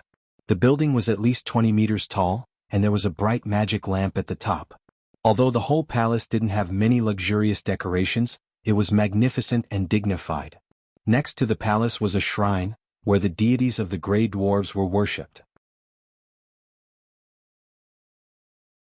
The straight and wide streets, neat and tidy stone houses and simple and practical stone stairs, were filled with the architectural style of the Grey Dwarves. Before entering the city, Sulin had already checked the layout of the Durgar city with the wizard's eye. The drows leading the team also knew the layout, so they immediately carried out the plan. Some of them were led by Sulin to attack the palace and the shrine. The rest of the northern city's army took the intersections of the streets and separated the Durgars, killing or capturing them bit by bit. According to Sulin's plan, the Durgars were completely different from the gnolls, bugbears and orcs. Those gnolls and orcs could only work as laborers or be sold to the arena for money, but the Durgars were different. They had exquisite forging skills and were also mining masters. Their fighting skills were also quite good. They were much more valuable than the gnolls and orcs, so it was better to reduce the number of casualties. The Durgars weren't prepared for tonight's sneak attack at all, and many of them panicked when the city gate was taken. Facing the powerful races like barbarians, drows and centaurs, the Durgars had no advantage at all. They were quickly defeated by the warriors of the northern city. They couldn't win, so they wanted to run, but they found that their short legs couldn't outrun the long legs of the barbarians and drows, not to mention the four-legged centaurs. Seeing that there was no hope of escape, they fought desperately and were beaten back. Many of the Durgars could only choose to surrender. These cunning and selfish Durgars didn't have the thought of facing death with equanimity. Sulin rode his black-maned horse and led the army to the palace. Hathaway and Karina followed closely behind. All the Durgars they encountered along the way were sent flying by Sulin's halberd and fainted. With Sulin's current legendary rank strength, no one was a match for him. Rushing all the way to the gate of the palace, Su Luan encountered some decent resistance. 50 dwarf defenders wearing heavy armor and holding axes and hammers had already formed a formation in front of the gate of the palace. Their leader was a dwarf in golden armor and a goat horn helmet. He was glaring angrily at Sulin with his axes. Humans, you are now attacking Dwarf King Thorn's city. If you retreat now, I can pretend that nothing happened. The armored dwarf said loudly. I'm about to take down the entire city. I advise you to surrender now. I can guarantee your safety, Sulin chuckled. Don't even think about it. The people of Dougal are fearless. Is that so? Sulin didn't waste any more words. He waved his hand and said, "Attack." The barbarians and centaurs behind him threw their axes and javelins. At such a close distance, the javelins were powerful. Even if the dwarven armor was tough, it was still dented by the impact. Some unlucky ones were pierced by the javelins and had their heads blown off instantly. Although some weren't injured, they were knocked back 2 steps by the force of the javelins. The originally neat formation was instantly scattered. Sulin took the lead and rushed forward. The purple dragon halberd in his hand was surrounded by dazzling lightning. When he rushed to the front of the formation, the purple dragon halberd swept across. The 3 dwarven soldiers in the front row were directly sent flying. Their bodies were entangled by the power of lightning. Although the metal armor had good defense, it had almost no defense against the power of lightning. All the enemies lost their fighting strength when they were hit by Sulin's purple dragon halberd. Sulin was invincible in the formation. The leading dwarf roared and rushed forward with his axe. However, this dwarf was very cunning. He didn't attack Sulin. Instead, he swung his axe at the back of the black-maned horse. If he hit, even if the black-maned horse was a product of the system, it would be finished. At the critical moment, Sulin squeezed the horse's belly. The black-maned horse retreated and instantly kicked back. It just dodged the dwarf's attack and kicked him in the chest, sending him flying far away.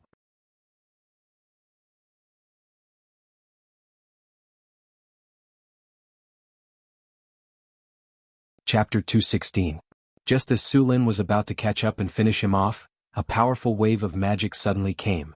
The air suddenly became a little cold and snow-white ice crystals quickly appeared and began to spin. Ice storm. Counterspell. The ice storm that was forming was suddenly interrupted, and the ice crystals suddenly shattered. A gray dwarf dressed as a wizard hiding behind the dwarven army turned pale, and a trace of blood flowed from the corner of his mouth. This was because he was severely injured after his spell was interrupted. He had lost to Hathaway in a battle of will. Then 5 fireballs flew out from behind and hit the gray dwarf wizard in an instant. An energy shield immediately lit up on the wizard's body, and under the continuous bombardment of 4 fireballs, the energy shield was directly shattered. Then the last fireball directly hit his body. A ball of flame rose up, and the fireball spell that could melt steel exploded. The flames burned and large chunks of flesh were directly burned into charcoal. Miserable screams of despair sounded like the cries of evil spirits from the abyss, accompanied by the smell of burnt fat that spread out. The energy in Sulin's body flowed, and the lightning on the purple dragon halberd suddenly skyrocketed. Without any hesitation, the dazzling lightning burst out from Sulin's body and enveloped all the gray dwarves in front of him. Thunder Prison. The strong lightning lit up the underground world, and a powerful electric current swept out in an instant. All the dwarves were surrounded by lightning, and their bodies were stiff and could not move. If Sulin had not controlled the power, these dwarves would have all been burned into charcoal. After a moment, the light disappeared, and all the dwarves were lying on the ground, unable to move. After dealing with these dwarves, Sulin did not stop and continued to walk to the palace. There was no one else in the palace, and Sulin found an open tunnel in one of the rooms. Without guessing, the rest of the people in the palace should have escaped from here. Letting the drows chase after the gray dwarves who escaped, Sulin constantly led people to attack the gray dwarves who were still resisting, and at the same time arranged for people to take over the city. With the last batch of resistance eliminated, the city of gray dwarves fell into Sulin's control. Sulin locked up all the Duergar in the prison and began to count the spoils of war. Congratulations, host. You have successfully breached the Duergar city and defeated them. You have obtained a glorious victory, and your name will begin to spread throughout the underworld. Ambush of the Grey Dwarfs, year 1687 of the Huiwe calendar. At the end of June, you led your army through an underground tunnel and ambushed the Grey Dwarves city. The Grey Dwarves were caught off guard by your sudden attack, and Northgard City's army easily obtained a glorious victory. Prestige +5, congratulations, host. You have conquered the Duergar city and defeated the Dwarven army. You have gained 31,200 EXP. Congratulations, host. You have conquered the Duergar city and defeated the Duergar. You have obtained 3 gold treasure chests and an item, Mount Sachet. Sulin began to check his spoils of war. 3 gold treasure chests and a Mount Sachet. They were far from what he had obtained in the last Orc War, but fortunately, he had conquered the Duergar city. Otherwise he would have only obtained 1 gold treasure chest at most. After opening the 3 gold treasure chests, 3 rays of golden light flashed, and Su Lin heard the system's voice ring in his ears. Congratulations, host. You have obtained a self-created hero template. Congratulations, host. You have obtained the skill Reduce Enemies' Defense. Congratulations, host. You have obtained the innate skill, Lightning Reflex. Su Lin was overjoyed when he saw the self-created hero template.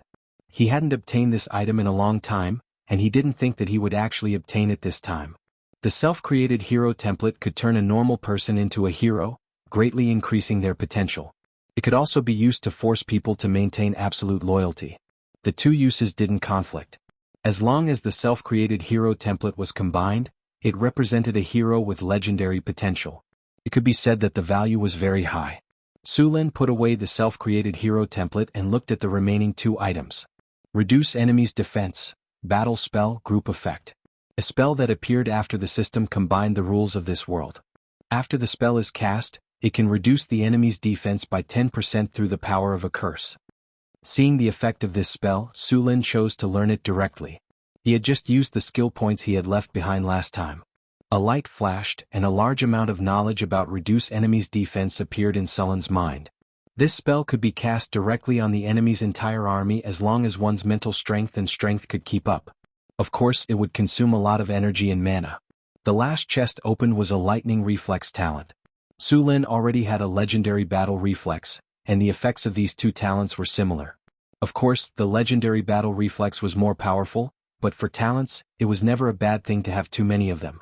Even if it was the most common evasion talent, if you could stack more than a dozen of them, it was estimated that it would really depend on luck if someone wanted to target you in a battle. Many legendary warriors carried more than a dozen talents, and some even had more. Because Su Lin's advancement speed was fast, his talents were better than those veteran legendary powerhouses. Now that he had Lightning Reflex, he naturally wouldn't reject it.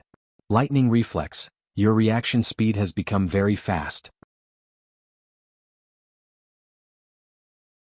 Your reaction speed has increased by 10% among all reaction abilities. Originally, with the legendary battle reflex talent, Su Lin's attack speed was very fast. Now that he had the Lightning Reflex talent, Su Lin's attack speed had become even faster, and his evasion speed had also increased. It could be said that his overall reaction speed had been improved. Although this battle didn't escalate, Su Lin's strength had increased by a lot. After sorting out his gains, Su Lin began to count the benefits he had obtained from the Grey Dwarves. The Grey Dwarves had 712 captives, and the rest had died in the battle. These Grey Dwarven slaves were very popular in the human kingdoms, and it was normal for them to be sold for 100 or 200 gold coins. Those skilled blacksmiths were even more difficult to find. Su Lin planned to send the skilled Grey Dwarves to the blacksmiths, and let the rest of them work in the mines. Of course, the Grey Dwarves' strength was also not bad.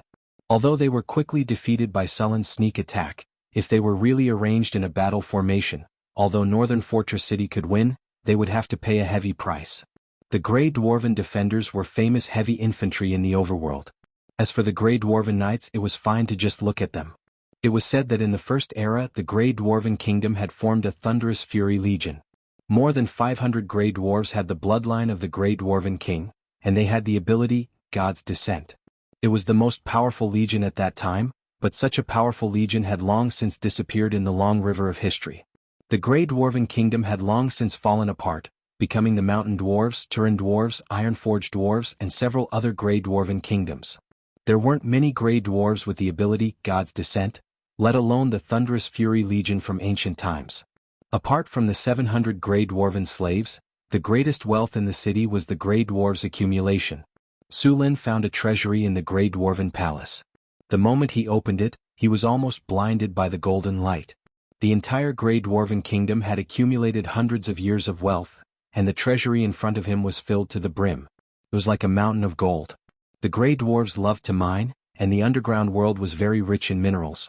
If the dragons loved gold the most in this world, then the Grey Dwarves were the second. In order to excavate gold, the Dwarven Kingdom had once hollowed out an entire mountain and continued to dig deeper into the ground. In the end, they had even awakened the Balrog Overlord, who had been in a deep slumber since ancient times. As a result, the Balrog Overlord destroyed the Dwarven Kingdom. The Grey Dwarves were also Grey Dwarves, and these gray dwarves who loved to mine had accumulated an astonishing amount of gold. Apart from gold, Su Lin also found a large number of gems in this treasury. There were rubies, topaz, sapphires, multicolored gems, and all kinds of gems piled up into a small mountain. There were at least several hundred pieces. Moreover, the gems in this treasury were all of high purity. Any one of these gems could be sold for thousands or even tens of thousands of kinar. Apart from gold and gems, there were also a large number of rare metals in this treasury. Su Lin even found some abyssal iron, adamantine, crimson fire copper, frost iron, and so on. He even found a small piece of mithril. These things directly made Su Lin a huge fortune. Although he had not counted them, there were at least tens of millions of gold in this grey dwarven palace. This amount of gold was more than enough for him to build more cities. Of course, if such a large amount of gold was sold in such a short time, it would only cause an economic crisis in the northern provinces. Even if all the goods in the northern provinces were sold to Su Lin, they would not be able to get so much gold. Su Lin's current problem was that he had too much gold. What should he do? Of course, if Su Lin knew some spells that consumed gold, the gold would be used up very quickly. For example, the Dragon's Covenant. He would sign a contract with an adult dragon and summon it into battle. After the contract was over, he would have to pay the dragon a reward. There was also the limited wish spell, which could be said to use gold to make wishes. Wizards always had a way to consume large amounts of gold. It was said that a legendary wizard would consume hundreds of tons of gold in his lifetime or even more. After checking the treasury, Su Lin went to the city's armory. There were a large number of dwarf-forged equipment stored here. There were hundreds of sets of armor and even more weapons. However, these armors were made according to the dwarf's body shape. If a human wanted to use them, they would have to undergo some modifications.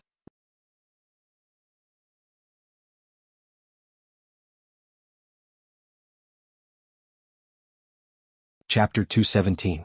The city of the Grey Dwarves was called Orlander, which meant fertile land. The river that flowed through the city was called the Odonia River, and it was the largest river in the underworld. The land occupied by the Grey Dwarves was indeed a fertile land. Su Lin also found a lot of food in the city's warehouse. Most of it was mushrooms and fungi, and some of it was probably a variant of potatoes. Although the land was not big, it could still feed 2,000 to 3,000 people. Su Lin searched the whole city and began to escort the prisoners and gold away. The Grey Dwarves who escaped through the secret passage of the palace did not manage to escape in the end. Their 2 short legs could not outrun the 4 legs of the centaurs. After discovering that some of them had escaped, Su Lin immediately sent people to hunt them down. With the cooperation of the drows who were good at hunting and the centaurs who were good at raiding, they were caught before they could escape from the underground cave.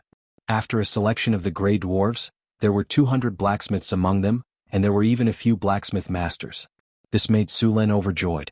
There was not a single blacksmith master in the whole northern citadel, and this time there were a few who came directly. However, there was a problem that gave Su Lin a headache. Although the Grey Dwarves had surrendered, they were not willing to serve Su Lin. Su Lin asked the drows to train the Grey Dwarves, but even so, the results were not very good. The Grey Dwarves had the same stubborn personality as their dwarves. It was possible to make them do manual labor, but it was difficult to make them forge weapons for you. When the drows enslaved the Grey Dwarves, they would use the divine spells of the Spider Queen Lolth to make the Grey Dwarves submit. The drows in the northern citadel believed in the Dark Maiden, and they did not have the ability to forcibly enslave other races. Su Lin thought for a while and finally tried to build a prison camp in the northern citadel. The prison camp was not large and there were not many facilities inside. In only 2 days the prison camp was completed, and the completed prison camp did not disappoint. Prisoner camp.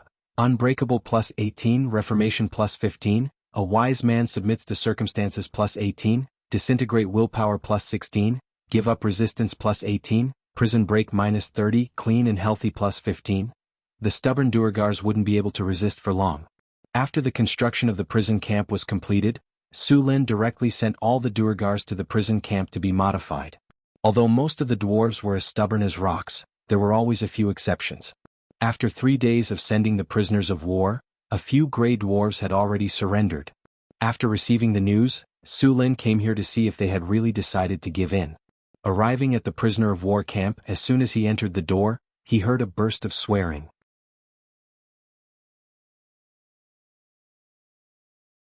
Barker Kashi, you 2 cowards. You will be spurned by His Highness Durag. Even if you die, you will only fall into the bottomless abyss. Traitor! I'm ashamed of being your neighbor. Traitor. Coward. You two cowards who are afraid of death. Behind the fence, many Duergars pointed at the two Duergars in the fence and scolded them. The two Duergars lowered their heads and remained silent, their faces red. Suluan didn't care about the noise of the grey dwarfs. Although they were shouting happily now, it wouldn't take long for them to give in. Have you made your decision? Sulin asked the two Duergars. Barker and Kishi looked at each other and nodded. My lord, we have decided. We are willing to serve you. A wise choice. Sulin nodded when he saw the names of the two Duergars in the system interface. Although their loyalty was only at 65, as long as they had surrendered, it would not take long for the remaining loyalty to rise. A wise man submits to circumstances. In order to reward you for surrendering to the light, I have prepared some rewards for you. Sulin said with a smile. He did not care about the two Duergars. Sulin turned to Chris and said, have someone send over a few bottles of vodka. Chris nodded and asked someone to prepare them. Vodka was the name Sulin gave to the alcoholic drink brewed with potatoes. Unlike the vodka of the Russians in his previous life, the vodka brewed in Northtown was not as alcoholic. Due to technical reasons, the vodka brewed in Northtown was only 30% alcoholic. Even so, a drink with 30% alcoholic content was very rare in this world. It was currently the most popular drink in the taverns of Northtown. The sales of rum had dropped by a lot. Soon a guard came back with 2 bottles of vodka. Even the Duergars who were yelling stopped and stared at the 2 bottles of vodka. A soft sound rang out as the cork was opened. The rich aroma of alcohol instantly filled the air. The 2 Duergars closest to the bottles took a deep breath and their throats kept sliding down. Sulin noticed their situation and laughed inwardly. As expected, these Duergars could not resist the temptation of alcohol. Sulin handed the 2 bottles of vodka to Barker and Kathy. The 2 Duergars who had long been addicted to alcohol took a big gulp after receiving the bottles. Gulp, gulp, gulp, gulp. The 2 Duergars couldn't wait to raise their heads and drink half a bottle. Then their faces turned red. The clear liquid flowed down their thick beards and the rich aroma of alcohol spread out. Gulp. The sound of saliva being swallowed could be heard. The Duergars in the enclosure looked at the bottles in the 2 Duergars' hands with longing, as if they would rush up and snatch them in the next second. Phew. Barker let out a deep breath after he recovered from the alcohol. He then said excitedly, Sir, this is amazing. The Dwarven Fire wine is like water compared to this. This is definitely the best wine. Yes, this wine is definitely the best. I love it. Kathy yelled from the side. I'm glad you like it. All right, since you've decided to serve the northern city, follow them to go through the formalities. You'll officially start work tomorrow, Sulin said as he pointed at an official beside him. Yes, sir. We're at your service, the 2 Duergars said happily. At this time, Sulin also discovered that the loyalty of the 2 Duergars had risen from 65 to 80. He estimated that as long as they stayed in northern Battlefront City for a while, their loyalty would soon rise to 90. After sending the 2 Duergars away, Sulin came to the front of the enclosure and said to the Duergars, Do you have anything to say? Damn human, we won't yield. Don't even think about making us work for you. That's right, we won't yield. The Duergars yelled again. Their expressions were exactly the same as when King Zay, who would rather die than submit, pointed at the door and said, Piss off. Chris. Sulin waved his hand gently. The little succubus giggled and handed over a bottle of vodka. Sulin took the bottle. The Duergars who were still cursing suddenly felt like their fates were being strangled. Sulin opened the bottle and poured out a glass. The clear liquid had a strong aroma. The aroma was like a hook that attracted the Duergars' eyes. Do you want some? Sulin asked softly. The grey dwarves nodded involuntarily. Sure, no problem. Buck and Casey are examples, Sulin said with a smile. Sulin said with a smile, and then put the glass of wine only half a meter away from them. At this distance, they could smell the strong fragrance of the wine, but they couldn't reach it. Looking at the grey dwarves who stretched out their arms to grab the glass, Sulin almost burst into laughter. That's what you get for your stinky mouths. I'm going to make you die from hunger today. I won't let you drink a single drop. Sulin left in satisfaction when he saw the Duergars stretching their arms but still unable to reach the glass. Before he left, he specifically told the guards of the prison camp to ignore the Duergars even if they were willing to yield. He didn't want them to die from hunger. After putting the Duergars aside for the time being, Su Lin began to transport the various treasures in Orlando to North Town. The Durgars had accumulated a large amount of gold over the past few centuries. Su Lin planned to use some of it as coins and put the rest into the Lord's treasury. At the same time, all the soldiers who participated in the attack on the Durgar city would be rewarded. Su Lin could take all the gold they obtained from the battle, but the soldiers would definitely be dissatisfied. In the end, Su Lin asked Chris to come up with a reward system. All the soldiers who participated in the battle were rewarded between 30 and 100 kinnar. The large amount of rewards made the soldiers rich in an instant. At the same time, the soldiers who didn't participate in the battle were drooling with envy. The eyes of the refugees and slaves who didn't join the army were red with envy. Suddenly, a large number of people wanted to join the army. If Su Lin agreed to expand the army, it would be easy to recruit 1,000 more people. The rewards made Su Lin's reputation rise again. The loyalty of the soldiers who received the rewards also increased. Moreover, the morale of the army also increased. Now, the soldiers in the barracks were all eager to go out and fight at any time. Most of the soldiers who received the rewards started to buy all kinds of goods in the market. North Town's commerce was flourishing and all kinds of goods were available. The inflow of money from the soldiers also made the market even more prosperous. Although the rewards for the soldiers cost more than 100,000 kinnar, the results were still very good. The morale of the soldiers was greatly boosted, and their enthusiasm to join the army also increased. The soldiers received a better life, and the city's market became more prosperous. It could be said that it was killing many birds with one stone.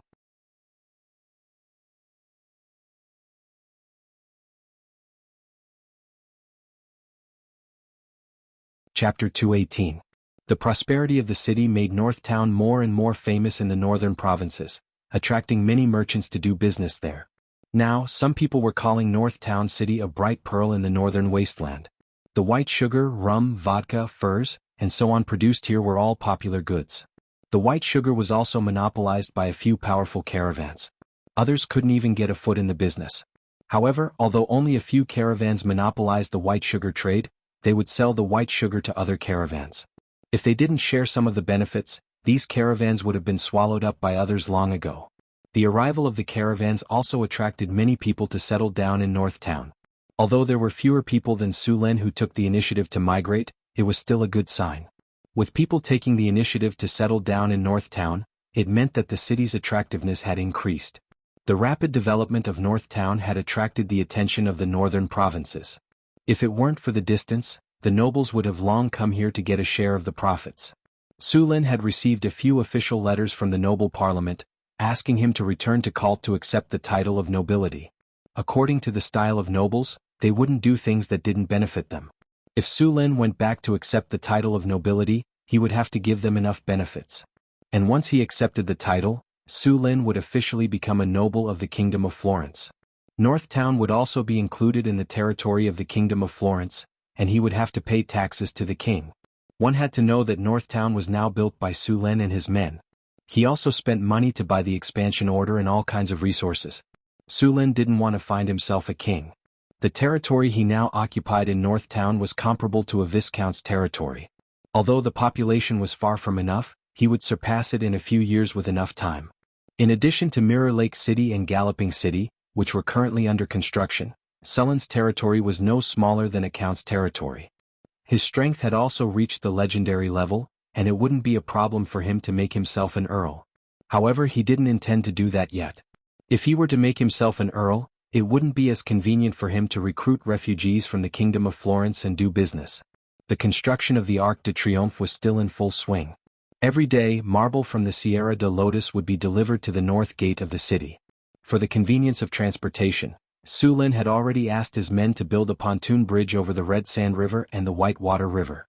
He was still considering whether to build a permanent bridge over the two rivers. As for technical problems in this world full of extraordinary powers, many problems could be solved with magic. For example, the strength of a building. As long as an object was hardened, even if it was originally a piece of wood, it would be as hard as steel. Of course, hardening an entire bridge would be a huge project. After giving the gray dwarves the cold shoulder for a day, Su Lin went to the prisoner camp again. Today, a few more gray dwarves expressed their willingness to work for Su Lin. When he came to the prisoner camp again, the gray dwarves still cursed the traitors, but this time their voices were much softer. Sulin naturally wouldn't mistreat the gray dwarves who were willing to work for him. As usual, he gave each of them a bottle of vodka and arranged for them to live and work. After sending away the gray dwarves who were willing to work for him, Sulin once again looked at the gray dwarves who were still persisting. This time Sulin came up with a new idea. In order to celebrate the huge wealth I've gained in Orlando, I've decided to give all of you gray dwarves a reward, Sulin said as he stood outside the fence. You invader robber, that's the wealth of us gray dwarves. Hearing Sulin's words, the gray dwarves who were still somewhat quiet at first became agitated again. If the anger in their eyes could burn someone to death, Sulin would have been burned to ashes by now. Face reality. I think you should be more concerned about your current situation, Sulin said with a shrug. Considering that you haven't had any alcohol for a long time, I've specially prepared some alcohol for you today. If you don't want it, I'll take it away, Sulin said with a smile as he looked at the angry gray dwarves. Yes, we want it. Give us the alcohol. Silence. Sulin's face suddenly became cold and frosty, and an aura that belonged to a legendary powerhouse suddenly erupted from his body. The gray dwarves who were still yelling were like ducks whose necks were stuck. Their mouths were wide open but no sound came out. Seeing this situation, Sulin waved his hand, and a group of soldiers came forward. Then they gave each of the gray dwarves a glass about the size of a thumb, and let them come up one by one according to the order of the meal. The glass was so small that it couldn't even be considered a sip. The gray dwarves drank it all in one gulp.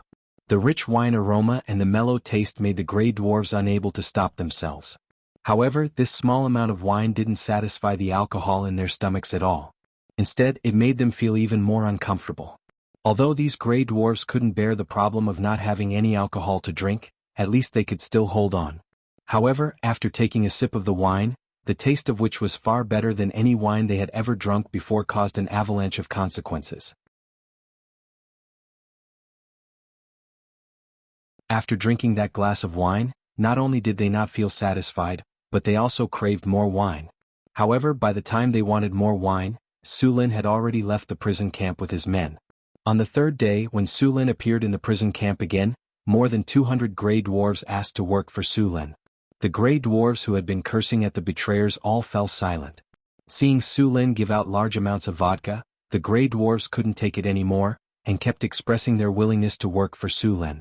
There were originally more than 700 gray dwarves, but less than 300 of them were still holding on. However, they wouldn't be able to hold on for much longer. Sulin had enough patience to slowly wear them down. After obtaining another 400 gray dwarves, Sulin chose some of the skilled blacksmiths to join the smithy.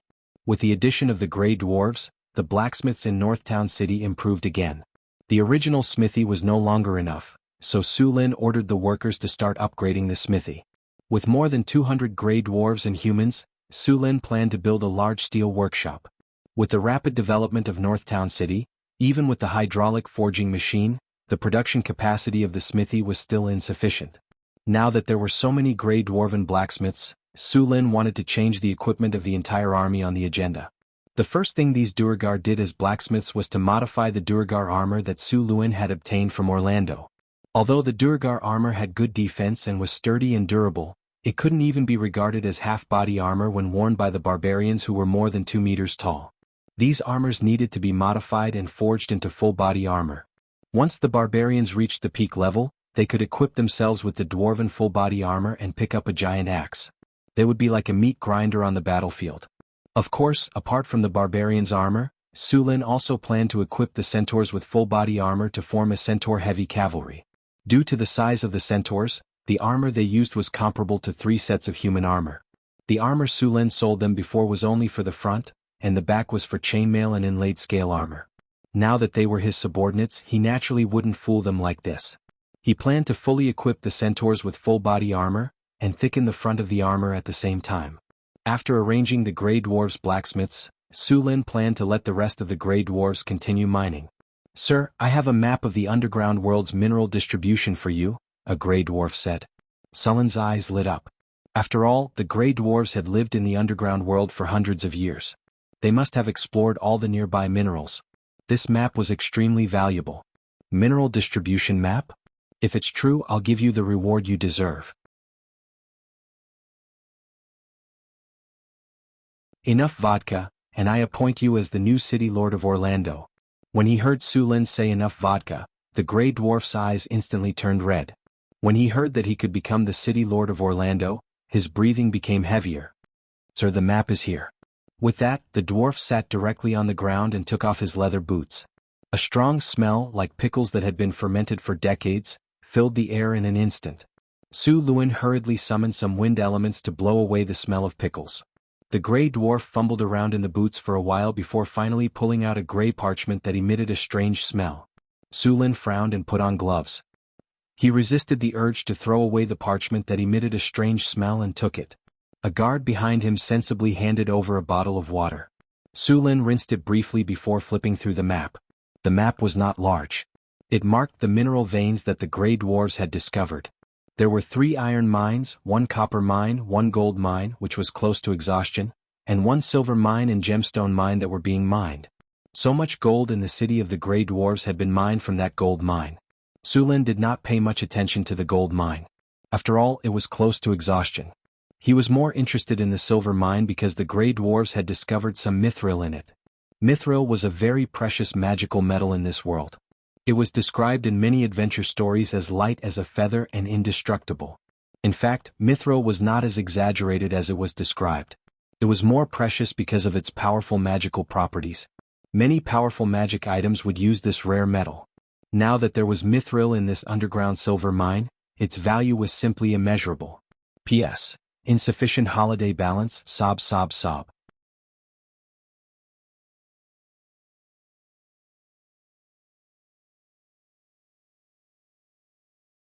Chapter 219. What's your name? Su Lin put down the map and asked. My lord, my name is Bok Ironhammer Shield. The dwarf quickly said. Bok, are you sure that the silver mine on this map contains mithril? Su Lin interrupted Bok's self-introduction and asked directly. Of course I'm sure. My lord, I used to be a miner in a silver mine. I once dug out a piece of mithril from the silver mine, but that stingy King Thorn only gave me a pound of gold as a reward. Bok continued to blabber on, obviously very dissatisfied with that king. Alright, since you're sure that there's mithril here, I'll let you form a team of miners and you'll be the leader. If you can find mithril, then I'll give you the position of the city lord of Orlando. But if you can't find mithril then? Su Lin stared at the dwarf in front of him and said. My lord, please don't worry. I'll definitely find mithril for you. Bok patted his chest and promised. In that case it's decided. If you can find mithril, I'll reward you generously. Status, money, or even vodka will be given. Now it all depends on your performance, Su Lin said with a smile. My lord, I'll form a team of miners right away. After hearing Su Lin's promise, Bok could no longer sit still.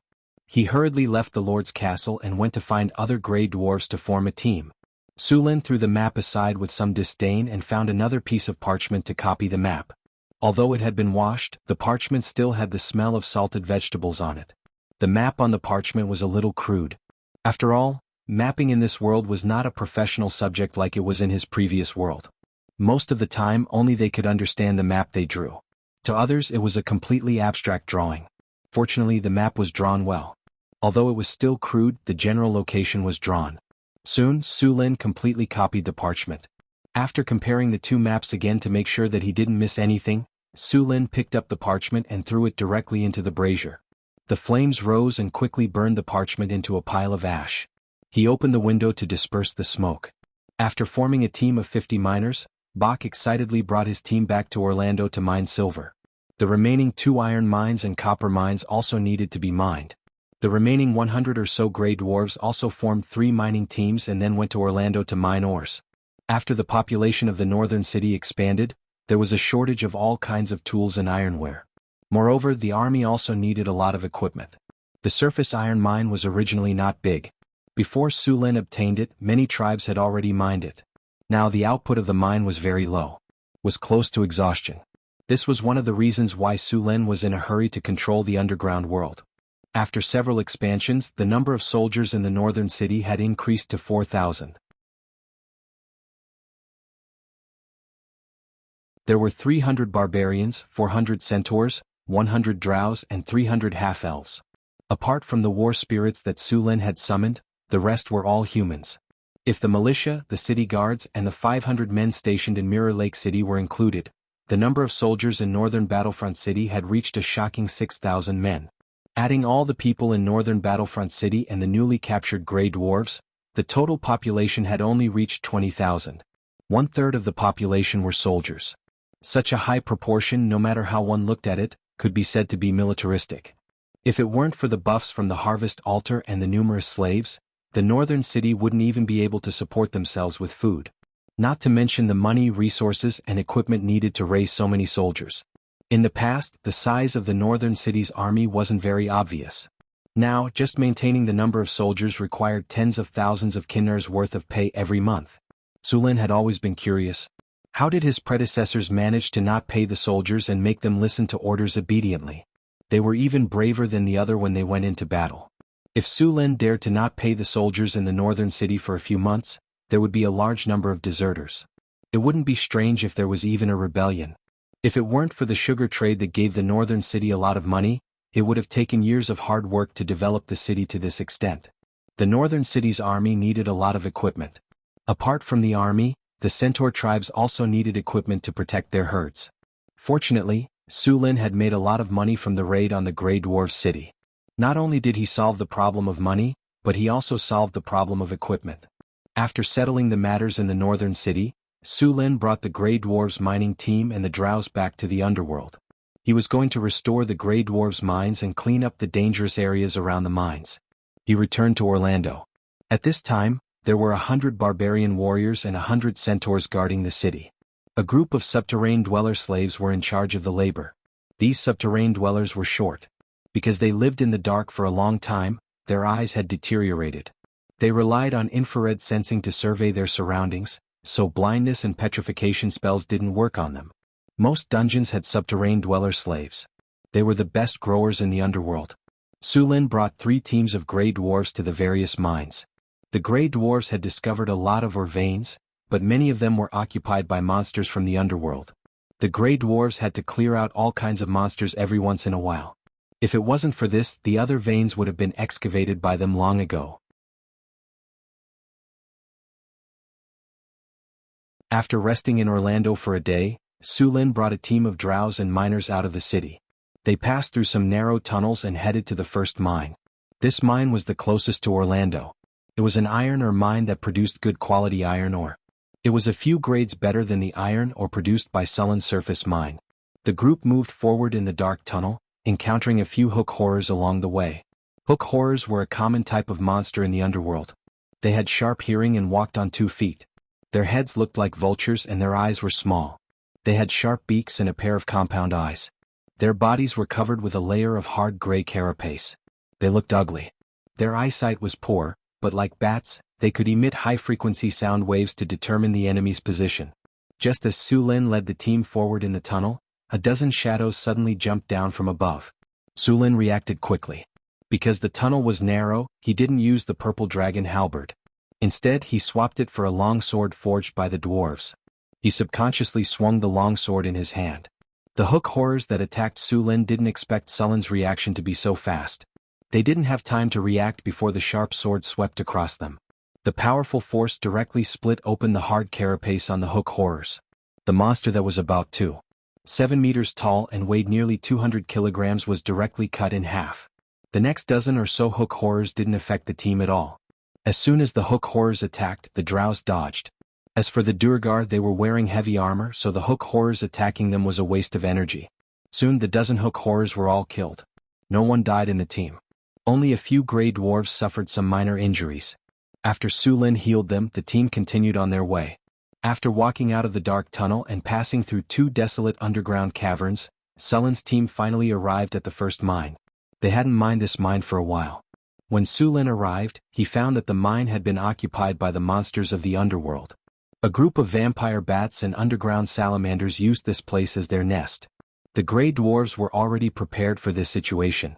They first used smoke to smoke the monsters out, then worked together to kill them. It didn't take long for the mine to be cleared out. The information of this mine appeared on Sullin's system panel. Iron mine, ore quality +5 or yield +8, mine disaster reduction +5, associated ore veins +2, chance of producing dark iron Oregon. With the Grey Dwarves' work, the iron mine quickly resumed production. Seeing that the mine had resumed production, Sulin didn't stop and led the rest of the team to the next mine. The second mine was a gem mine. When Sulin arrived, he found that the vein looked gloomy. There were some shadow-like creatures outside the vein. The Twisted Shadow was a type of undead creature that was formed due to certain reasons. It was similar to a ghost. This thing had very high resistance to physical damage and appeared in groups. It was very unfriendly to those who purely focused on physical attacks. At the same time, it also had spell-like abilities. If Sulin hadn't come with them today, this team of Grey Dwarves would have been finished. Their half-energy form could reduce physical damage by 50%. Normal weapons would be troublesome to deal with them no matter how sharp they were. Elemental weapons had to be used to deal with them. Even more troublesome was that these monsters lived in groups. Their best attack was the Touch of Death, which could drain the enemy's energy and strength. Once the energy was drained, the enemy's life force would be depleted. In the Adventurer's Handbook, these monsters were rated as Grade A. Without a special way to deal with them, it was best not to provoke them. Crack. There was a soft sound as if someone had stepped on something and broken it. Although it was a very soft sound, it was very abrupt in this quiet environment.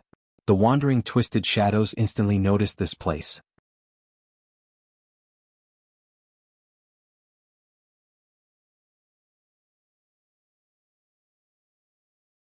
Chapter 220. *Ck. Sulin cursed in his heart. Then he channeled his energy and a large amount of lightning appeared on his body. The purple dragon halberd also appeared in his hand. The distorted shadows that were attracted to this place soon sensed a large amount of life force. As undead, they hated any living thing, but they were eager to regain their flesh and blood. The distorted shadows were very fast. Sulin swept the purple dragon halberd and the distorted shadows instantly disappeared. When they reappeared, they were already beside Sulin. The surrounding negative energy suddenly increased and a dark red light appeared on the distorted shadows. Touch of Death, Sulin's body was instantly swept by the light. It was the innate spell of a high-level undead. A series of notifications appeared on the character panel in front of him. Attacked. The host is attacked by the spell, Touch of Death. Activated. Mandatory test of immunity.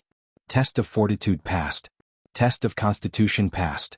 You are immune to the stun effect of this spell attack. Your energy has decreased. The sudden appearance of the Twisted Shadow caught Sulin off guard, but his strong reaction ability allowed him to launch an attack at the first time. Lightning surged, and the purple dragon halberd with a large amount of lightning instantly hit the Twisted Shadow. The Twisted Undead, who seemed to be hiding in the shadows, had no time to dodge this time and was directly swept by the purple dragon halberd. The strong lightning energy instantly enveloped the distorted shadows. Sulin did not give it a chance to escape. The purple dragon halberd drew an arc and attacked again. Bang! Like a bubble bursting, the distorted shadows could not withstand the strong lightning energy and was directly destroyed by the lightning. The distorted shadows melted like snow and instantly turned into ashes and dissipated. Ding! With a soft sound, a gray crystal fell from the place where the distorted shadows died. It was a soul shard. Soul shards were something that only a few ghost-type monsters and abyss demons would drop. There was also a very low chance of it dropping when a powerhouse whose strength had reached the legendary level or above died. This kind of thing was very useful for wizards. The most commonly used one was the golem puppet. Sulin's eyes lit up at the sight of the soul crystals. It seemed like there were many additional rewards this time. Seeing the dozens of distorted shadows behind him, Sulin's figure flashed as he dashed forward. At this moment, a series of messy footsteps sounded from the gem mine beside him. Then a group of skeletons with shiny black bones and a height of 2 meters rushed out. These skeletons were not as fragile as the low-level undead skeletons. All the skeletons were very thick and even had a metallic luster. They held bone blades and bone spears in their hands. As soon as they appeared, they rushed towards the Grey Dwarves and Drows. Skeleton Warriors. After several evolutions, low-level skeletons would become mid-level undead creatures. If they were allowed to evolve further, they would become skeleton generals and bone demons. Of course, it was very difficult for undead creatures of this level to appear in the material world. Only the legendary undead creatures of this level would exist in the world of undead. When the Grey Dwarves saw the skeleton warriors rushing towards them, they roared and ran forward with their 2 short legs like hot wheels. They raised their axes and rushed forward. Although they could not deal with the distorted shadows, it was still easy to deal with these skeletons. At 2 meters, the skeleton warriors were half a body taller than the gray dwarves, who were only about 1.5 meters, but sometimes height was not an advantage. I hate those who are taller than me the most, especially rotten bones like you. The gray dwarves squatted and dodged the skeleton warriors' bone blades. Then the gray dwarves swept the skeleton warriors' knees with their axes. Even if the skeleton warriors had turned into skeletons, the knees were still weak. The gray dwarves' axes were heavy, and in an instant the skeleton warriors' knees were smashed into pieces. The 2-meter-tall skeleton suddenly lost its balance and fell to the ground. The gray dwarves turned around and went to the other side of the skeleton warriors. Then they swung their axes and chopped off the skeleton warriors' necks. "You're not as tall as me now." The gray dwarves laughed and swung their axes again, crushing the skeleton warriors' heads. The pale soul fire in the skull was extinguished. Thunder lightning spear. A dazzling thunderbolt burst out from Su Luan's body, and then a large number of thunderbolts wrapped around his whole body. The thunderbolts surrounded his strong muscles and constantly jumping thunder and lightning. His whole person looked like the thunder god in ancient myths. The distorted shadows around him also sensed the danger. They seemed to be hesitating to escape. Swoosh, swoosh, swoosh, the purple dragon halberd turned into a blur and swept towards the distorted shadows. Su Lin leaped and crossed a distance of more than 10 meters. At the same time, the sky was filled with spear shadows and countless lightning bolts, instantly hitting the distorted shadows. The purple dragon halberd was like a hot knife through butter as it swept through the twisted shadow's body. The powerful lightning power instantly enveloped the twisted shadow. At this time, the other distorted shadows also began to attack. The shadows pounced. Sullen's purple dragon halberd left after images in the air. The sky was filled with lightning, and a large number of shadow tentacles were drowned by the lightning. However, some of them still managed to hold on. A notification rang in Sullen's ears. "You've been attacked by the distorted shadows. You've been attacked by the touch of death. You've been damaged by death's corrosion. Your constitution has passed the test. You have legendary tenacity. Immune to death's corrosion. Flurry." Just as Su Lin was attacked, the purple dragon halberd in his hand instantly turned into silver dragons surrounded by lightning. They counterattacked in the direction of the attacks. The lightning was dazzling, and the distorted shadows around him were instantly hit. As ghost-type undead creatures, although the distorted shadows were immune to 50% of physical damage, their HP was not high. After being hit by a few lightning bolts, the distorted shadows were constantly killed by the lightning bolts. Silver Dragon Inverse Scale Spear. Countless lightning bolts condensed on Sullen's body, except for the shadow of a dragon. The moment the dragon appeared, it carried a destructive aura and rushed towards the distorted shadows around him. The huge dragon shadow swept across. Everywhere it passed, the distorted shadows' bodies instantly stiffened. Countless lightning bolts were sent into their bodies and instantly exploded. Ding dong. Ding dong. A large number of soul crystals fell from mid-air. The dragon shadow dissipated, and more than half of the dozens of distorted shadows around him disappeared in an instant. Only a few distorted shadows were left that were not affected. The following battle became much simpler. The remaining distorted shadows were easily harvested by Su Lin. At the same time, the battle between the dwarves and the drows was coming to an end. Although the skeleton warriors were strong, they had no advantage against the dwarves and the drows. They were quickly wiped out under the 3 axes that chopped off their legs, necks and heads. A large number of broken bones were left on the ground. The battle ended quickly. Su Lin arranged for people to collect the spoils of war. There were a lot of spoils this time. All of them were soul crystals, which were also the specialty of the undead creatures. The undead creatures could be said to be poor. Other than soul crystals, they basically had nothing else. After the battle, Su Lin gained more than 10,000 EXP and nothing else. Seeing the gem mine next to him, Su Lin planned to go inside to see if there were any fish that had escaped the net. He called 2 gray dwarves who were familiar with the mine, and the 3 of them entered the mine together. The gem mine was different from what Su Lin had imagined. There were rocks everywhere, and occasionally there were some colorful quartz in the mine. There were traces of a lot of mining around. Something's wrong. At this time, one of the gray dwarves suddenly said, "What's wrong?" Sullen's body tensed up instantly, and he raised the sword in his hand slightly. "The traces here are very new. They were left behind recently." The gray dwarf pointed to a trace of digging in the tunnel. "Recently? You gray dwarves didn't dig it?" Sullen's face changed. "No, we dwarves don't dig so badly," the gray dwarf said proudly. "It seems that other guests have occupied this place while you were away." Sulin said with raised eyebrows. "Let's go deeper. I want to see who dared to touch my cheese." The three of them moved more carefully after discovering the traces of digging. However, all the monsters in the mine had been killed, and they did not encounter anything else along the way. As they went deeper, more and more traces of digging appeared in the mine. Sulin and the two gray dwarfs continued to follow the traces. After a few minutes, the group stopped in front of a tunnel. The tunnel was blocked by a stone wall. "Why is there a stone wall here?" "I remember there was a hall behind it for resting," a gray dwarf said. "Looks like we found the little rat who stole the mine." Sulin had a warm smile on his face, but his tone was as cold as the cold wind of the Arctic tundra, instantly freezing people into ice sculptures. "Get out of the way." Sulin came to the side of the wall and pressed his hand on the side of the tunnel. The hard rock quickly softened and turned into a pile of mud. Soon, a hole as tall as a man appeared in the side of the tunnel. In order not to alert the enemy, Sulin did not directly open a hole in the wall that blocked the tunnel. Instead, he struggled to open a passage on the side of the wall. Under Sullen's spell, the hard rock quickly softened. It only took a few minutes for a passage to be opened. Sulin only felt that the space in front of him was empty. He had already arrived at the hall behind the stone wall.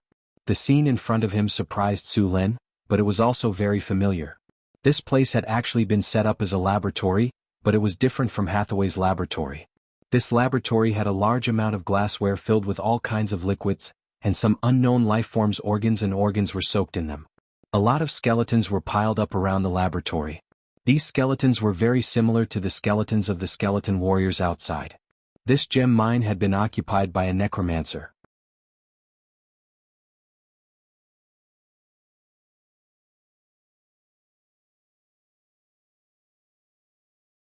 Chapter 221. While Sulin was cleaning up the twisted shadows. The underground world. The dim light caused this place to be shrouded in darkness all year round. At this moment, a huge shadow suddenly emerged from the darkness. The shadow was more than 6 meters long and had a majestic body like a lion. However, unlike a lion, it had a pair of wings like a pterosaur. As it swayed its tail, it revealed a hook that flashed with cold light. It was a scorpion tail. A manticore. It was a powerful magical beast in the underground world. It was said that this monster also had the bloodline of a dragon. The pair of dragon wings was proof. As a high-level predator in the underground world, although the manticore did not have any magic abilities, its venom was very difficult to deal with. Compared to its venom, the thing used by assassins was simply a potion. In addition to being very poisonous, its venom also had the characteristic of paralysis. The manticore's venom was a prohibited item in the human kingdom. In the black market it was sold for up to 2,000 kinar.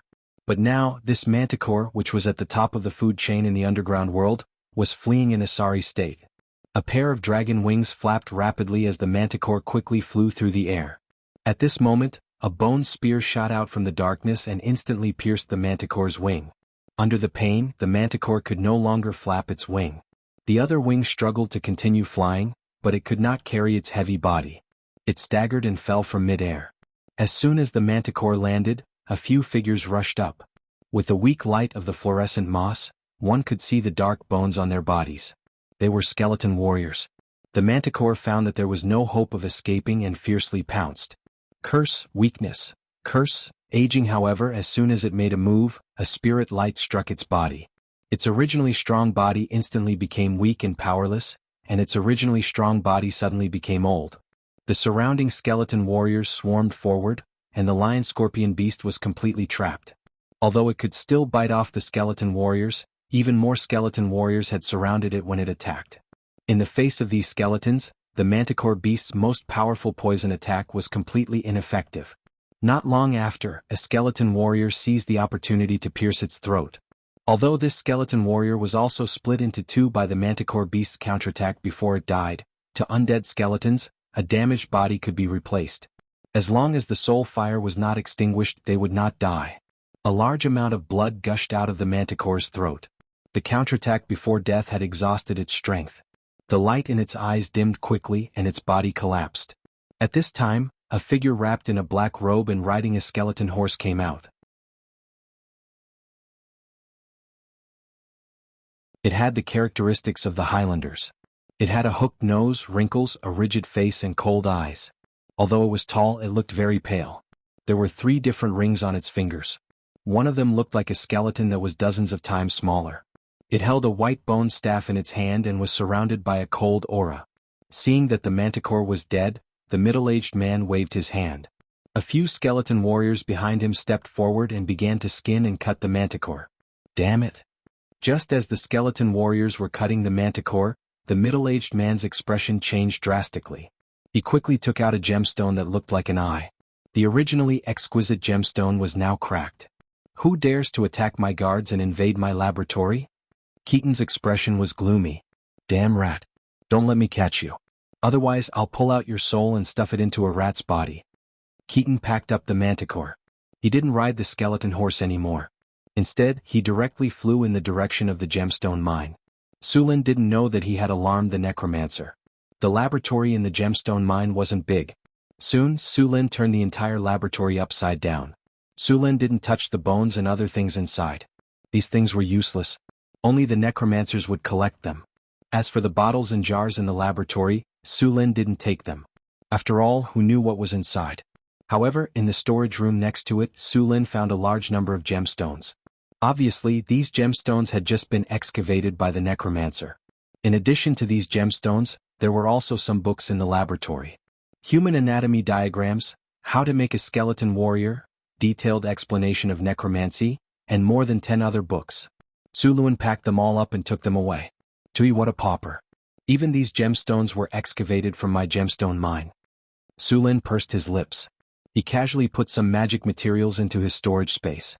You two throw away those bone sticks. Don't touch those glass bottles. Now hurry up and get out. We've already searched his nest. With the necromancer's abilities, he must know by now. Let's get out of here quickly. Sulin yelled at the 2 gray dwarves who were playing with the skeleton of a skeleton warrior. He then left the gemstone mine. In the underground world, a hazy figure was flying quickly. A few distorted shadows circled around him to help him fly faster. There were also many skeleton warriors running on the ground. Along the way, Keaton didn't rest at all. With the help of distorted shadows, his flying speed was very fast. However, it didn't consume much mana. Wherever this group of necromancers passed, all monsters would retreat. As he continued to speed up, Keaton saw the gemstone mine in the distance. Landing from the sky, Keaton didn't rush in recklessly.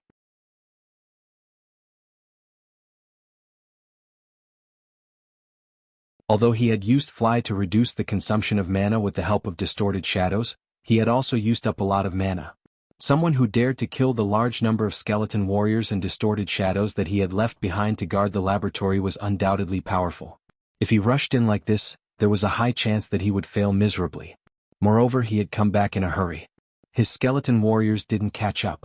Taking out a bottle of blue potion, Keaton tilted his head back and drank it. He then had distorted shadows protect him while he used the potion to quickly recover his will and mana. About half an hour later, a group of skeleton warriors finally arrived. Keaton opened his eyes. A cold light flashed in his eyes. Little rat, I'm here. How dare you steal my laboratory? I'll make you regret being born in this world. Keaton stood up. The gloomy aura around him intensified. Sulin had the gray dwarves retreat from the mine and hide in a corner. He found a stone room outside the gemstone mine and waited quietly. Suddenly he opened his eyes. His body flashed and he was outside. Just then, a large number of red dots appeared on his strategic map. The red dots were moving straight towards the gemstone mine where Sulin was. It was obvious that this was their destination. It was obvious that the necromancer had returned. Interesting. You stole my laboratory and didn't run away. You're still standing here. Are you begging me to forgive you? A middle-aged wizard on a skeleton horse, his body shrouded in mist, walked in with a large number of necromancers. He glanced at the messy skeletons on the ground and then looked at Sulin. You're quite strong. I've decided. I'll refine your corpse into a black knight. Then I'll stuff your soul into a rat's body. Sulin walked over with the purple dragon halberd in hand. Human, why don't you let your companions come out with you? You can't kill Distorted Shadow with your strength alone. Seeing Sulin alone, the necromancer said disdainfully. There were no magic waves. Although his body was strong for a wizard, this kind of warrior was the easiest enemy to deal with. A maze spell could trap him. I smell the rotten smell of the corpse. It's already rotten and stinking. You should have just stayed in the coffin. Why did you have to come out and scare people? Su Lin calmly looked at the necromancer in front of him. Although the way he appeared looked like a big boss leading a group of guards in the system interface, he had not broken through to the legendary level. He was only a grade 4 necromancer. It would be troublesome to deal with a wizard above the legendary level. After all, his anti-magic skill was only effective against wizards below the legendary level.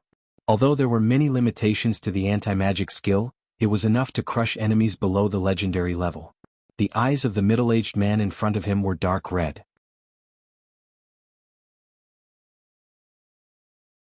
Although he looked like a human, Su Lin could sense that there was almost no life in his body. Instead, there was a strong undead energy surrounding him. Even if he was a necromancer, although he could use undead magic and energy, he was still a living person. Su Lin felt that the man in front of him was not much different from a corpse. No, there was still a difference. He could run and jump. That strong undead energy could even make a normal corpse come alive. Hearing Su Lin's words, the middle-aged wizard's face suddenly changed. In the next moment, a strange black fog gathered and quickly rushed towards Su Lin. Su Lin's body flashed and dodged, but the black fog seemed to have a life of its own. It turned around and rushed towards Su Lin again. It turned into a cloud of smoke and directly covered the surroundings, not giving Su Lin a chance to dodge. Curse. The invisible energy directly acted on Su Lin's body. Su Lin only felt that his body seemed to have become much heavier. But then this feeling disappeared. A large number of data appeared on the system interface. The host has been weakened by the curse. Going through a forced immunity test. Immunity test successful. The host is immune to this curse attack. Voodoo school, necromancy school? Su Lin's eyes flashed. He did not expect to meet a necromancer who was also a voodoo school wizard when he came out to open a mine. One must know that these two schools were famous for being insidious.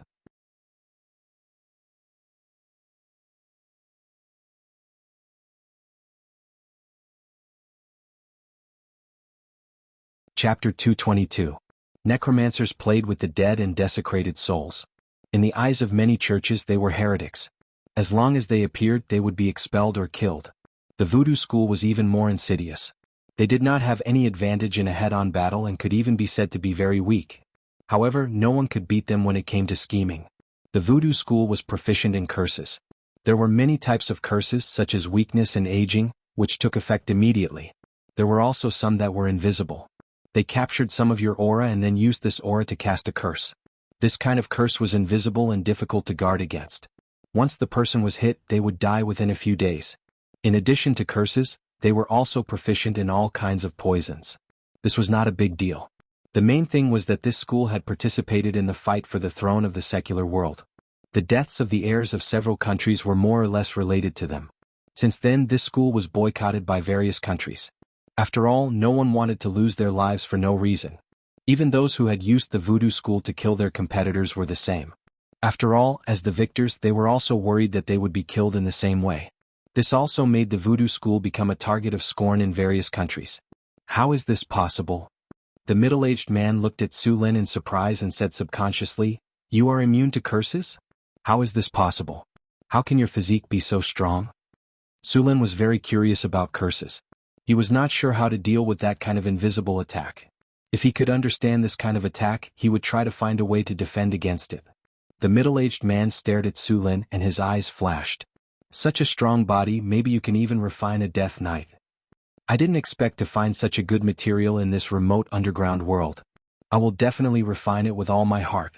The middle-aged man's gaze made Su Lin's hair stand. This guy did not like men, right? This was not impossible. Many necromancers were necrophilic. Moreover, because of the erosion of death energy for a long time, their living environment was poor, and they were hated by others.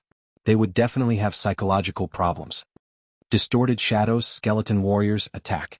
At the command of the middle-aged magus, a large number of undead creatures rushed towards Su Lin. Seeing this situation, Su Lin didn't fight head-on. Instead, he turned and ran. Seeing Su Lin escape, the undead creatures chased after him. Although undead creatures had some intelligence, they could only understand simple instructions unless they reached the legendary level. Su Lin's speed was very fast, and the undead were in hot pursuit. The distorted shadow could fly, so it was the closest. As for the skeleton warriors, they were soon far behind.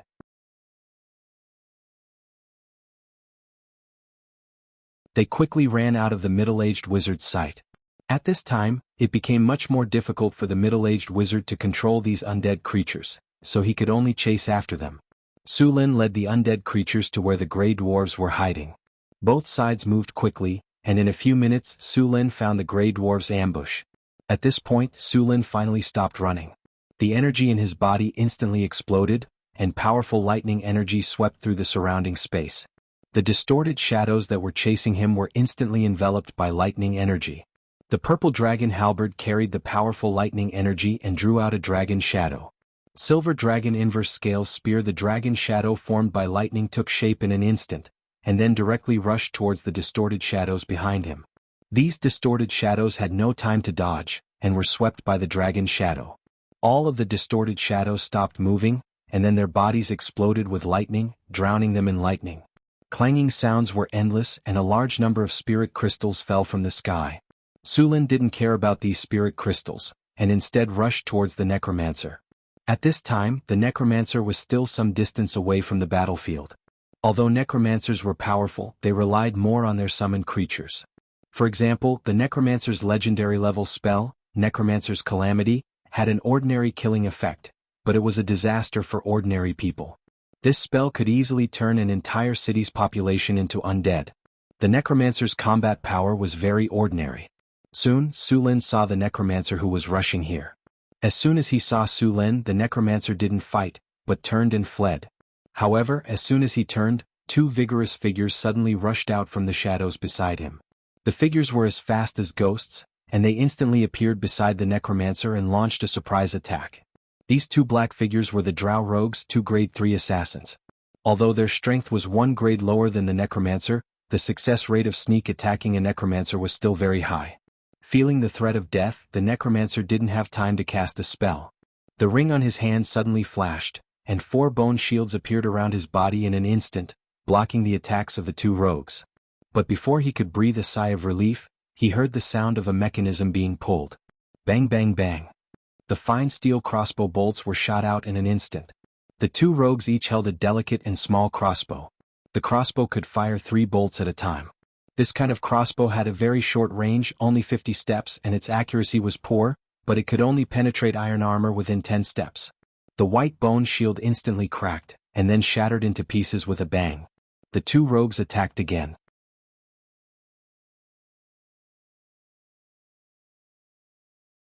At this time, the only 2 remaining skeleton warriors around the necromancer finally reacted and quickly attacked the two rogues. Attacked by the assassins, the necromancer, who was in a hurry, was shocked. He quickly cast a protective spell on himself and then turned to escape. However, he was delayed by the two rogues, and Su Lin had already caught up. Seeing the necromancer who was about to escape, Su Lin clenched his hand. Lightning spear. A spear made of lightning appeared in his hand in an instant, and then he threw it at the necromancer. Boom. The lightning spear instantly hit the energy shield in front of the necromancer. The energy shield only froze for a second before it shattered. Then the remaining 2 bone shields blocked in front of the lightning spear, but they still shattered in less than a second, and the light of the lightning spear only dimmed a little. The middle-aged necromancer's face changed greatly. A golden ring in his hand was instantly activated, and a pale golden energy shield immediately appeared, blocking the lightning spear. The lightning spear and the energy shield were in a stalemate. At the point of contact, lightning surrounded the pale golden energy shield. Finally, with a bang, it turned into countless light spots and dissipated in the air. The lightning spear also became an arrow at the end of its flight.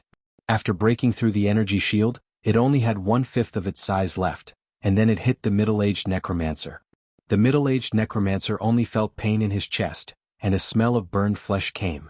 The middle-aged necromancer's chest was scorched black. Su Lin quickly moved forward. Seeing that the middle-aged necromancer was about to continue casting, he directly threw a forbidden magic at him. The middle-aged necromancer who was about to cast a spell suddenly felt that the elemental energy around him was suddenly isolated from him.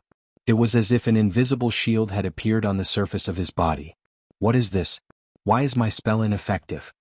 After feeling that he was isolated from the elemental energy, the middle-aged necromancer's face changed greatly.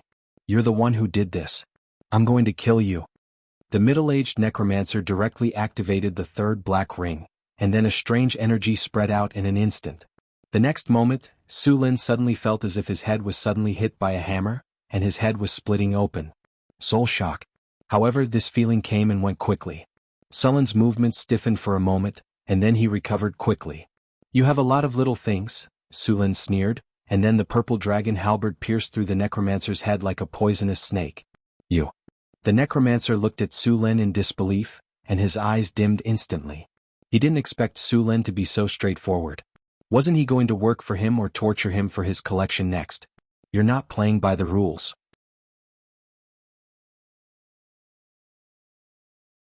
The middle-aged necromancer's body went soft, and then he collapsed on the ground. The left hand that was hidden under the necromancer's robe opened weakly, and a small black bead rolled out. Then it instantly burst open, and the middle-aged necromancer's body quickly turned black and decayed. Large amounts of flesh and blood were eroded, and a foul smell came out. In less than 10 seconds, the middle-aged necromancer's body was only left with a few rotten bones. Damn, what kind of poison is this? Seeing the middle-aged necromancer's end, Su Lin's heart was still beating fast. Although he was confident in his own body, seeing such a strong poison, he still felt a chill in his heart. If this thing touched his body, even if he didn't die, his skin would be peeled off. Fortunately, he didn't learn from the villain and talk to him before the battle ended. Otherwise, the consequences wouldn't be too good. However, this poison was a little strange.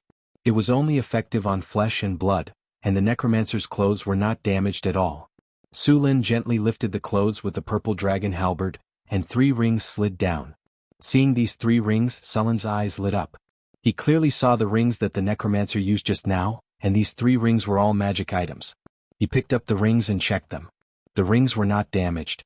The 3 rings were embedded with 3 different colored gems, and the quality of the gems was very high. The spells in the rings had been released, and if he wanted to use them again, he would need to recharge them. Among the magic items, rings and earrings were very expensive because they were difficult to make. According to the effect of the necromancer's use, 2 of the 3 rings were protective spells, and the last one could launch a soul attack. Although the soul attack was blocked by Su Lin had the talent of iron will, and the effect of the soul attack was limited. If it was someone else today, the necromancer might have turned the tables. P.S. There's one more chapter, and it might be late. You're tuning in to the Han Li's Wuxia Adventures YouTube channel. We're so grateful for your support, and don't forget to subscribe to join us on this incredible journey through captivating stories. Your generosity through donations truly makes a world of difference, as it's the primary source of revenue that allows me to expand and enhance this channel for you.